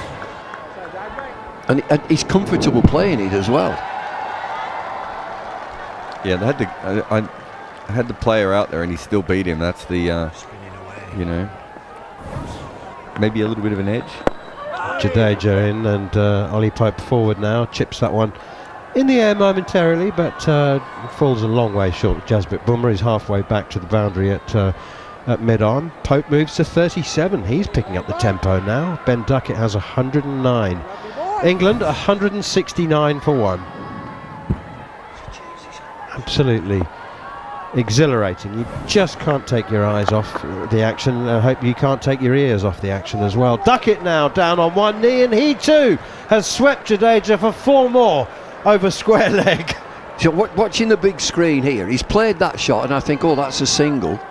But there used to always be a deep backward square. There isn't one. There's nobody there. He's hitting with the spin. He would think, Duckett, I've just got a free hit. There's nobody down there. He's got so many other gaps to fill. That's the old adage, isn't it? There's just not enough fielders in this game.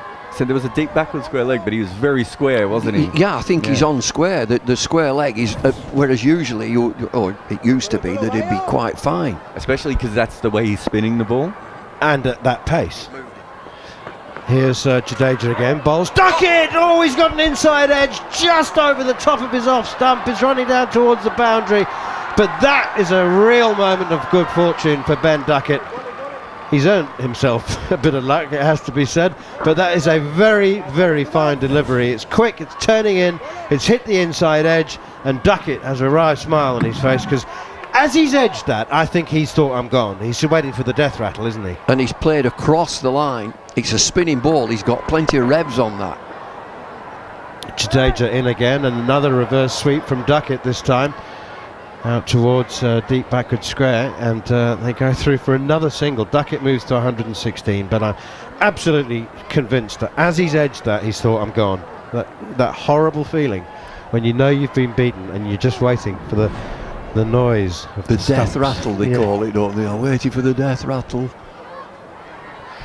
Well, I tell you what, England are 176 for 1. It's just extraordinary cricket. India bowled out for 445, 4 wickets for Mark Wood, but it's all about England's batting now, and Ben Duckett's 3rd Test century. More from David Lloyd and Jarrod Kimber, and it'll be John Norman.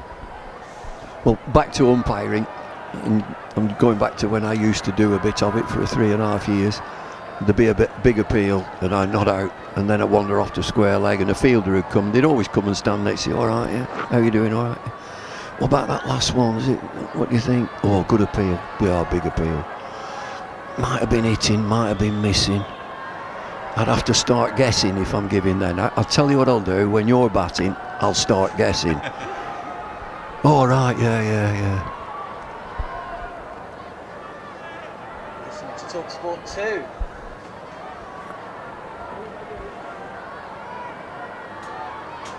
You want to talk, John? Am I on the wrong right mic? Yes, I am now. You're listening to talkSPORT 2, or you're watching us on the talkSPORT Cricket YouTube channel. However you're listening or watching, well, welcome. And what a test it's been. What a session. I mean, this is ridiculous, isn't it? Once again. Do you know, at 4:45 and seeing what the pitch was doing, I was fearful. I thought England have got a real examination here. They've done what they do, just take the game to the opposition, put them under pressure. They've done that. It's an exhilarating century from Ben Duckett. 116 in 96 deliveries. He's got a partner in Pope, who's 37 from 51. They're rollicking along. It's 176 for one. We're just about to start the 30th over. Adam Gilchrist, Clive Lloyd, Adam Gilchrist, Clive Lloyd, Ben Duckett. Fastest centuries in India. 84 ball Gilchrist, 85 ball Lloyd, 88 ball today Ben Duckett. Siraj, short delivery on the pull is Duckett. He'll pick up one, but that'll be it. Two boundary riders on the leg side. It's Shubman Gill, who was shown to be applauding as Duckett reached three figures in record time earlier today. Partnership of 88 between Duckett and Pope, and England find themselves 177 for one, deep in session number 3 on day 2 at Rajkot. I wonder if there's something in the fact that they're all left-handers. I mean, Clive Lloyd was a brilliant player in India. Gilchrist wasn't. He actually struggled quite a bit in India outside of that 100. So they're not. You got two taller guys, one guy who loves pace, and then a guy about half the size of the other two, if we're being honest. But they're all left-handers. I wonder if it's something to do with hitting with the spin as being a part of it. Although, to be fair to Duckett, he's hit everyone today. And I'd love to see his wagon wheel as well, because he has hit the ball all around the park. They just showed it. It is. He's still square of the wicket, but yeah, everywhere. Pope this time, flex of the knees, he pulls, and it's fielded at fine leg for a single by Paditar. 178 for one. Ollie Pope going about his business, 38 from 52. Ben Duckett, I mean, it's going to be up there. It's going to be talked about. We all remember KP's effort in Mumbai in 2012. But this is going to be spoken about this century. But wait and see what happens with the test. It could be a high-scoring draw. We may compartmentalise it that way. But boy, oh boy, I was asking earlier on to see a little bit more. When he gets going, you just want him to see him stick around. What's it going to be like if he bats 3 or 4 hours? And now we're seeing. The two that you mentioned, Clive Lloyd and Gilchrist, it'd be interesting to know the attacks they were playing against. Who were the attacks? This is a good attack. Make no mistake. Size of the boundaries as well, perhaps. Another short delivery, and Duckett, well, he's so quickly onto this, rolls his wrists as well. Good diving stop. Reached at Shubman Gill quickly on the boundary on the leg side at deep square. It's just a single, I think. He hit it so well, almost too well.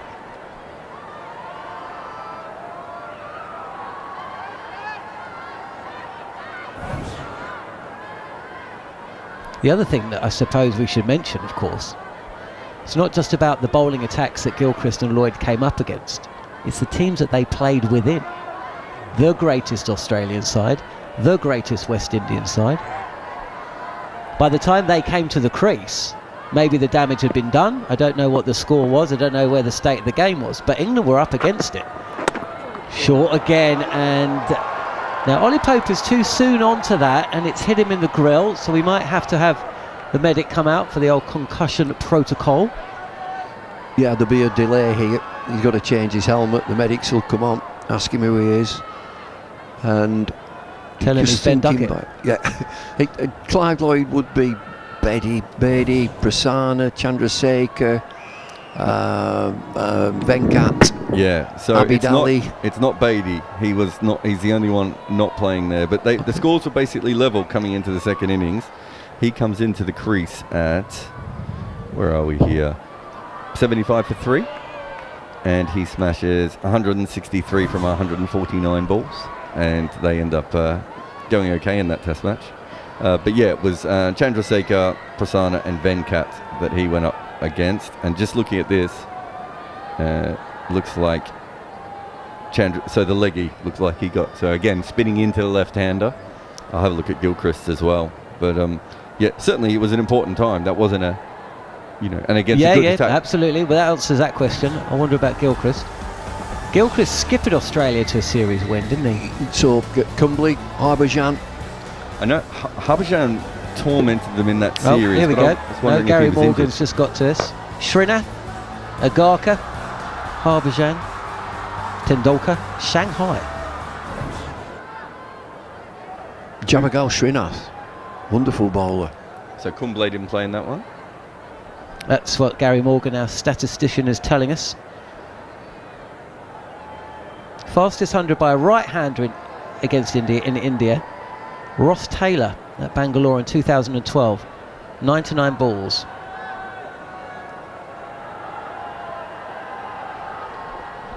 There were a couple of real high-scoring games involving New Zealand and India. McCullum hit a century, but I think that was a bit later. That might have been 2016 maybe. Jesse Ryder. Kane Williamson scored a century on debut against India, I think, in that series. In and around then, anyway. Ross would Taylor. have been before then. He was batting before then. Ross Taylor, what? The LRJP Taylor, is that? Or LJRP Taylor? He got lots of names. Is it Luturu, his real name? He was named Ross at school, wasn't he? Yeah. Samoan descent. There's not too many Pacific Island players that have come through the system. You just named 2 of them, to be fair. You mentioned Jesse Ryder. Was he Samoan? They're both Pacific Islands. I think it's different Pacific Islands for each of them. Oh, I didn't realise Jesse Ryder was Pacific Island. Yeah, they're both Pacific Island. But I think, slightly different backgrounds. But didn't they grow up near each other as well? I think they grew up not too far from each other. I'd get confused by the way that the domestic system is carved up in New Zealand. Short again, and Pope. Well, heart and mouth time there. Top edge and square leg was scrambling to his right. Oops. We all know what that sound means. It's not NWA, it's not the sound of the police. It is a no ball. And Mohamed Siraj just has to move umpire Joel Wilson's arm out of his way as he gets through, almost like going through a ticket barrier. This is another short delivery. The tactics are clear to see, and Pope has just helped this round the corner and past square leg. That really would have been a moment if it had been caught from a no ball. I'm just looking at this Gilchrist 100. So I said about the left arm finger spin. In this particular game, we talked about Sangvi. So obviously Anil Kumble wasn't available. Sangvi, 10 overs in this game, went at 6.5 runs and over. I think a few of those might have been Gilchrist. Ben Duckett, 118 from 98 deliveries, banged in again by Mohamed Siraj. Duckett, all the time in the world, really. Just to swing the bat round, play the ball into the turf, and come through for a single. 182 for 1 ball left of the 30th over. You get these passages of play in test matches and it frustrates viewers and listeners. Why is he banging it into the pitch? We saw it with Mark Wood. Why is it persistent? And it's just a tactic. Let's try and disturb the mental capacity of the batter. Let's try and see if he comes out of his comfort zone, see if he wants to play these daft shots. It's fine, don't overdo it. I think the other thing that amateur cricketers don't understand is that the risk in a hook shot is much higher than the risk is in any other shot is. So you can't control it. Last ball of the over, and wrapped on the pads. Pope's coming forward, imploring Joel Wilson to give this out. It looked a good shout. The ball has made its way to the boundary. It won't be runs against the batter's name. And I think Siraj might be trying to force this here. Big moment in the game. Worth a review. I think it'll be umpire's call, but I think it's worth a review as well. And Rohit Sharma agrees. Now, we saw an interesting moment a couple of overs back where the keeper, debutant Jurel, TV umpire indicated to Sharma not to take a review with Jadeja bowling. And Barrett was criticised for not being strong enough behind the stumps.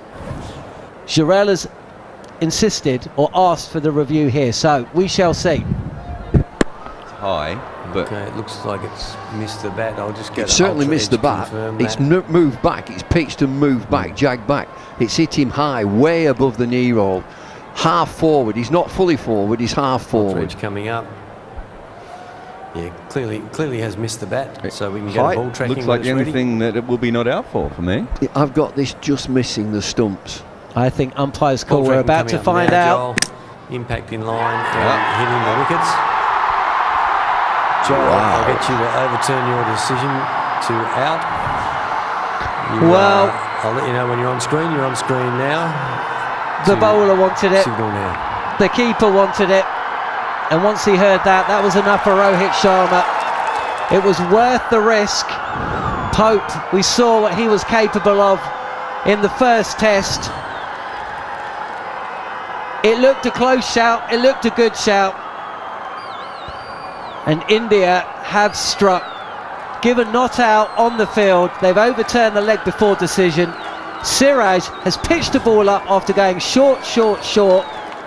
Pope's missed it, and he's got to go for 39. I'm surprised. My first thoughts were review it. Then you see the replay, and I just thought that's high. He's hitting way above the knee roll. He's hitting at the top of the pad. He's half forward. He's had to go. Promising innings, 39, just been struck on the helmet. 1 or 2 short balls. So again, into that short ball ploy. Soften him up. What's he want to do? Get him half forward. They've done that. Hit him on the pad. So the second wicket, a welcome wicket for India. And it brings... Well, he's had a quiet time, hasn't he? England's premier. He's had a quiet time. Joe Root. You know, Ben Stokes he raised an eyebrow quizzically at the Zach Crawley leg before decision, which came just before the lunch break on day 4, that big run chase. I wonder if he's going to raise the other eye quizzically to that one when asked. I thought that was fair. I didn't think it was bouncing. I mean, bouncing over was the only thing. I thought it was always hitting leg. We all thought it was a good appeal and worth a review. Yeah. It did hit the batter quite high. We all thought it was going to hit the stumps. It was just a question of how much of the ball was going to hit the stumps. Yeah, it's gone India's way. It's out. We're done. And Joe Root, who I must have spent about 3 years talking about on talkSPORT, about the problem of him coming to the crease with the score 20 for 2, is walking to the crease with the score 182 for 2. So, you know, England are in a good position. We've only had 30 overs. And it's going to be Jadeja. Duckett facing, he's forward and defending. Now what we know from England is, despite that wicket, they're just going to continue going. There has been some talk about the manner in which Joe Root has started his innings. Michael Vaughan of the opinion that if you have a look at the figures, this is down the leg side and comfortable single. Actually, Duckett thinks there might be 2, but Root sends him back. 1 run to the score, 120. Michael Vaughan making the point that Joe Root's record against spin in the McCullum era, the Bazball era, has dipped. And he puts that down to the manner in which Joe Root is starting his innings. And there's a few people out there who'd like to see Joe Root going back to the Joe Root that we've seen over the years, but hey, we shall see. He's yet to face a ball. He's going to face it now. He's forward, pushes this past the bowler, Jadeja. Well, it's not exactly a unique moment in time for Jadeja to overstep. And he's done so again there. So he'll have to bowl this one again. 184 for 2 with Joe Root coming forward and defending. England trailing by 261. I'm joined in the commentary box here on talkSPORT 2 and via the talkSPORT Cricket YouTube channel by Gareth Batty. This is on off stump and Joe Root plays back and pushes this into a vacant point area, and he'll come through for a single. Abhishek Jhnujhnuwala as well. Oh, this has been good cricket, hasn't it? We've just been either on comms or off comms. As another no ball is signalled. And you guys have played a lot of cricket, and we've all seen a hell of a lot of cricket, but this cricket is still just making us drop our jaws at times in wonderment, isn't it?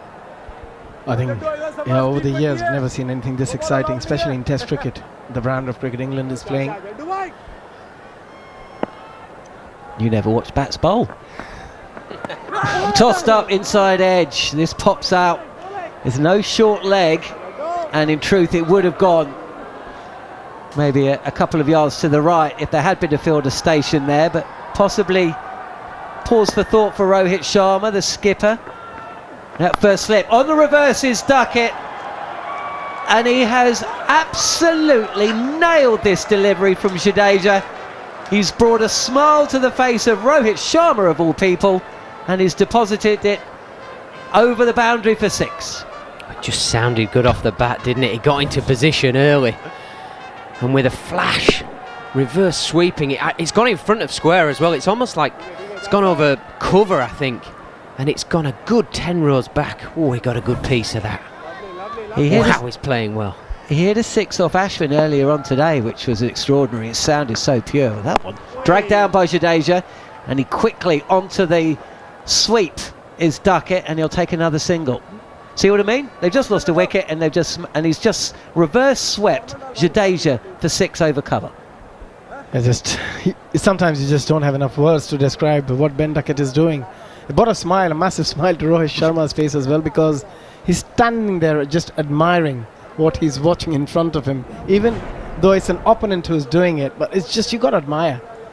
And it was that kind of smile, wasn't it? Because you have a smile from an opponent's skipper where he thinks, well, you just try that again, mate, because you'll be out, or a rueful smile because he thinks, well, you got lucky that time. But that was actually just that's a ridiculous shot, Ben Duckett. I saw it as a bit defeatist, if I'm honest. I thought it looked that sort of smile like, what am I supposed to do now? Not a oh wow, that's a good shot. I thought it looked defeatist. I thought his body language just looked as though his shoulders were wilting a bit, and it was kind of like, where do I go from here? Are you having his badge? No, I just think it's a pretty obvious place to be if you're him. You've just got your wicket, you've just got back into the game, and Duckett's whopped your premier spinner out of the ground. Wrong hands, shall we call it, reverse sweep over cover. I mean, what are you meant to do? If there's ever a time to be a little bit defeatist, now is the time.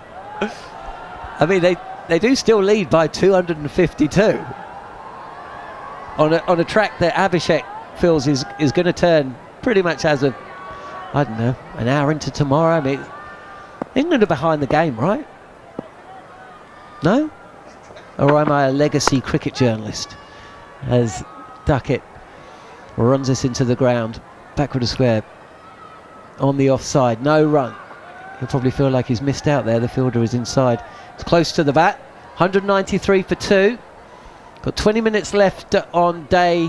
What day is it? Is it day 2? The game just speeds up when England are batting. By the way, play finishes at about 11:30. We're going to bring you following on, which will be available via your podcast feed, or come and join us on the YouTube channel. Plenty of video content there. We're going to be seeing and hearing from an England player after play today. All the interviews are there. Siraj in, and this keeps a bit low actually. Duckett again, quick to pull, but it takes an inside edge, and it's fielded at fine leg. But yeah, lots of content there. We got David Lloyd, got Jarrod Kimber's super over. We have the daily following on show. We've got big moments from the match. I'm sure that Neil Manthorp calling Ben Duckett's century will be there, possibly Ravichandran Ashwin's 500th Test wicket. That will all be there for eternity. So head over to the talkSPORT Cricket YouTube page, join in the chat, or get in contact with us on cricket_TS on X or Twitter. This is the stage of the game where for the last 30 years you'd be saying England would be setting up shop, wouldn't you? Protect what they've got, get back, come back tomorrow, set their stall out for half an hour. Yeah, but you don't get into these positions by... No? If you think about cricket in its simplest form, whenever you go to hit a ball and strike it, you're generally getting a better position when you're being positive, and that's simply what Duckett has done here. It's just not as easy as that because of all the other factors that go with playing international sport on the biggest stage. Siraj again, he's picked up the wicket of Ollie Pope, and he has Joe Root playing out of his crease, coming forward, smothering any movement. We did see movement, ducked into Pope.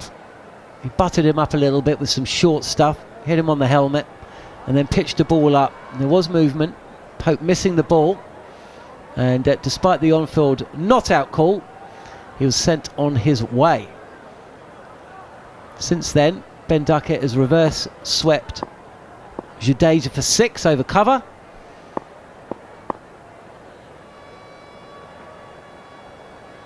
But it's Joe Root facing, and he's forward and defending. Yeah, there's still that bit of reverse swing. A little bit of reverse. And Joe Root smiling. That cheeky chappet.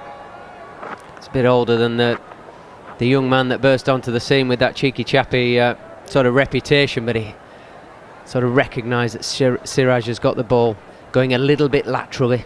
That one coming into Root. But this is where Joe Root, I mean, when he decides enough's enough, he will go down as one of the great England players. He's just got to trust his defence and just play how he wants to play. He's earned the right for that, and he is England's best batsman. He's just a wonderful, wonderful player. I suppose going on to what you were talking about earlier, John, about ex-players saying, you know, his numbers are going down against spin. Is that because he's been asked to bowl more? So there's more fatigue in his legs when he gets out to bat. He doesn't have the energy in his legs that he would have had as a younger man where he didn't have to bowl. Certainly it felt like that could have been the case in the first test. He bowled a lot of overs, didn't he? Jack Leach picked up that injury, and he was given... Well, he was spinning the ball more than the other spinners as well. As again, it's pitched up, and a good diving stop at mid-wicket from Padidar, but Root's through for the single. Yeah, he did bowl a lot of overs in the first test for sure. Had to pick up some of the slack. He opened the bowling on day 2 for Stokes. So yeah, that could well be part of the reason. And that's what great senior players do. They take the burden off some of the younger players, even if it's at the detriment of their own position, their own movements, their own body, you know, everything that goes with it. That's what wonderful senior players do. And he is a wonderful individual. You will not find anybody with a bad word to say about Joe Root. On a human level or on a professional level, he's just an incredibly popular guy. He's a loved guy. Pitched up again on middle stump.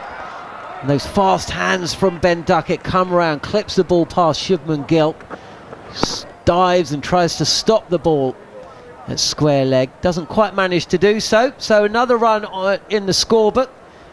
Duckett moves to 129. Joe Root is 2 not out. The deficit 249 after India were bowled out for 445 earlier today. But boy, oh boy, has it been exciting since. Duckett, 3rd quickest century in India by a tourist. He sits behind Gilchrist and Lloyd, and he's still there, 129 not out. And after a word from Abhishek Jhnujhnuwala, there'll be Andrew McKenna to take you through the rest of day 2 here on talkSPORT 2. Yeah, I just feel the game is set up so nicely, and England just made it very, very interesting by playing the brand of cricket they play. At the moment we can see on screen the ball has been checked if they need to change the ball, but I think it's clearly going through that checker which they have, and the Indian team would be desperate to change this ball. Yeah, it goes through like a little hoop system, doesn't it? And if the ball is out of shape, it clips part of the circular device that it has to go through. But I think it's umpire Dharmasena has thrown the ball back to the Indian bowler and said, get yourself on with it. The Indian captain arguing the toss with, are these the right circles that you're putting the ball through, sir? It's out of shape to me.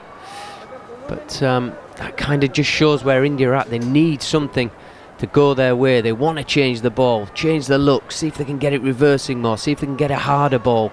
Just something to prize another wicket, and then they can go again. Yeah, you don't expect the ball to be very soft after 32 overs, but the amount of hitting which has been done to that ball, probably a bit more like a 60-over ball now after 32 overs. What a day. I mean, I know we've been going on a few hours, but I'm struggling to quite take in what we're watching here. 32 overs of England batting, 196 for 2. Ben Duckett, 129 not out. It's important that we keep reminding ourselves, though, that England are still trailing by 249. But we were watching outside earlier, and we were just saying, it felt like India were the ones getting the run around, that England were putting all the pressure on. Yet at that stage, they were still 300 behind. But this is what this England team do to you. I just heard Rohit Sharma speaking in Hindi saying, just give him a single and bring Joe Root on strike. So somewhere they feel... Get one of the best players in the world on strike. It tells you what Ben Duckett's doing to them. Exactly. That just shows that they know it's going to be very difficult to get Duckett's wicket, but because of lack of form or lack of runs from Joe Root, they feel they've got a better opportunity, and he's this new man as well. He's not set yet. Well, there are still officially 11 overs left in the day. We're not going to get them all in, as there's only 13 minutes. I wouldn't imagine there's many people who'll go home feeling shortchanged after today's play, though. So it's going to be Bumrah to start his 8th over around the wicket to the left-handed Duckett, and in he goes. Duckett is punching off with the back foot. Shubman Gill can't stop it cleanly. As a result, the batters are able to scamper through for a single. So they've got the single that Rohit wanted, maybe not necessarily in the way that they wanted it. 197 for 2 England. Joe Root therefore comes down on strike. 2 from 6 for the former captain. Yeah, this is where Bumrah will be hoping that ball with a little bit of reverse swing can just bring the stumps or bring the shin of Joe Root into play. This older ball, it's going to be tough to do him on the outside edge. Is the ball going to carry the same unless Root is coming very hard at the ball? So I think it's going to be a battle of challenging those tram lines that are put in on the TV screens that we all see. Can he challenge that front pad? Well, speaking of on the screen, the physio has just run out after one ball, and Jasprit Bumrah needs a gel. This is where umpire Bumble gets into a right old tizzy. He's like, well, hang on, this is part of the game. This is wear and tear. Get on with it. This is down to your fitness. Yeah, it is. Yeah, it can be a bit annoying at times. But again, going back to cricket in Joe Root, what Batty was saying exactly, Bumrah is going to try that. Try and hit the stumps, try and bring the pads into play, leg before the wicket. And he's got Joe Root on quite a few occasions like that. Yep. Jasprit, actually, we've just seen a replay, grabbed the right hamstring, which is why the physios come out and given him that gel. I mean, it is late in the day. He's starting his 8th over, 0 for 32. Here he comes, 2 slips waiting. Joe Root is coming forward. Bat and pad, surely he got a big chunk of that one onto his pad, didn't he? It ballooned out on the leg side. Had there been a close catcher on the leg side, Jasprit would have been appealing for something very, very different. Yeah, Joe Root is very aware of what Bumrah's trying to do here. He's almost coming out of his crease to try and get down the pitch a little bit more. But that little bit of shape in towards the stumps, in towards that front pad. Joe Root just needs to keep his balance. Don't get your head outside the line of the ball. Don't give him a chance. We also saw the shiny side being inside. That means the ball is reversing. And that ball tailed in quite a bit on Joe Root.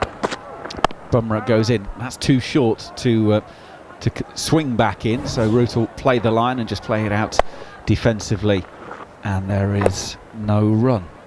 This, by the way, Gary Morgan, our statsman, tells us the most runs that England have scored in a session in India in a test match. Previously 154 for 2 back in December of 2008 in Mohali. So this gives you a real idea of what this England side are doing. And even though the wicket of Ollie Pope has gone down, and we're still not entirely sure about that. Ben Stokes spoke in Vizag about there were a couple of decisions that he wasn't sure about for the Hawkeye ball tracking. Jasper goes in, Root rides the bounce down to fine leg, and they will get a single. In fact, they're coming back for two. That's great running. Joe Root has touched at the non-striker's end and gone absolutely flying back. So he's up to 4, 199 for 2, England, trailing by 246. Yeah, that just shows that England are still on their mettle. India have been a little bit slack in the field. There's been a few fumbles, a few sort of dives over the ball. They just polish that up. It just gets that tiny little bit of momentum their way. But Root, alive to the fact that fine leg's quite wide, back for 2. And the advantage that the Duckett's running to the far end, as the man who's probably pretty tired after being out there for as long as he has. So he was always pretty safe. Jasprit goes for the Yorker. Joe Root keeps it out, actually gets it up to Ashwin at mid-on. But he went for that in-ducking Yorker at 141 kilometres an hour. Joe Root up to it and keeps it out. I'm not sure Duckett's tired. He's only faced 100 balls. And also what I liked about this 2 runs Joe Root took in the previous delivery shows that he's still keen to be out there. He's not worried about Bumrah. A lot of times the batters, when they think they're struggling against a particular bowler, even though there is a 2 to be taken, they always end up taking a single and like to spend the time on the non-striker. Jasper's in once again. Root playing from the crease. No run. It's always interesting how... sorry, just slipped on the turn. Couldn't come back. We've all seen it done. End of the over. 33 gone of this England innings. Yes, 33 overs gone. 199 for 2. And yes, this is a test match. It's not a one-day international. India posting 445 in their innings. Earlier on, bowled out after winning the toss yesterday. So England still trail by 246. And therefore, it could, if there were 2 or 3 wickets goes quickly, England would be in a lot of trouble. But this innings of Duckett and what Ollie Pope did earlier has just changed the narrative around this innings. India are asking for the ball to go through the hoops once again, just to check. It's gone straight through and it's been handed back to Rohit Sharma, who's got a big smile on his face, basically giving the game away that they're trying it on. I think he's going to keep putting the pressure on the umpire. Rohit Sharma has got a big smile. He's a lovely guy as well. Rohit Sharma, very likeable character. Everyone likes him, like Joe Root. But yeah, he's going to keep on going back to the umpire till he gets the ball changed. Well, back in the old days, when the umpire would simply say, well, the way you're going, don't worry, they'll knock it back into shape in a minute with another shot. So, right, so Siraj is going to bowl his 10th. 1 for 53 so far. He's got the deep fine leg, the deep backward square both out on the boundary. Has Siraj got the energy to get it up high enough to duck it? Who's 130 not out. Well, it's sort of waist high. He's guiding it to Gully, who's pretty close in actually. At Gully there, on the bounce to the fielder. So 2 deep on the leg side, plus a shortish mid-wicket, plus the mid-on. And then a man on the drive at short extra, mid-off, cover, and that close-in Gully. But to be honest, the way Duckett's playing at the moment, it really doesn't matter where the fielders are, because he will hit it where he wants at the moment. That's just the way he's played. And also he's taking the pitch completely out of the equation. We didn't even find out if there's any spin on this surface because he hardly let any ball land. Exactly. Siraj is in. Duckett plays from the crease. It's up to mid-on. No run. It has been just a blinding performance from England today. And they just keep on rocking. I'll give you the bowling figures in just a moment, because as Abhi says, the spinners haven't been able to sort of set up control. Kuldeep 6 overs, 0 for 42. Ashwin 6 overs, 1 for 30. Jadeja 4 overs, 0 for 33. Ben Duckett gets another full one from Siraj. Push drive to mid-on. Bumrah will do the fielding and they will stay where they are. 5 minutes to go. So we'll finish this over and probably get one more in.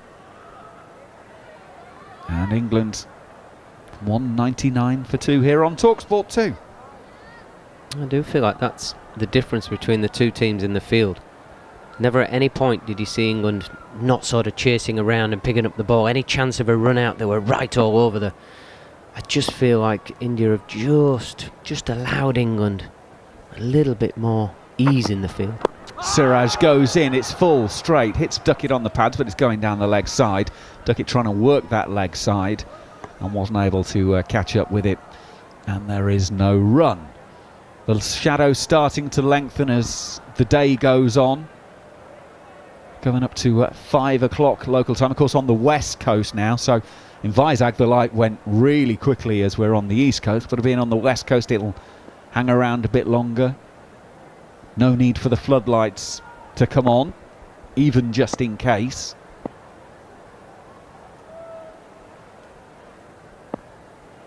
And we just mosey on towards close of play. Duckett, 130 not out. Plays a punch drive to Siraj. Siraj's hands go up in the air as if to say, oh, that was close, but it hits the middle of Ben Duckett's bat and goes to mid-on. At the moment, all the moral battles even, and the moral victories are still going England's way.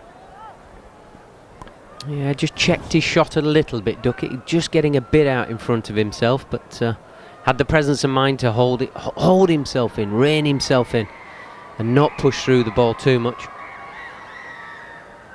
Is it a moral victory? I'm not so sure. I just think it's a little bit of human error from Duckett without it being costly. Final ball of the over then from Siraj on the hip of Duckett, and he's able to work it down to Kuldeep at deep fine leg, and a single will be taken that brings up the England 200 from just 34 overs. They're going at almost 6 runs and over in this test match once again, and Duckett has 131 now from 114 deliveries. Better than a run a ball in a test match. Yes, astonishing. When England came out to bat, we were all a bit concerned how they're going to play on this pitch, how the pitch is going to play, will there be any turn, will there be lateral movement for the fast bowlers. We haven't seen anything apart from just boundaries from Ben Duckett, to be honest. 131 of just 114, probably one of the best test hundreds you'll ever see, not just in India, anywhere in the world. So it's going to be Ashwin for the final over of the day. He's got 1 wicket so far, and that was an important one because that took him to 500, making him the 3rd off spinner to get to 500, as Crawley was caught by Patidar at short fine leg for 15. That was the first ball of the 14th over. 89 for 1 at that stage. Crawley had been sort of playing second fiddle to Duckett, and everyone else has been since. So 6 overs, 1 for 30 for Ashwin. Around the wicket to Duckett, and Duckett is punching hard to Shubman Gill in the covers, no run. Ashwin definitely gave that one a chance. He was quite prepared to let that go up out the hand, take all the speed out of the ball. Slip, short leg, short extra cover. Ashwin again gives that one a little bit of air. Duckett square drives on the offside. Out to Jaiswal, who's doing the cover sweeper duties. Single taken. 132 for Duckett, 201 for 2 England. And Joe Root will therefore be on strike. I just feel that England spinners have bowled a lot better than Indian spinners in terms of, yes, they bowled a lot of long hops, but still they've been a bit more consistent. Indian spinners, probably, this is the first time this has happened to them, that they've been put under the pump by the opposition in India. It's a different brand of cricket England is playing, so they've not allowed the Indian spinners to get settled at all. Ashwin comes in. Root is playing around the front pad, all along the floor through mid-wicket, and Jaiswal will do the fielding once again. Single taken. Root goes to 5, 202 for 2. And also Indian batters have been very conventional in their approach, how they are batting. So it's a very contrasting game both teams are playing. But still, yeah, if you ask any of the spinners from the Indian camp, they'll say we've never been put under so much pressure in our career. Ashwin comes in, bowls to Duckett. Duckett is taken on the pad. It goes to Rohit at slip. Does that take some edge or glove as well? Ashwin is imploring Jurel, the wicketkeeper. Rohit is still lying on the floor on his stomach, and he now makes the T signal. And I hope the umpire can see it as he lies on the ground. This TV is going to be umpire a big director, one. We have a player review for LBW. Original decision is not out. I've checked the front foot. It's a fair delivery. Can we go to front on, please? Okay, so the official review is for Check both feet, LBW. actually.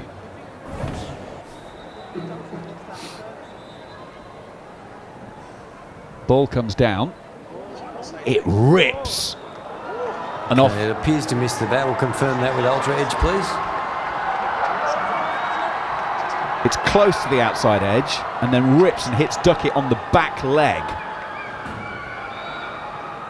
Bear in mind the ball was caught, so if it does hit the bat,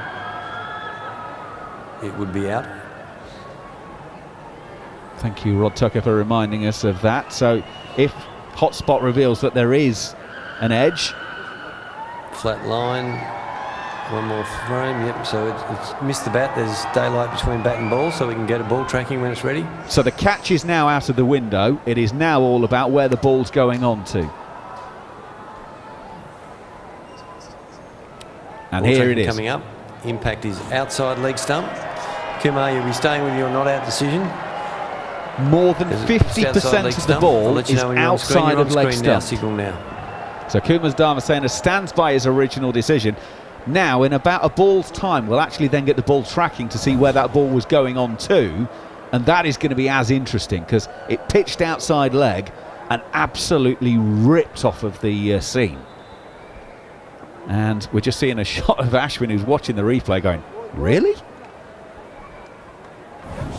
Well, they've burnt a review, India, and it now means they're down to 1 for the rest of the innings. There's 2 balls left in the day. Ashwin around the wicket to Duckett, plays out on the onside, beats Sarfaraz at short leg and will take a single. So Joe Root will get to play the final ball of the innings as Duckett goes to 1-3-3, England 203 for 2.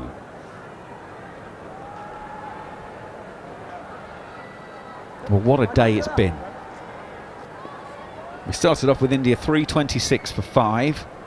We're going to close, if England don't add any more, 203 for 2. What a day's cricket. India bowled out for 445 in the end. Here we go then. Ashwin around the wicket to Joe Root. He's given him a full toss. And Joe Root can pick his spots. And there's no deep cover sweeper.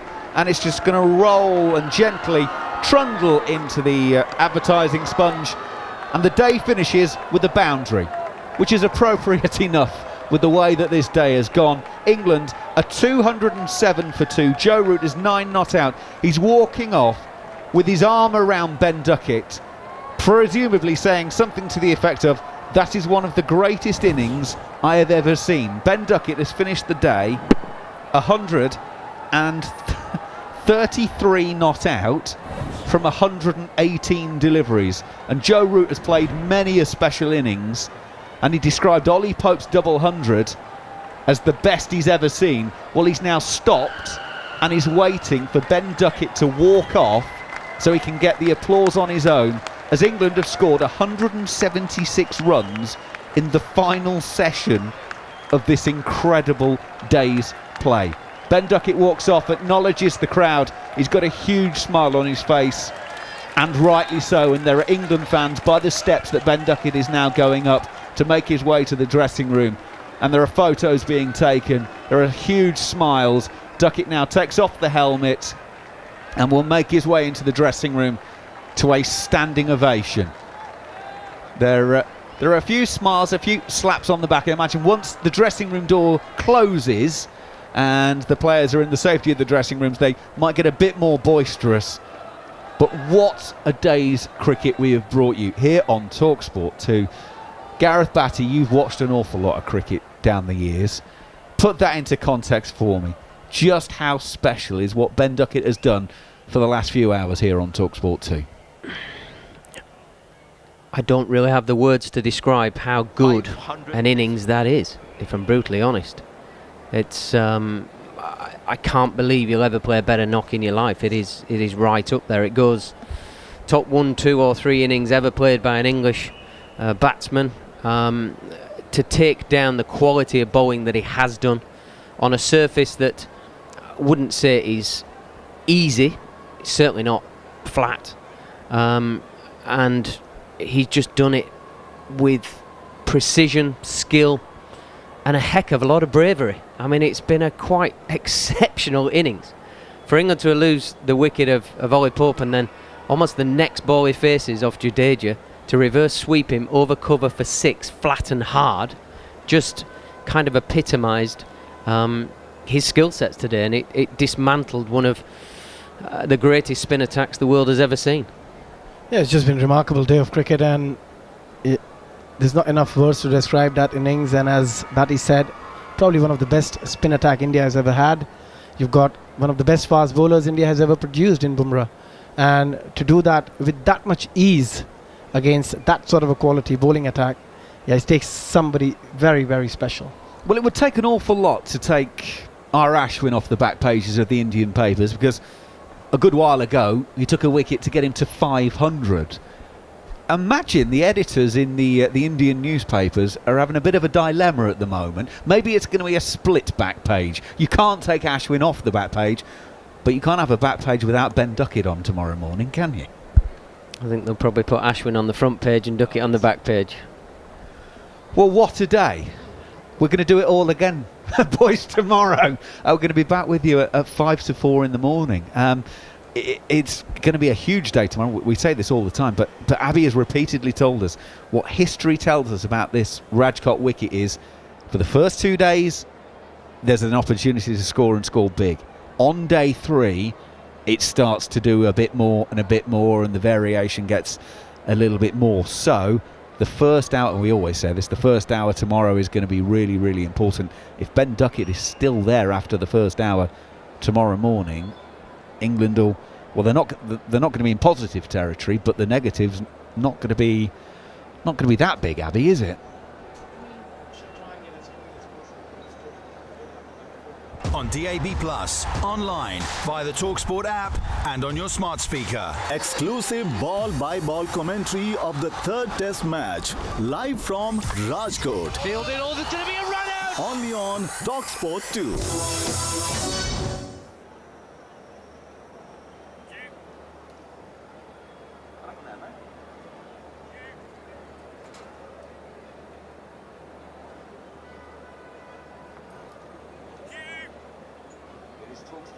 And our coverage of the third test. So, Abhishek, Jhnujhnuwala, just to recap that point we were just making, first hour tomorrow morning is going to be really significant. If Ben Duckett is still there, then things will be quite interesting from an English point of view. Anything. And there's a lot of batting still to come in Johnny Bairstow and Ben Stokes, folks.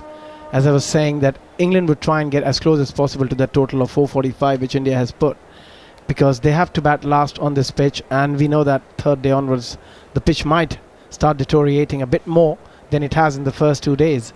But whatever it is going to be one unbelievable test match. Boys, thank you very much. I will see you in the morning. Coming next, it is the Following On podcast with Neil Manthorp here on talkSPORT 2.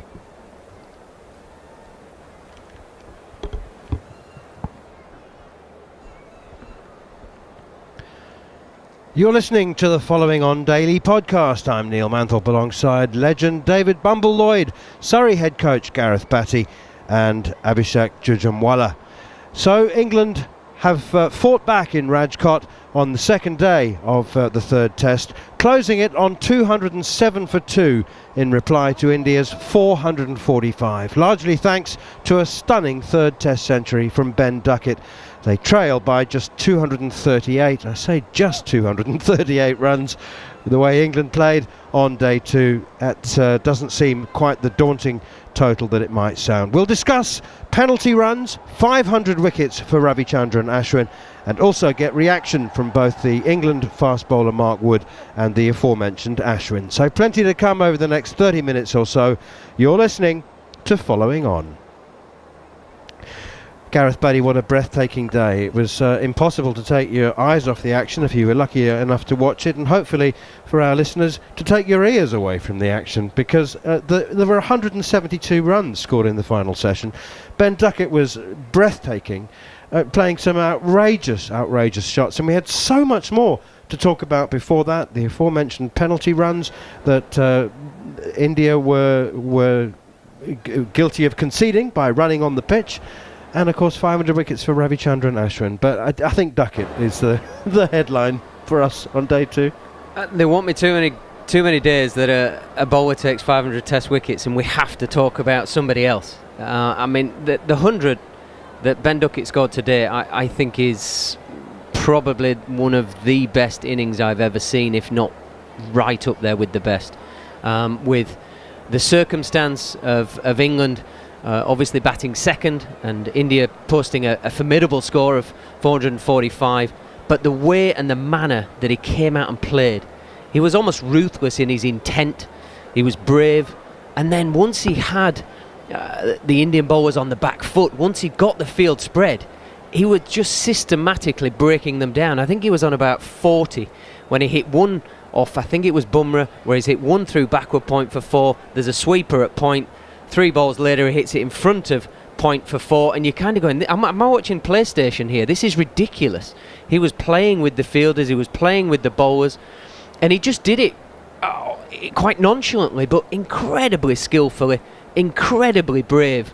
To play the reverse sweep after Pope had been adjudged LBW, and he's hit it over cover for 6, flat and hard. You're just watching in awe of it, going, everything in everybody else's body, every emotion is saying, just see it out a bit and play for root a little bit here and take it deep. No, he just kept playing, and I think that in itself is the thing to be applauded, to have the bravery, the presence of mind and the skill set to keep following it through over and over again for the 114 balls I think it was at the end. I mean, it's wow. There's not enough superlatives to describe how well he played. Abhishek, there was a period of between about 20 and 45 where he literally attacked every ball. I mean, it looked like it would not be an exaggeration to say that would have been exhilarating in a T20 match. But the best thing about his innings was there was no slogging. He was very calculative in the shots he's played. He's picked the right options. He played to his strength. He didn't try anything different. Reverse sweep, it's his shot. He loves slog sweep. He loves sweeping. And also, India didn't place the right fielders at times against him. They could have been a bit better with their field placement. Rohit, I think they allowed him to get lots of boundaries when he was sweeping a lot against R. Ashwin, Jadeja and Kuldeep. But for me, the foremost thing was his fitness. After fielding, after being out there for 135 odd overs, to come out there and play an innings like this is just unbelievable. Let's just rewind to the start of the day, Gareth, Batty. India resumed with Ravindra Jadeja at the crease, unbeaten on 110. They started at 326 for 5, and it was clear and obvious to all of us that batting time was as important as the runs. They scored another 119 for those last 5 wickets. Mark Wood finished with 4 for 114. But it was the old school cricket in many ways, old school Test cricket, because the wicket is deteriorating and it is becoming more unpredictable. And India felt that the longer that they could bat, as well as the additional runs, could make a big difference. Well, if England score at this rate, then it's not going to make any difference at all. Yeah, it was. You can see what they're trying to do. It was the tried and tested. It was the historical way of playing, and England soaked that up. They stayed strong. Joe Root was the man that got the breakthrough, and we were sort of on commentary saying, early morning, might just nibble a bit. Why we're not looking at Anderson and Wood? But there were 2 left-handers in. It was a plan. It was followed through. And then Root gets the wicket, caught and bowled, the massive wicket of Jadeja, the guy that could have held it all together and extended on that sort of situation that India have found themselves in. Then there's a bit of a tussle between Ashwin and Jewel, played really, really well. I think that partnership was plus 50-60. But England just stayed in the scrap. They stayed in the fight. Any single little bit of hint of being able to sniff out a wicket or stay in the game, they did it. And I think it's just shown through that England are taking the positive option instead of sometimes the tried and tested, and the bravest thing to do in life is to do something different, but with a similar sort of outcome, I suppose. England weren't trying to change the wheel with changing fields, etc. They were just trying to bowl lots of good balls in an area and sort of, we're keeping at you, we're going to keep at you, we're going to keep prodding you, we're going to keep prodding you. and we'll end up on top because you're the ones that are going to fade away and you're not going to extend on your position. And then as soon as we got a chance with the bat, it was ridiculous. Jarrod, the wicketkeeper, on debut made 46 excellent runs, really looked the part, 2 4s and 3 6s. Ashwin himself made 37, and Jasprit Bumrah added to England's frustrations with 26. Rian Ahmed finished with 2 for 85, and as I said, Mark Wood 4 for 114. We must talk about the penalty runs, both of you. Yesterday, India, there were 4 batsmen who were warned, either unofficially or officially, for running on the pitch, and then it was R. Ashwin who was the straw that broke the umpire's back, and Joel Wilson signalled to the scorers 5 penalty runs. So England actually walked out to bat 5 without loss. I wonder whether that's an appropriate penalty, whether it was appropriate in this circumstance. It was a cumulative penalty. It wasn't like directed at Ashwin. It was because there had been successive Indian batsmen running up and down the pitch in order to obviously exacerbate spin later on. Was it appropriate in this occasion, and is it an appropriate penalty given the consequences? What if it earns you a wicket or 2? I think if you look at the severity of it and how severe it can become in the context of the game, 5 runs is nothing. A team would do it all day if they could. And even if you give 10 runs of it, really, if you can pick up 2 extra wickets by doing that, and if it's a penalty of 10 runs, I wouldn't care. I think you need to look at both sides of it, and if it's a bowler that's running on the pitch, you warned, second one, you're gone. You don't bowl again for that innings. Is the punishment severe enough from a batting side? Because exactly what you're saying, Ashwa. It's kind of, well, hang on a minute, 5 runs, who cares? 5 runs is not going to win or lose this test match, but 2 wickets will. So India then with 445. I wonder, given that they had the opportunity to close out both of the first 2 test matches in Hyderabad and Visakhapatnam, to completely take the game away from England, if there is such a thing anymore in the new England era.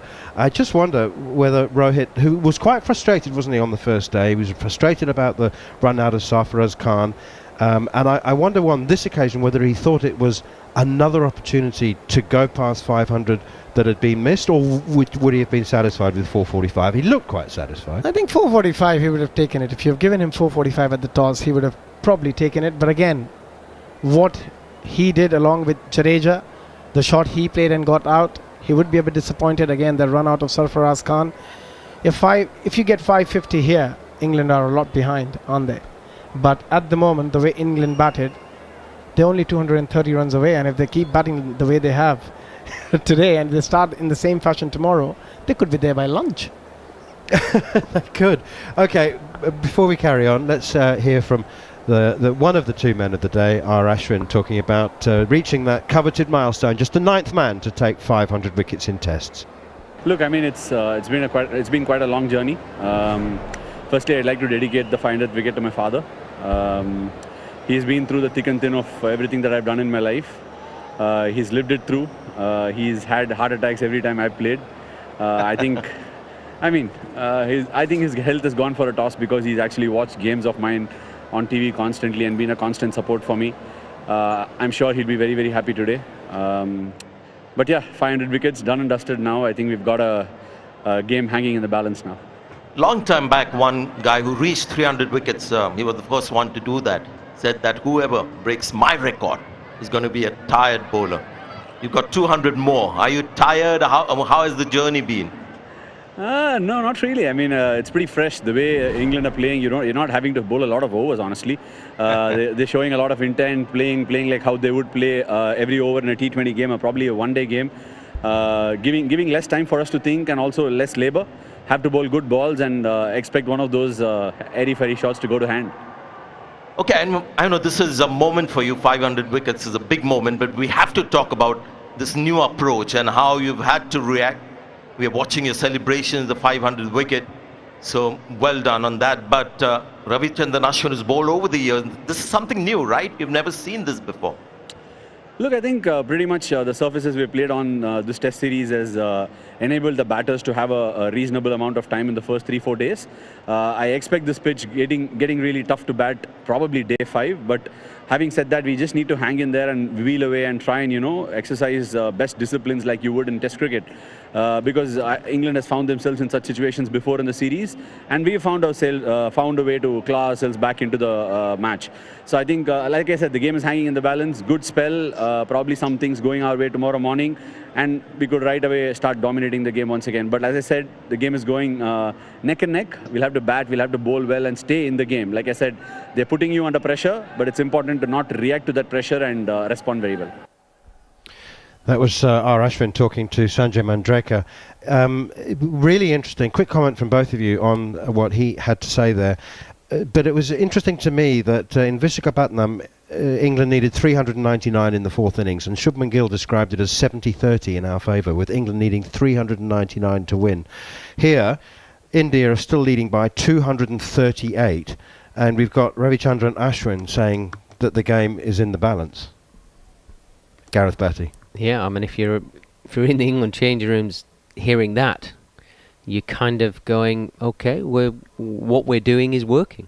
We have their senior spinner, their senior bowler, the guy that's just got 500 wickets, who should be jumping from the rooftops, singing how good a position it is, how good it is to get 500 wickets or whatever. Sort of putting a negative spin on what the match situation is. We know in India historically 230 runs you've got to work very hard to get after day 2.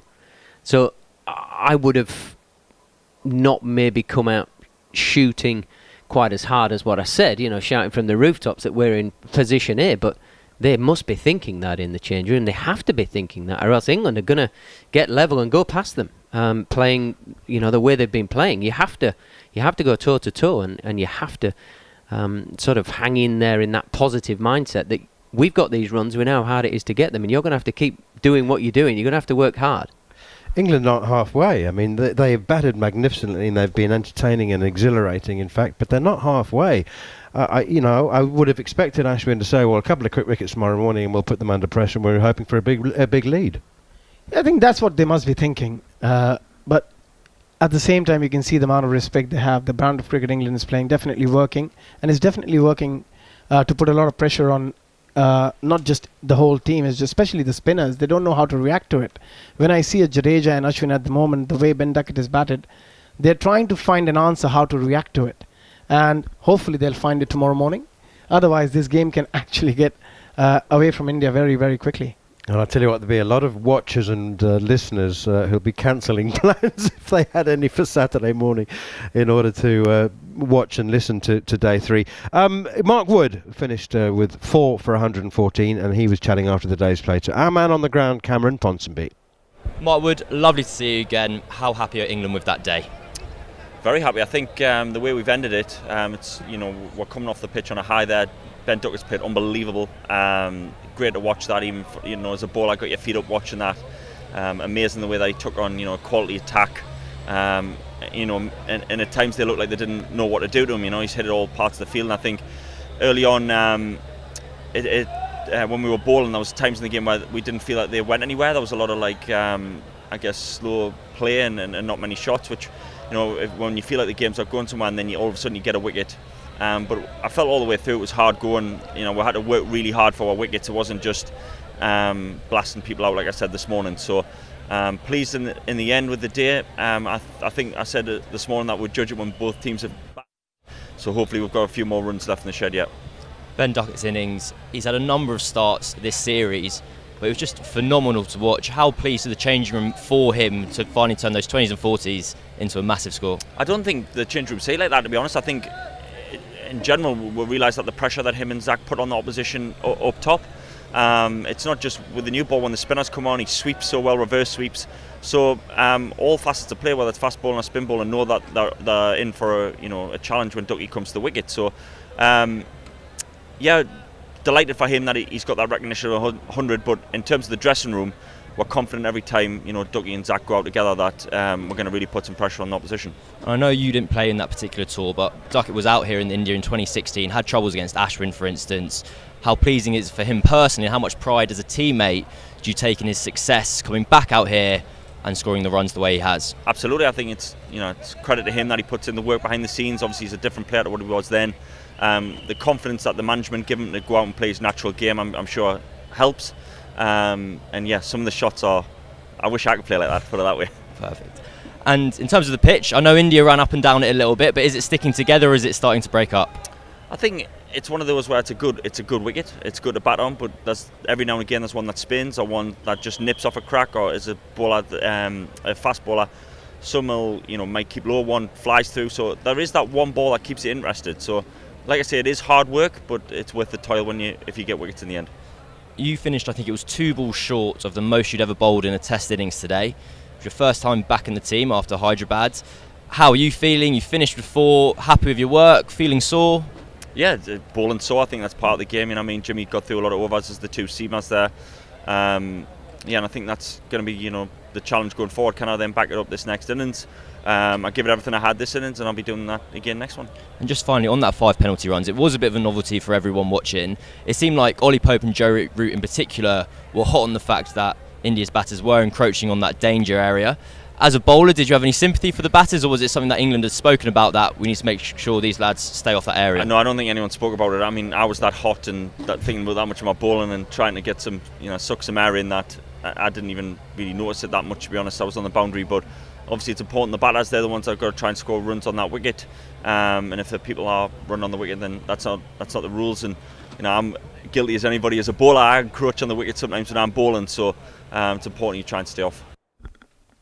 Well, if you're ever feeling down about anything in life, just listen to an interview with Mark Wood, and that'll cheer you up.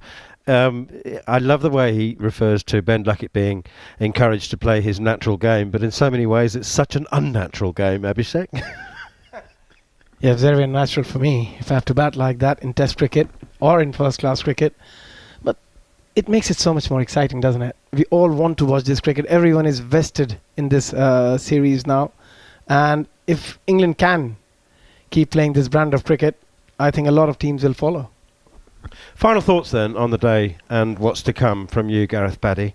There's no point pontificating or speculating about what England could or should try and do, because they've torn up the rule book, haven't they? I mean, do you think they'll be thinking, well, we get 550, we'll be 100 ahead, we could really put them under pressure, we could win this by an innings? Yeah, why not? They're in that sort of place, aren't they? It's not arrogance. It's they're earning the right. It's I think some people speculate on what Bazball is.